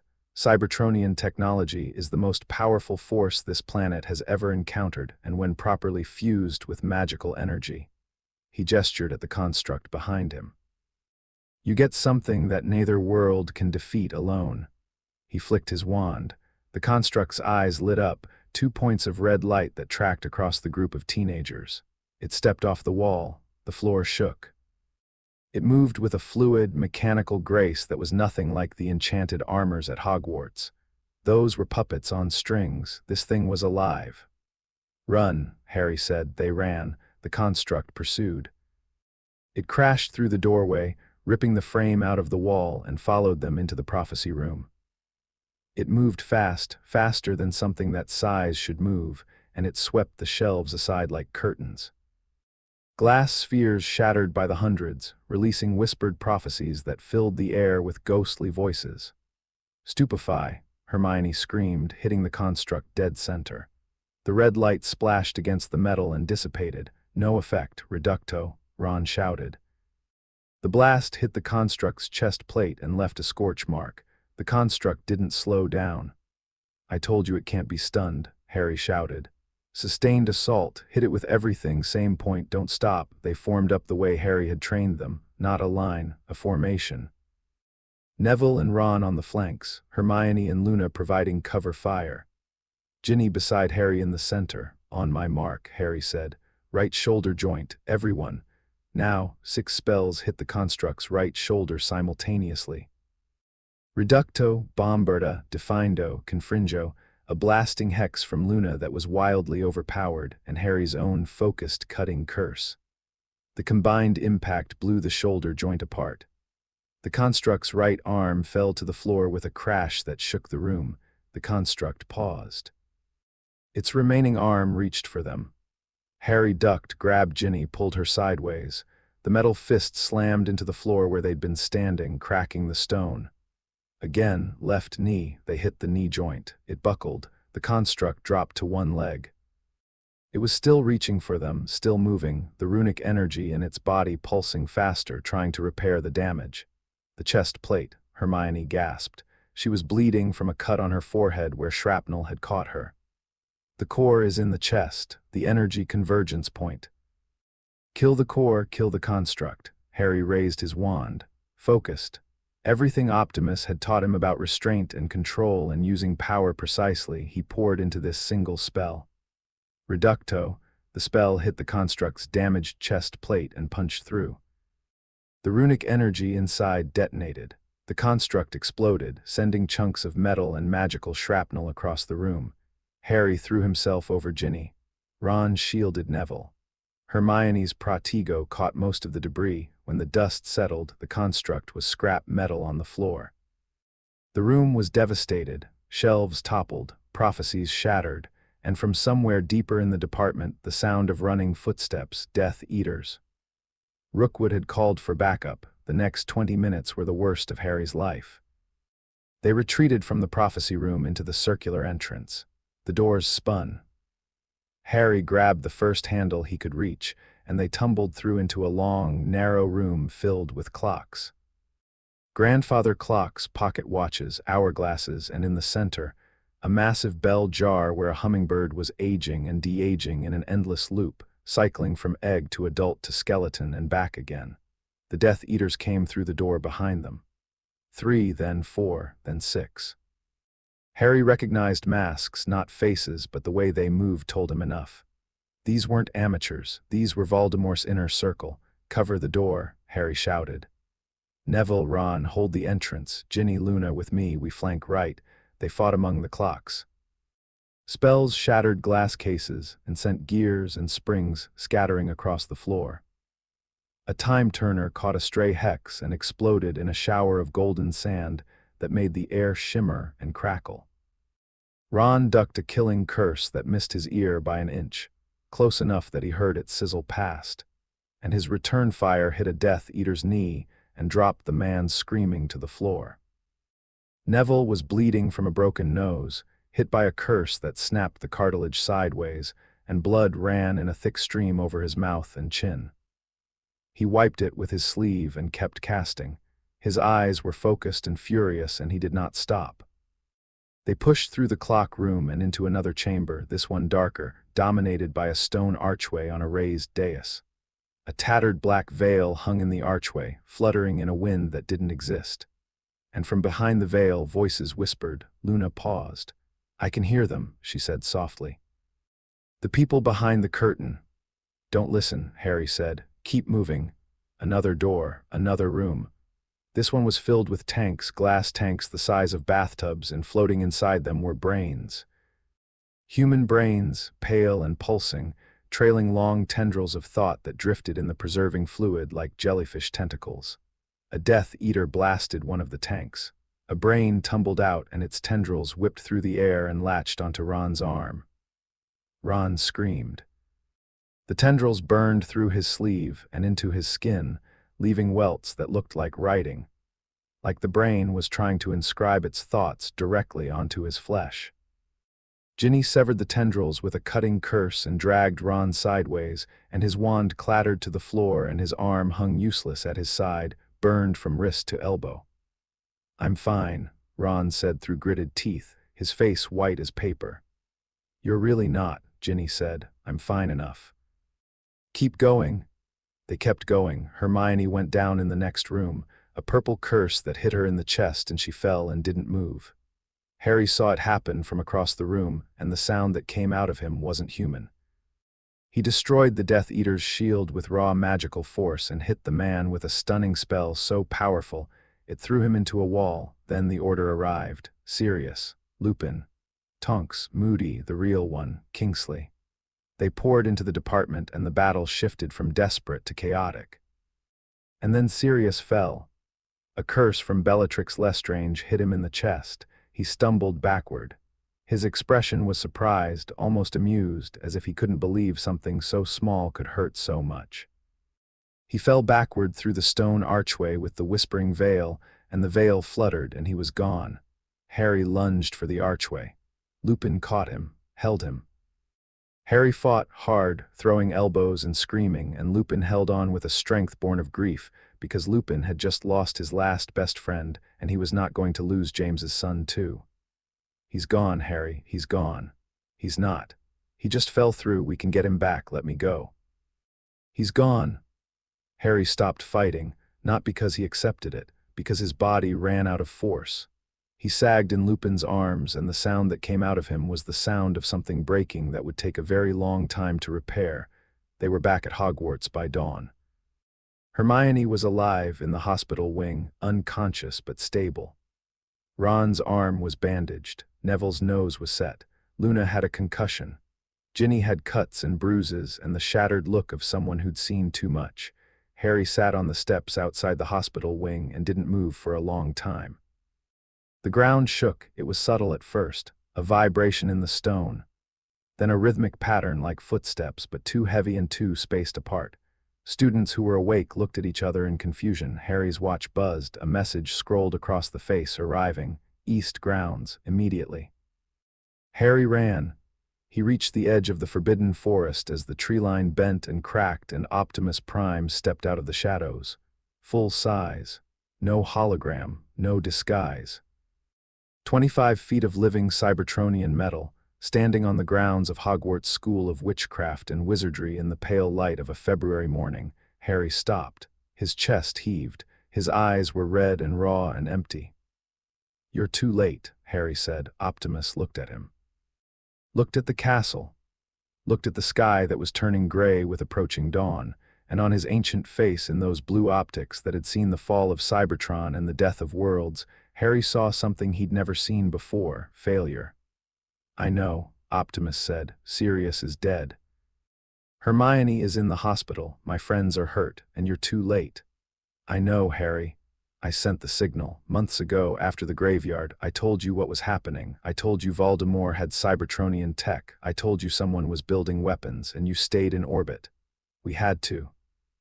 "You had to what? Assess, analyze, run threat models, while my friends were bleeding." Optimus was silent.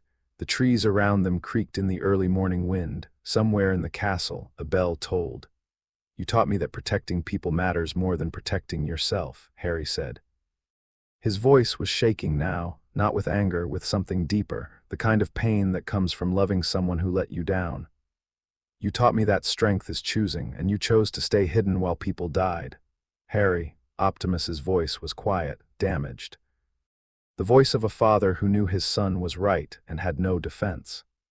"The decision to maintain secrecy was mine. The consequences of that decision are mine. You are right to be angry. I don't want to be right. I wanted you to be here." They stood there in the growing light, the enormous being and the small one, and the distance between them had never been so vast or so painful. "I am here now," Optimus said. "Now isn't when I needed you." Harry turned and walked back toward the castle. He didn't look back, the same way he hadn't looked back when he left for Hogwarts the first time. But this time, it wasn't because he was afraid he'd stay. It was because he was afraid of what he'd say if he did. Behind him, Optimus stood at the edge of the forest and watched his son walk away, and the morning light fell across his frame like a judgment, and he did not move for a very long time. The months after the Department of Mysteries were the quietest and the loudest of Harry's life. Quiet because the wizarding world had finally accepted that Voldemort was back, and the collective denial had collapsed into collective terror. Loud because every conversation, every headline, every whispered exchange in the corridors was about war. Harry and Optimus didn't speak for 3 weeks after the confrontation at the forest's edge. That silence was the worst kind, not angry silence or cold silence, but the silence of two people who loved each other and had been hurt and didn't know which words would heal and which would cut deeper. Bumblebee broke it, because Bumblebee always broke things, usually by accident, sometimes on purpose. He contacted Harry through the watch on a Sunday morning with a message that read, "He sits in the command deck and stares at your room.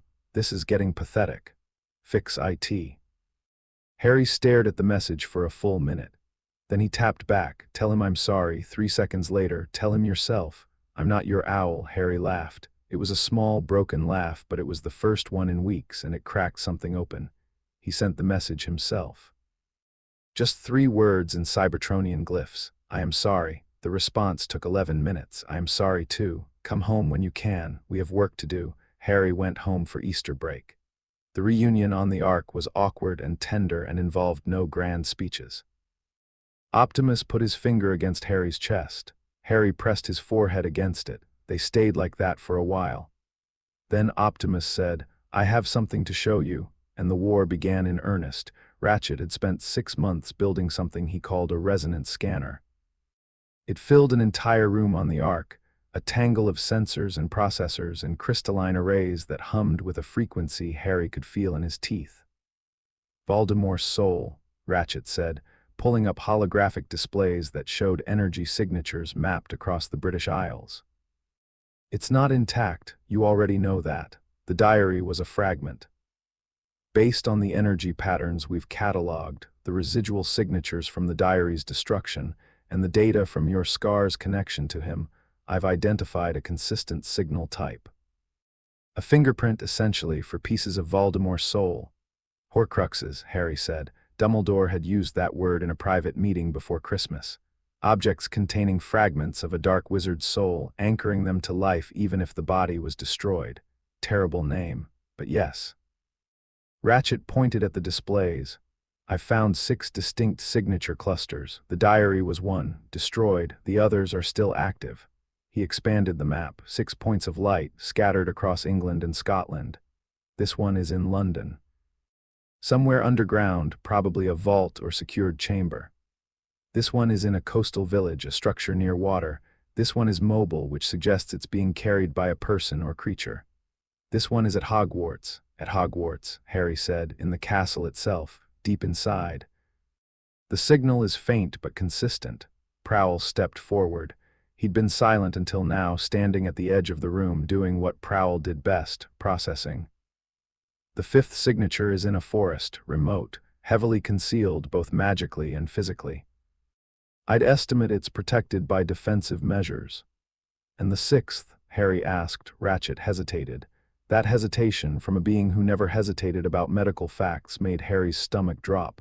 "The 6th is you, Harry. Silence. The scar." Ratchet continued, his voice careful and clinical in the way it got when he was delivering bad news. "The connection between you and Voldemort isn't just psychic. There's a fragment of his soul embedded in the scar tissue. It's been there since you were an infant. It's why you see his visions. It's why the diary responded to you the way it did. You are, whether anyone intended it or not, a Horcrux." Harry sat down, not because his legs gave out, though they nearly did, but because he needed to be closer to the ground. He needed something solid under him. "So I have to die," he said. "No." Ratchet said sharply, "You have to have the fragment removed, and I have been working on that problem for the past 4 months, and I believe it's possible. Painful, dangerous, but possible." "How?" "The fragment is parasitic. It feeds on your magical energy, piggybacks on your neural pathways, and uses your emotional spikes as camouflage. But it's not bonded to your life force. It's bonded to the scar." If I can isolate the scar tissue and apply a precisely calibrated energy pulse, tuned to the Horcrux signature and nothing else, I can destroy the fragment without destroying you. You believe it's possible, not you're certain. I'm a medic, not a fortune teller. The margin for error is thin. But I've run the simulations, and the success rate is above 90%. And the other 10%, Ratchet looked at him with those steady medic's eyes. The other 10% is why I said dangerous. Optimus spoke from behind Harry. This is your choice, Harry, not mine, not Ratchet's. Yours. Harry thought about Cedric falling in the graveyard, about Sirius falling through the veil, about Hermione on the floor of the Department of Mysteries, not moving. About every person who had bled or broken or died because Voldemort existed and couldn't be killed while pieces of his soul were scattered across the country. Do it, Harry said, but first we hunt the others. The Horcrux hunt took 3 months. April through June, working in parallel with the Autobots from orbit and the trio on the ground. It was the most intense, exhausting, terrifying period of Harry's life, and it was also the period where everything he'd been taught finally came together. Ratchet's scanner guided them to each location. Prowl planned the approaches. Bumblebee ran ground support, dropping supplies and providing surveillance from his vehicle form. And Optimus coordinated from the Ark, his voice in Harry's ear through the watch, steady and calm. The voice that had talked Harry through nightmares and training exercises, and every crisis since he was 4 years old.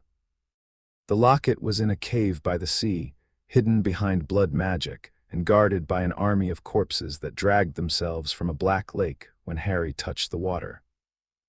Ron pulled Harry from the water when the hands closed around his ankles and dragged him under.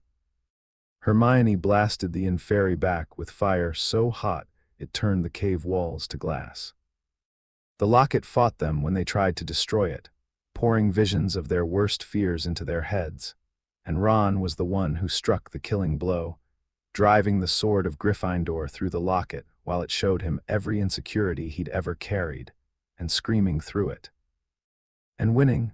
The cup was in Gringotts, the Wizarding Bank, inside a vault that belonged to Bellatrix Lestrange. Getting in required a plan so elaborate that Prowl had called it ambitious, which was Prowl's way of saying completely insane. They used Polyjuice to impersonate Bellatrix. They broke into the most secure vault in the wizarding world. They escaped on a dragon, an actual dragon.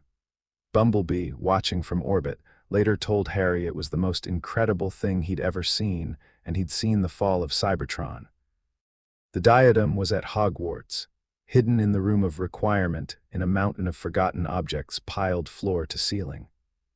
Finding it required Harry to navigate the room while it burned around him. A cursed fire set by Draco Malfoy's ally Vincent Crabbe, who lost control of his own spell and died in it. Harry pulled Malfoy from the flames because letting someone burn alive was not something Harry Potter did, regardless of who they were. Malfoy didn't thank him. Harry didn't expect him to. The ring was in a ruined house in a village called Little Hangleton. It was cursed, viciously, with a withering spell that would have killed anyone who put it on. Dumbledore had found it months ago and had put it on, because even the greatest wizard of the age sometimes made mistakes and the curse was eating him alive. It was the reason Dumbledore's hand was blackened and dead. It was the reason Dumbledore was dying. Dumbledore destroyed the ring himself. The effort nearly killed him on the spot. Snape had been keeping him alive with potions and spells, and the kind of bitter, reluctant love that nobody at Hogwarts understood except Harry, who recognized it because he'd seen Ratchet do the same thing 100 times. Keeping someone functional through sheer medical stubbornness because the alternative was unthinkable. The snake, Nagini, was the mobile Horcrux. She stayed with Voldemort at all times. She would be last. And the fragment in Harry's scar would be handled by Ratchet on the Ark before the final battle. The procedure happened on a Tuesday in late June. Harry lay on a medical platform in Ratchet's Bay, wearing a medical gown, staring at the ceiling of the Ark and trying very hard not to think about the 10% failure rate. Ratchet was beside him, calibrating instruments Harry couldn't name. Prowl was at the door, standing guard, because Prowl guarded things when he was worried and couldn't do anything else.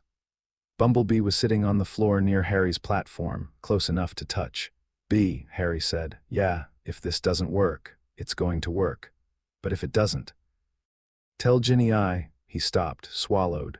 "Tell her I meant every word." Bumblebee's optics dimmed. "Tell her yourself in about an hour." Optimus was standing at the far end of the bay. He hadn't spoken. He was watching with an expression that Harry had never seen before and hoped he'd never see again. The expression of someone holding themselves together by pure will. "Ready," Ratchet said. He didn't ask Harry if he was ready, because asking would have given Harry the chance to say no, and Ratchet knew better than to offer an option he couldn't accept. Initiating in 3, 2, 1. The pulse hit Harry's scar like a lightning bolt made of cold, not pain exactly.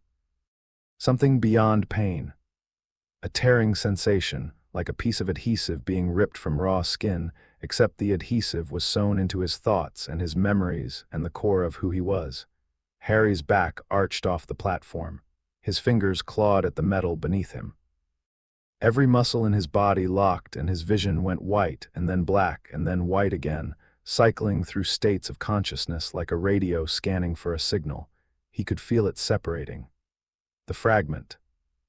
The thing that had been inside him for 16 years, whispering in the background of his mind, coloring his dreams, connecting him to a monster. He could feel it fighting to stay, digging deeper into his neural pathways, clawing at the walls of his identity like something alive and desperate. Harry screamed. The sound filled the medical bay and bounced off the walls, and Bumblebee grabbed the edge of the platform hard enough to dent the metal. Optimus took one step forward and stopped himself, because interfering now would kill Harry as surely as the fragment would. Something dark rose from Harry's scar. Visible, tangible, a smoky black shape that writhed and shrieked in a voice that was Voldemort's and wasn't Voldemort's, the voice of something less than human that had clung to a boy's forehead for 16 years. Ratchet fired a second pulse. Targeted. Precise. The dark shape fragmented, broke apart, dissolved into nothing. Harry's body went limp. His eyes rolled back. The monitors beside the platform went wild, then steadied, then normalized. "Pulse is strong," Ratchet said. His voice was shaking. Ratchet's voice never shook. "Neural activity normalizing. Magical energy output stable. The fragment is gone." Bumblebee made a sound that was part laugh, part sob, part something that didn't have a word in any language. Optimus crossed the bay in 2 strides and knelt beside the platform and placed his finger against Harry's chest. Harry's hand came up, weak and trembling, and pressed against the warm metal. "Still here," Harry whispered. "Still here," Optimus said. The Battle of Hogwarts began at sunset on a warm evening in late June, and it began with a sound that nobody in the wizarding world had ever heard before. The sound of a Cybertronian transformation. Voldemort's army appeared at the edge of the Forbidden Forest at dusk. Hundreds of figures, dark-robed Death Eaters and gray-skinned Snatchers and creatures that moved in the shadows between the trees. Giants, werewolves, Dementors that drifted above the tree line like black clouds, and among them, visible even at distance, the constructs. 12 of them. 7 feet tall, dark metal, runic energy pulsing in their joints. Rookwood's production line had been busy. They stood in a line at the front of Voldemort's army like mechanical heralds. Hogwarts prepared. McGonagall had taken command of the school's defense. She moved through the castle, activating every defensive enchantment, every ward, every piece of magical architecture that had been built into the walls over 1,000 years. Stone knights climbed down from their plinths and lined up in the courtyard. Suits of armor formed ranks in the entrance hall. The very walls of Hogwarts seemed to hum, as if the castle itself was waking up. Harry stood on the ramparts and watched the army assemble and felt the old familiar tension in his chest, the tightening that came before a fight, the adrenaline that made everything sharper and clearer and more real. Ron was beside him, Hermione on his other side. Ginny behind them, her wand drawn, her jaw set. Neville, Dean, Seamus, Luna, the Da spread across the battlements, young faces in the fading light, terrified and determined and refusing to run. There's a lot of them, Ron said. Yeah, Harry said. We're outnumbered. Yeah, so what's the plan? Harry looked at his watch. The display read, T-90 seconds. He smiled. For the first time in months, a real smile, and it was fierce and wild, and it scared Ron a little. The plan, Harry said, is reinforcements. The sky split open. 4 shapes dropped from the clouds like falling stars, trailing fire and displaced atmosphere, the sonic boom rolling across the grounds like thunder. They hit the earth between the castle and the forest in a line that cracked the ground and sent shockwaves rippling through the grass. Then they stood up, Optimus Prime, full height, full armor, the red and blue insignia blazing on his chest. He was 25 feet of living metal and righteous fury, and when he straightened to his full stature, the Death Eaters at the forest edge visibly recoiled. Bumblebee, compact and fast, already shifting into a combat stance, his blasters deploying from his forearms. Prowl, sharp and precise, his optics scanning the enemy line with the systematic focus of someone who was already running battle calculations. Ratchet, standing slightly behind the others, medical equipment and weapons integrated seamlessly. The medic who fought when he had to and healed when he could, 4 Autobots, standing on the grounds of Hogwarts, facing an army. The Wizarding World's reaction was exactly what you'd expect when 4 alien robots suddenly appeared in front of your castle. Screaming. A lot of screaming, some fainting. Neville dropped his wand. Seamus said a word that would have gotten him detention for a month. McGonagall came to the rampart, looked down at the 4 towering metal figures, pressed her lips together and said, "Well, I suppose that explains quite a lot about Mr. Potter." Harry cupped his hands around his mouth. Optimus turned, looked up at the ramparts, found Harry. Their eyes met across the gap between wall and ground, blue optics and green human eyes, and something passed between them that was older than words. Forgiveness. Resolve. Love, the kind that had been tested and damaged and repaired and was stronger for all of it. Roll out, Optimus said. The battle began. Harry had planned this with Prowl for weeks. Every scenario mapped, every contingency addressed. The key was coordination. Autobots handled scale threats, the things that required brute force and heavy armor. Wizards handled precision, the spellwork, the dueling, the magical defenses that no amount of Cybertronian firepower could replicate. Harry organized the defenders into squads. The DA formed the core, the teams he'd trained all year, each with a leader, a medic, and specific zones to defend. McGonagall's enchanted knights held the courtyard. The Order of the Phoenix took the corridors and critical choke points. Squad 1, bridge and main entrance. Harry shouted from the ramparts, his voice carrying through a sonorous charm. Squad 2, East Tower staircase. Squad 3, the greenhouses. Neville, you're leading Squad 3. Don't let them flank us from the south. Got it. Neville shouted back, and his voice was steady and his eyes were clear, and he didn't look anything like the boy who'd lost his toad on the Hogwarts Express 5 years ago. He'd grown into his shoulders over the past year, and his jaw had a set to it that was new, and when he gripped his wand, his hand didn't shake. Not even a little. Neville, Harry called, and Neville paused. You've got this, you know that, right? Neville looked at him. Something passed between them, the memory of 100 DA sessions, of a boy who couldn't cast a stunning spell learning to cast it while thinking of his parents, of quiet persistence that had hardened into something unbreakable. I know, Neville said, and he meant it. He turned and ran for the greenhouses, and the squad that followed him did so without hesitation, because Neville Longbottom had earned something that night that all the pureblood prestige in the world couldn't buy. Trust, Luna, Squad 2 is yours. Use the high ground, pick your shots. I'll aim for the ones who look confused, Luna said serenely. Confused enemies make mistakes. Good enough, Ron, Hermione, you're with me. Center corridor, that's where they'll hit hardest. Ginny grabbed Harry's arm as he turned. Where do you want me? Wherever you want to be. Then I'm with you. Harry looked at her. Her face was fierce, freckled, beautiful in a way that had nothing to do with beauty and everything to do with fire. He kissed her fast and hard in front of everyone, and Ron made a strangled noise that was probably an objection, but couldn't be heard over the explosions that had started outside. "Let's go," Harry said. "The Death Eaters hit the walls first." Spells rained against the castle's protective enchantments like artillery, bright flashes of green and red that detonated against the invisible barrier and sent ripples of light cascading across its surface. The barrier held. For now, the first breach came at the bridge. A wave of snatchers rushed it under covering fire from Death Eaters, and Squad 1 met them head-on. Fred and George Weasley stood at the center of the bridge, shoulder to shoulder, and they fought like one organism with 4 arms. Fred would blast a gap in the enemy's formation, and George would pour hexes through it. A snatcher got past them, and Fred tripped him with a leglocker curse without even looking, and George hit the man with a full body bind before he hit the ground.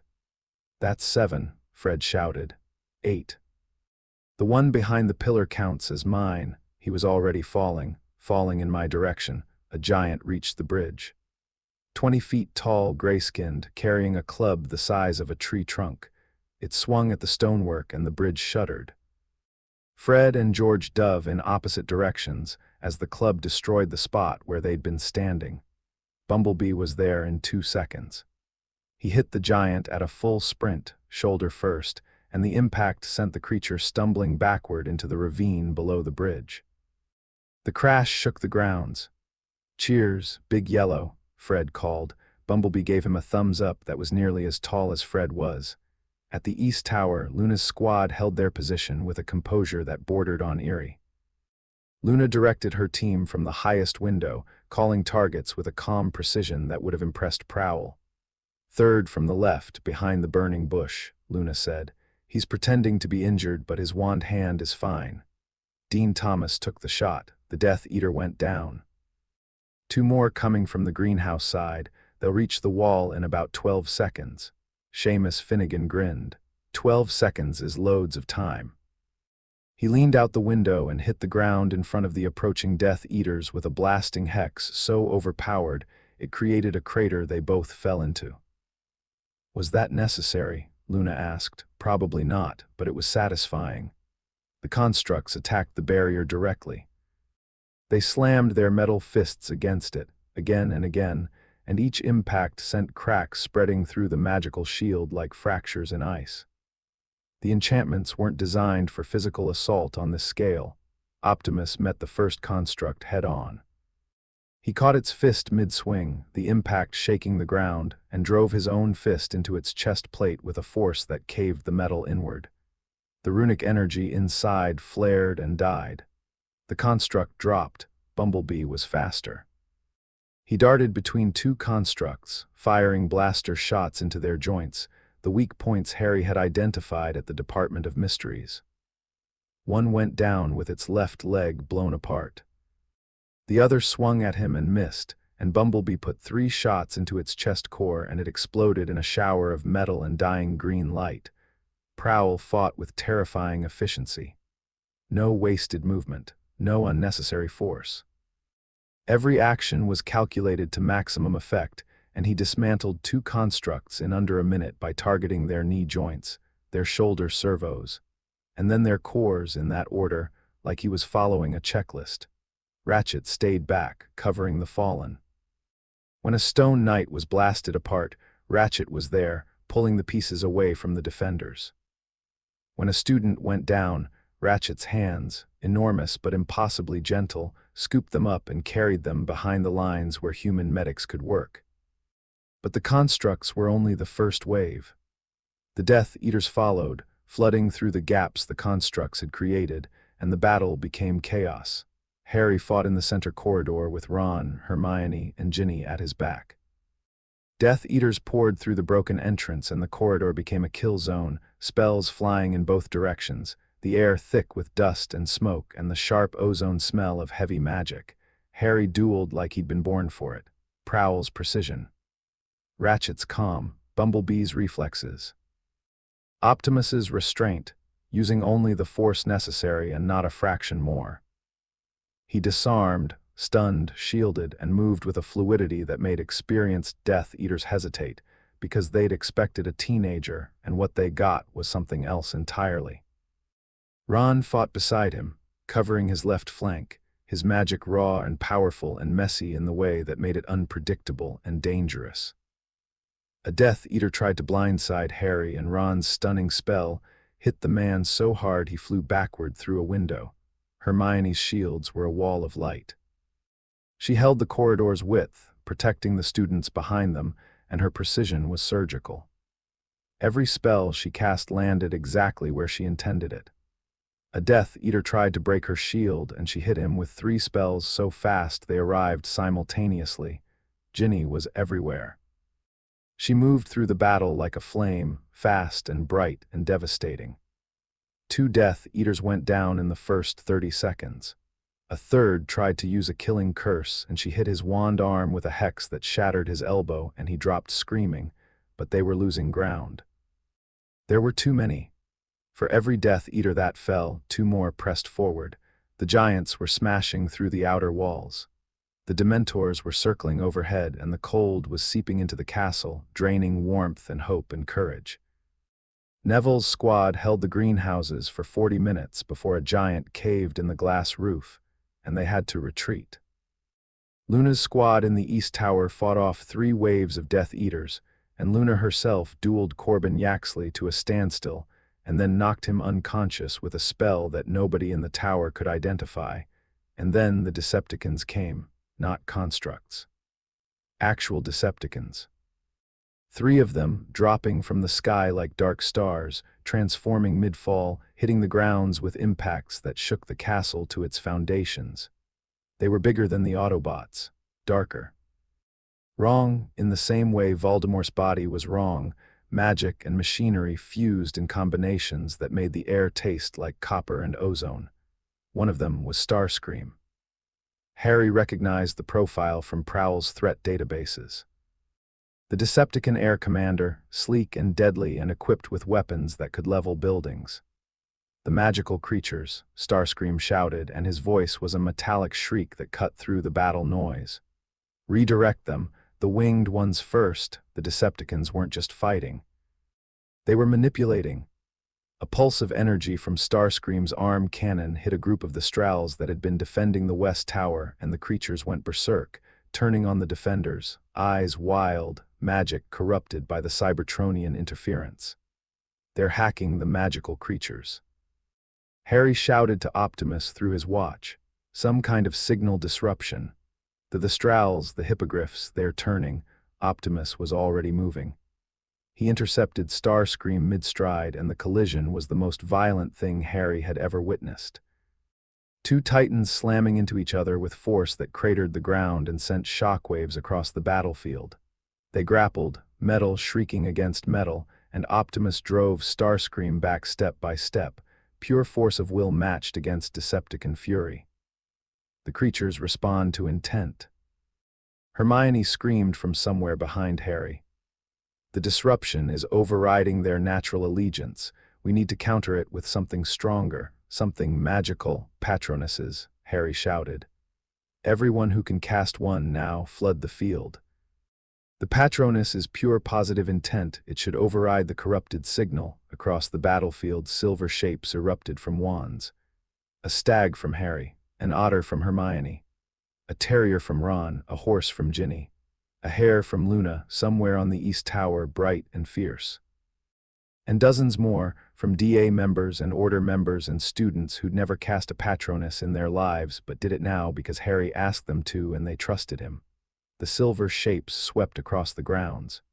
Wherever they passed, the corrupted creatures calmed. The Strals settled. Hippogriffs broke free of the Decepticon influence and turned back toward the enemy lines. The magical ecosystem of the battle reasserted itself, and the Decepticon manipulation crumbled against the combined willpower of 200 wizards and witches choosing together to fight with hope instead of fear. Starscream screamed in frustration. Optimus used the distraction. He drove his fist into Starscream's torso, grabbed something vital inside and pulled. Starscream went down, spark flickering, his systems failing. The other two Decepticons fell to Bumblebee and Prowl, fighting in tandem for the first time in years, covering each other's blind spots with the seamless coordination of soldiers who'd fought a war that lasted longer than human civilization. Harry found Voldemort in the Great Hall. The castle was burning. Parts of the roof were gone, open to the night sky. The enchanted ceiling had collapsed, and instead of projected stars, real stars were visible through the smoke. The 4 house tables were shattered. The floor was cracked and scorched. Voldemort stood in the center of the hall, alone. His Death Eaters were either defeated or fleeing, his constructs were scrap, his Decepticon allies were down. Around him, the wreckage of his army, and he stood in the middle of it with his wand raised and his red eyes burning and his face twisted with a fury so profound it had passed beyond human expression. Harry walked into the hall. Ron tried to follow. Harry held up a hand without turning around. No. This one's mine. Harry, Ginny said, please. He looked at her over his shoulder. Please trust me. She looked at him for a long moment, then she nodded. Her eyes were wet, but her jaw was set, and she stepped back, and Ron stepped back, and Hermione stepped back, and Harry walked into the great hall alone. Voldemort watched him come. The metal under his skin caught the firelight, glinting at the joints and collarbones, and his body moved with a mechanical precision that was unnatural and unsettling. You've destroyed my Horcruxes, Voldemort said. His voice was flat, not angry anymore, past anger. All of them. All of them. Harry confirmed, the one in your head as well, gone, removed, by people who are better at fixing things than you are at breaking them. Voldemort's mouth twitched, not quite a smile, something worse. Then you know what this means, you and I. One of us dies tonight, no more anchors. No more fragments, just 2 wizards and 2 wands.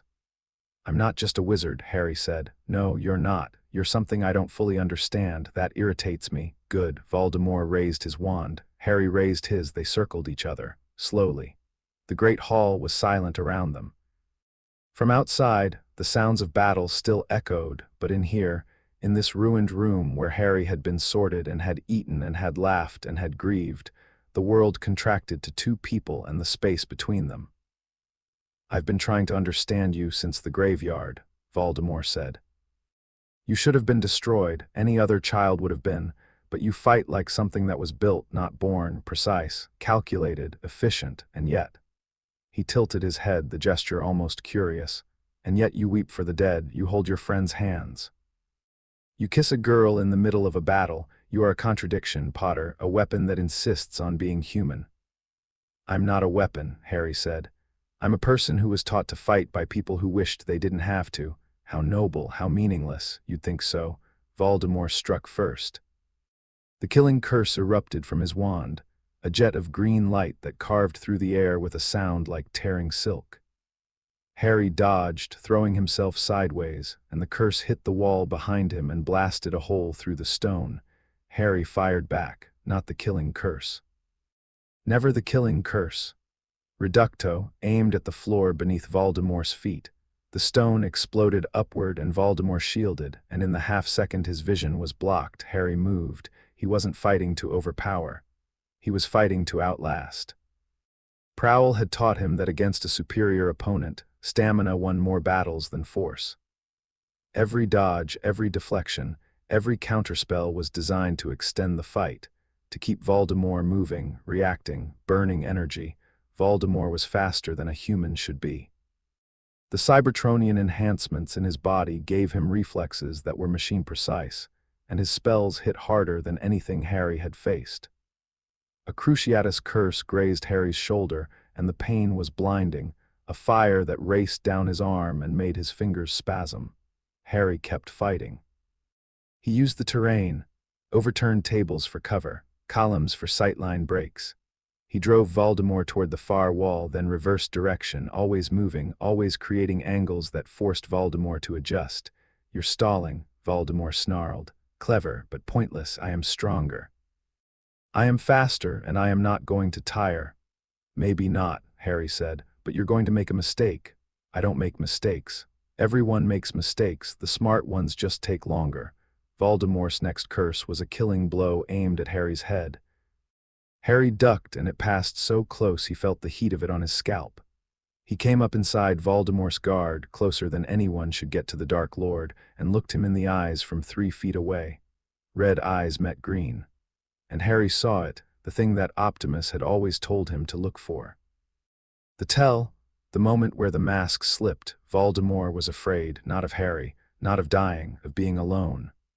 Of standing in the wreckage of everything he'd built, and having nothing left and nobody left, and being exactly what he'd always been. A boy in an orphanage who was afraid of being ordinary. "I understand you," Harry said. "That's what scares you most, not that I can beat you, that I can see you." Voldemort's composure broke. For one fraction of a second, the mask came off, and underneath was rage and terror and a loneliness so vast it had consumed everything else. He screamed. A killing curse, point blank, the green light filling Harry's vision. Harry raised his wand. Expelliarmus, the spells collided, and this time there was no golden thread, no priori incantatum. Just two forces meeting, one fueled by hatred and one fueled by every act of love Harry had ever known. The big metal hand on his chest, the music in dark corridors, the breathing lessons, the cold floors and warm hands, and a girl who kissed him in a corridor and meant it. The Expelliarmus won. Voldemort's wand tore free of his grip and sailed through the air, and Harry caught it with his left hand while his right hand kept his own wand aimed. The killing curse, wandless, sputtered and died. Voldemort stood there, disarmed. His mechanical enhancements clicking and whirring under skin that was already going gray. Without the wand, without the Horcruxes, without anything to anchor him, the magic that sustained his stolen body began to fail. He looked at Harry. For one instant, he looked young, lost. Like the boy from the orphanage, then he fell. And the body that hit the floor was just a body, and the red eyes went dark, and it was over. Harry stood in the great hall and held 2 wands and breathed and didn't move for a very long time. The dawn came. Harry walked out of the great hall into a world that was smoking and broken and impossibly beautiful. The sun was rising over the eastern mountains, painting the sky in shades of gold and pink that had no right to be so lovely after a night of such violence. Students and teachers and order members were scattered across the grounds, sitting in groups, some crying, some laughing, some just staring at the sky like they couldn't quite believe it was there. The Autobots were still standing. Damaged. Ratchet was repairing a tear in Bumblebee's left arm while Bumblebee tried to pretend it didn't hurt. Prowl was standing guard at the castle entrance, scanning for threats that weren't coming anymore because the war was over. Optimus was by the lake. Harry walked to him. Across the torn-up grounds, past craters and scorch marks and pieces of constructs and shattered stone. His body was exhausted. His magical reserves were empty. His arm ached where the Cruciatus had grazed it, and his legs were shaking, and he was pretty sure he was bleeding from somewhere but couldn't work out where. He reached Optimus and stopped. "It's over," Harry said. "Yes, he's dead. For real this time." "Yes," Harry looked up at Optimus. The morning light caught the Autobot's frame, red and blue against the gold sky, and for a moment he looked like something from a painting, something mythical and impossible and eternal. "Thank you," Harry said, "for saving me from that cupboard, for teaching me. For being my father in every way that matters." Optimus knelt. He placed his finger against Harry's chest. Harry pressed his forehead against it, their gesture, the first and the last. "You taught me something too," Optimus said. "That strength is not always the ability to protect. Sometimes strength is the courage to let someone you love walk into danger because they are the only one who can." Harry's eyes burned. He didn't wipe them. He let the tears come in the morning light beside the lake with the sounds of a world waking up around him, footsteps behind him. He turned. Ginny, Ron, and Hermione were crossing the grounds toward him. Ginny was limping slightly. Ron had his arm in a sling that looked like it had been fashioned from a Gryffindor scarf. Hermione had a bandage across her forehead and ink on her fingers because she'd already started taking notes on the battle, because she was Hermione, and nothing would ever change that. Ginny reached him first. She put her hands on his face and looked at him with those brown eyes that had seen him at his worst and his best and everything in between. "You're alive," she said. "I'm alive. Good, because I have plans for you and they require you breathing." Harry laughed. It was watery and broken and the most genuine sound he'd ever made. She kissed him. Soft, warm, alive. And around them, the morning filled in and the world began the long, slow process of putting itself back together. Epilogue: the years that followed were quieter than the ones that came before, but they were not small. Harry Potter became the youngest head of magical law enforcement in Ministry history, and in that role, he did something nobody expected. He reformed the system. Not with speeches or manifestos, but with the methodical, patient, principled approach of someone who'd been taught by Optimus Prime that strength was restraint and leadership was service. He opened diplomatic channels between the wizarding world and the Autobots. It took time. Years, actually.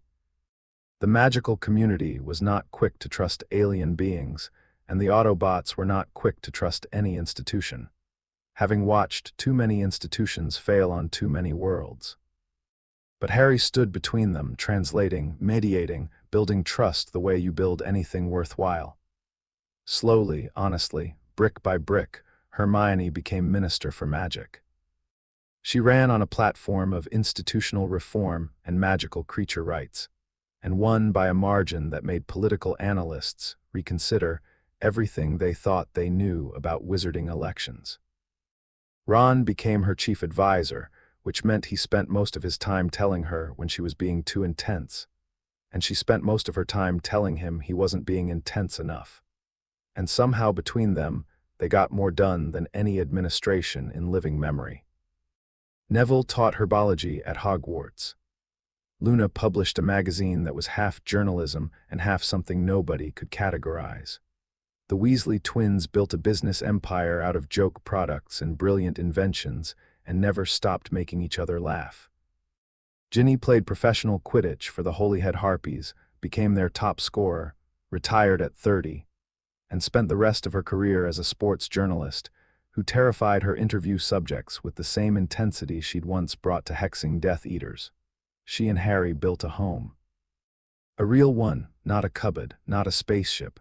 A house with a garden and a kitchen and rooms that were always warm and a door that was never locked. They had 3 children, James, who had Harry's hair and Ginny's temper, Albus, who had Harry's eyes and a quieter soul, and Lily, who was fearless from the day she was born and reminded everyone of her grandmother. The Autobots stayed, not on Earth permanently. They came and went, as they always had, following the long war against the Decepticons across the galaxy. But the Ark maintained its orbit, and the comms channels stayed open, and there was always a place for Harry and his family among the stars. Optimus visited on Tuesdays. He'd arrive in the garden, somehow fitting himself into a space that shouldn't have accommodated 25 feet of Cybertronian engineering, and the children would scream with delight and climb on him like he was a playground. Ratchet would scan them for health issues they didn't have. Prowl would teach the older ones observation games that they thought were just games and were actually intelligence training. Bumblebee would play music too loud and dance badly and make everyone laugh, and Optimus would sit in the garden with Harry, the two of them side by side, and they'd talk. About politics and magic and the state of the galaxy, and whether Ratchet was ever going to stop reorganizing his medical bay. About the small things and the big things and everything in between.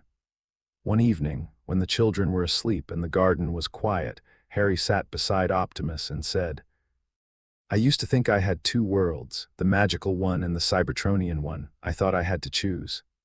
And now I think I was wrong. They were never 2 worlds, they were always one world, mine, built out of everything I was given by everyone who loved me." Optimus was quiet for a moment. Then he placed his finger against Harry's chest. "That," Optimus said, "is the wisest thing you have ever said." Harry leaned his forehead against the warm metal, the same gesture, the first and the always. Above them, the stars were out. Somewhere up there, the Ark was waiting. Somewhere down here, 3 children were dreaming. And somewhere in between, in a garden in the English countryside, A man who had been raised by giants sat with the being who had saved him and loved him and let him go, and the world was quiet and the world was whole, and it was enough.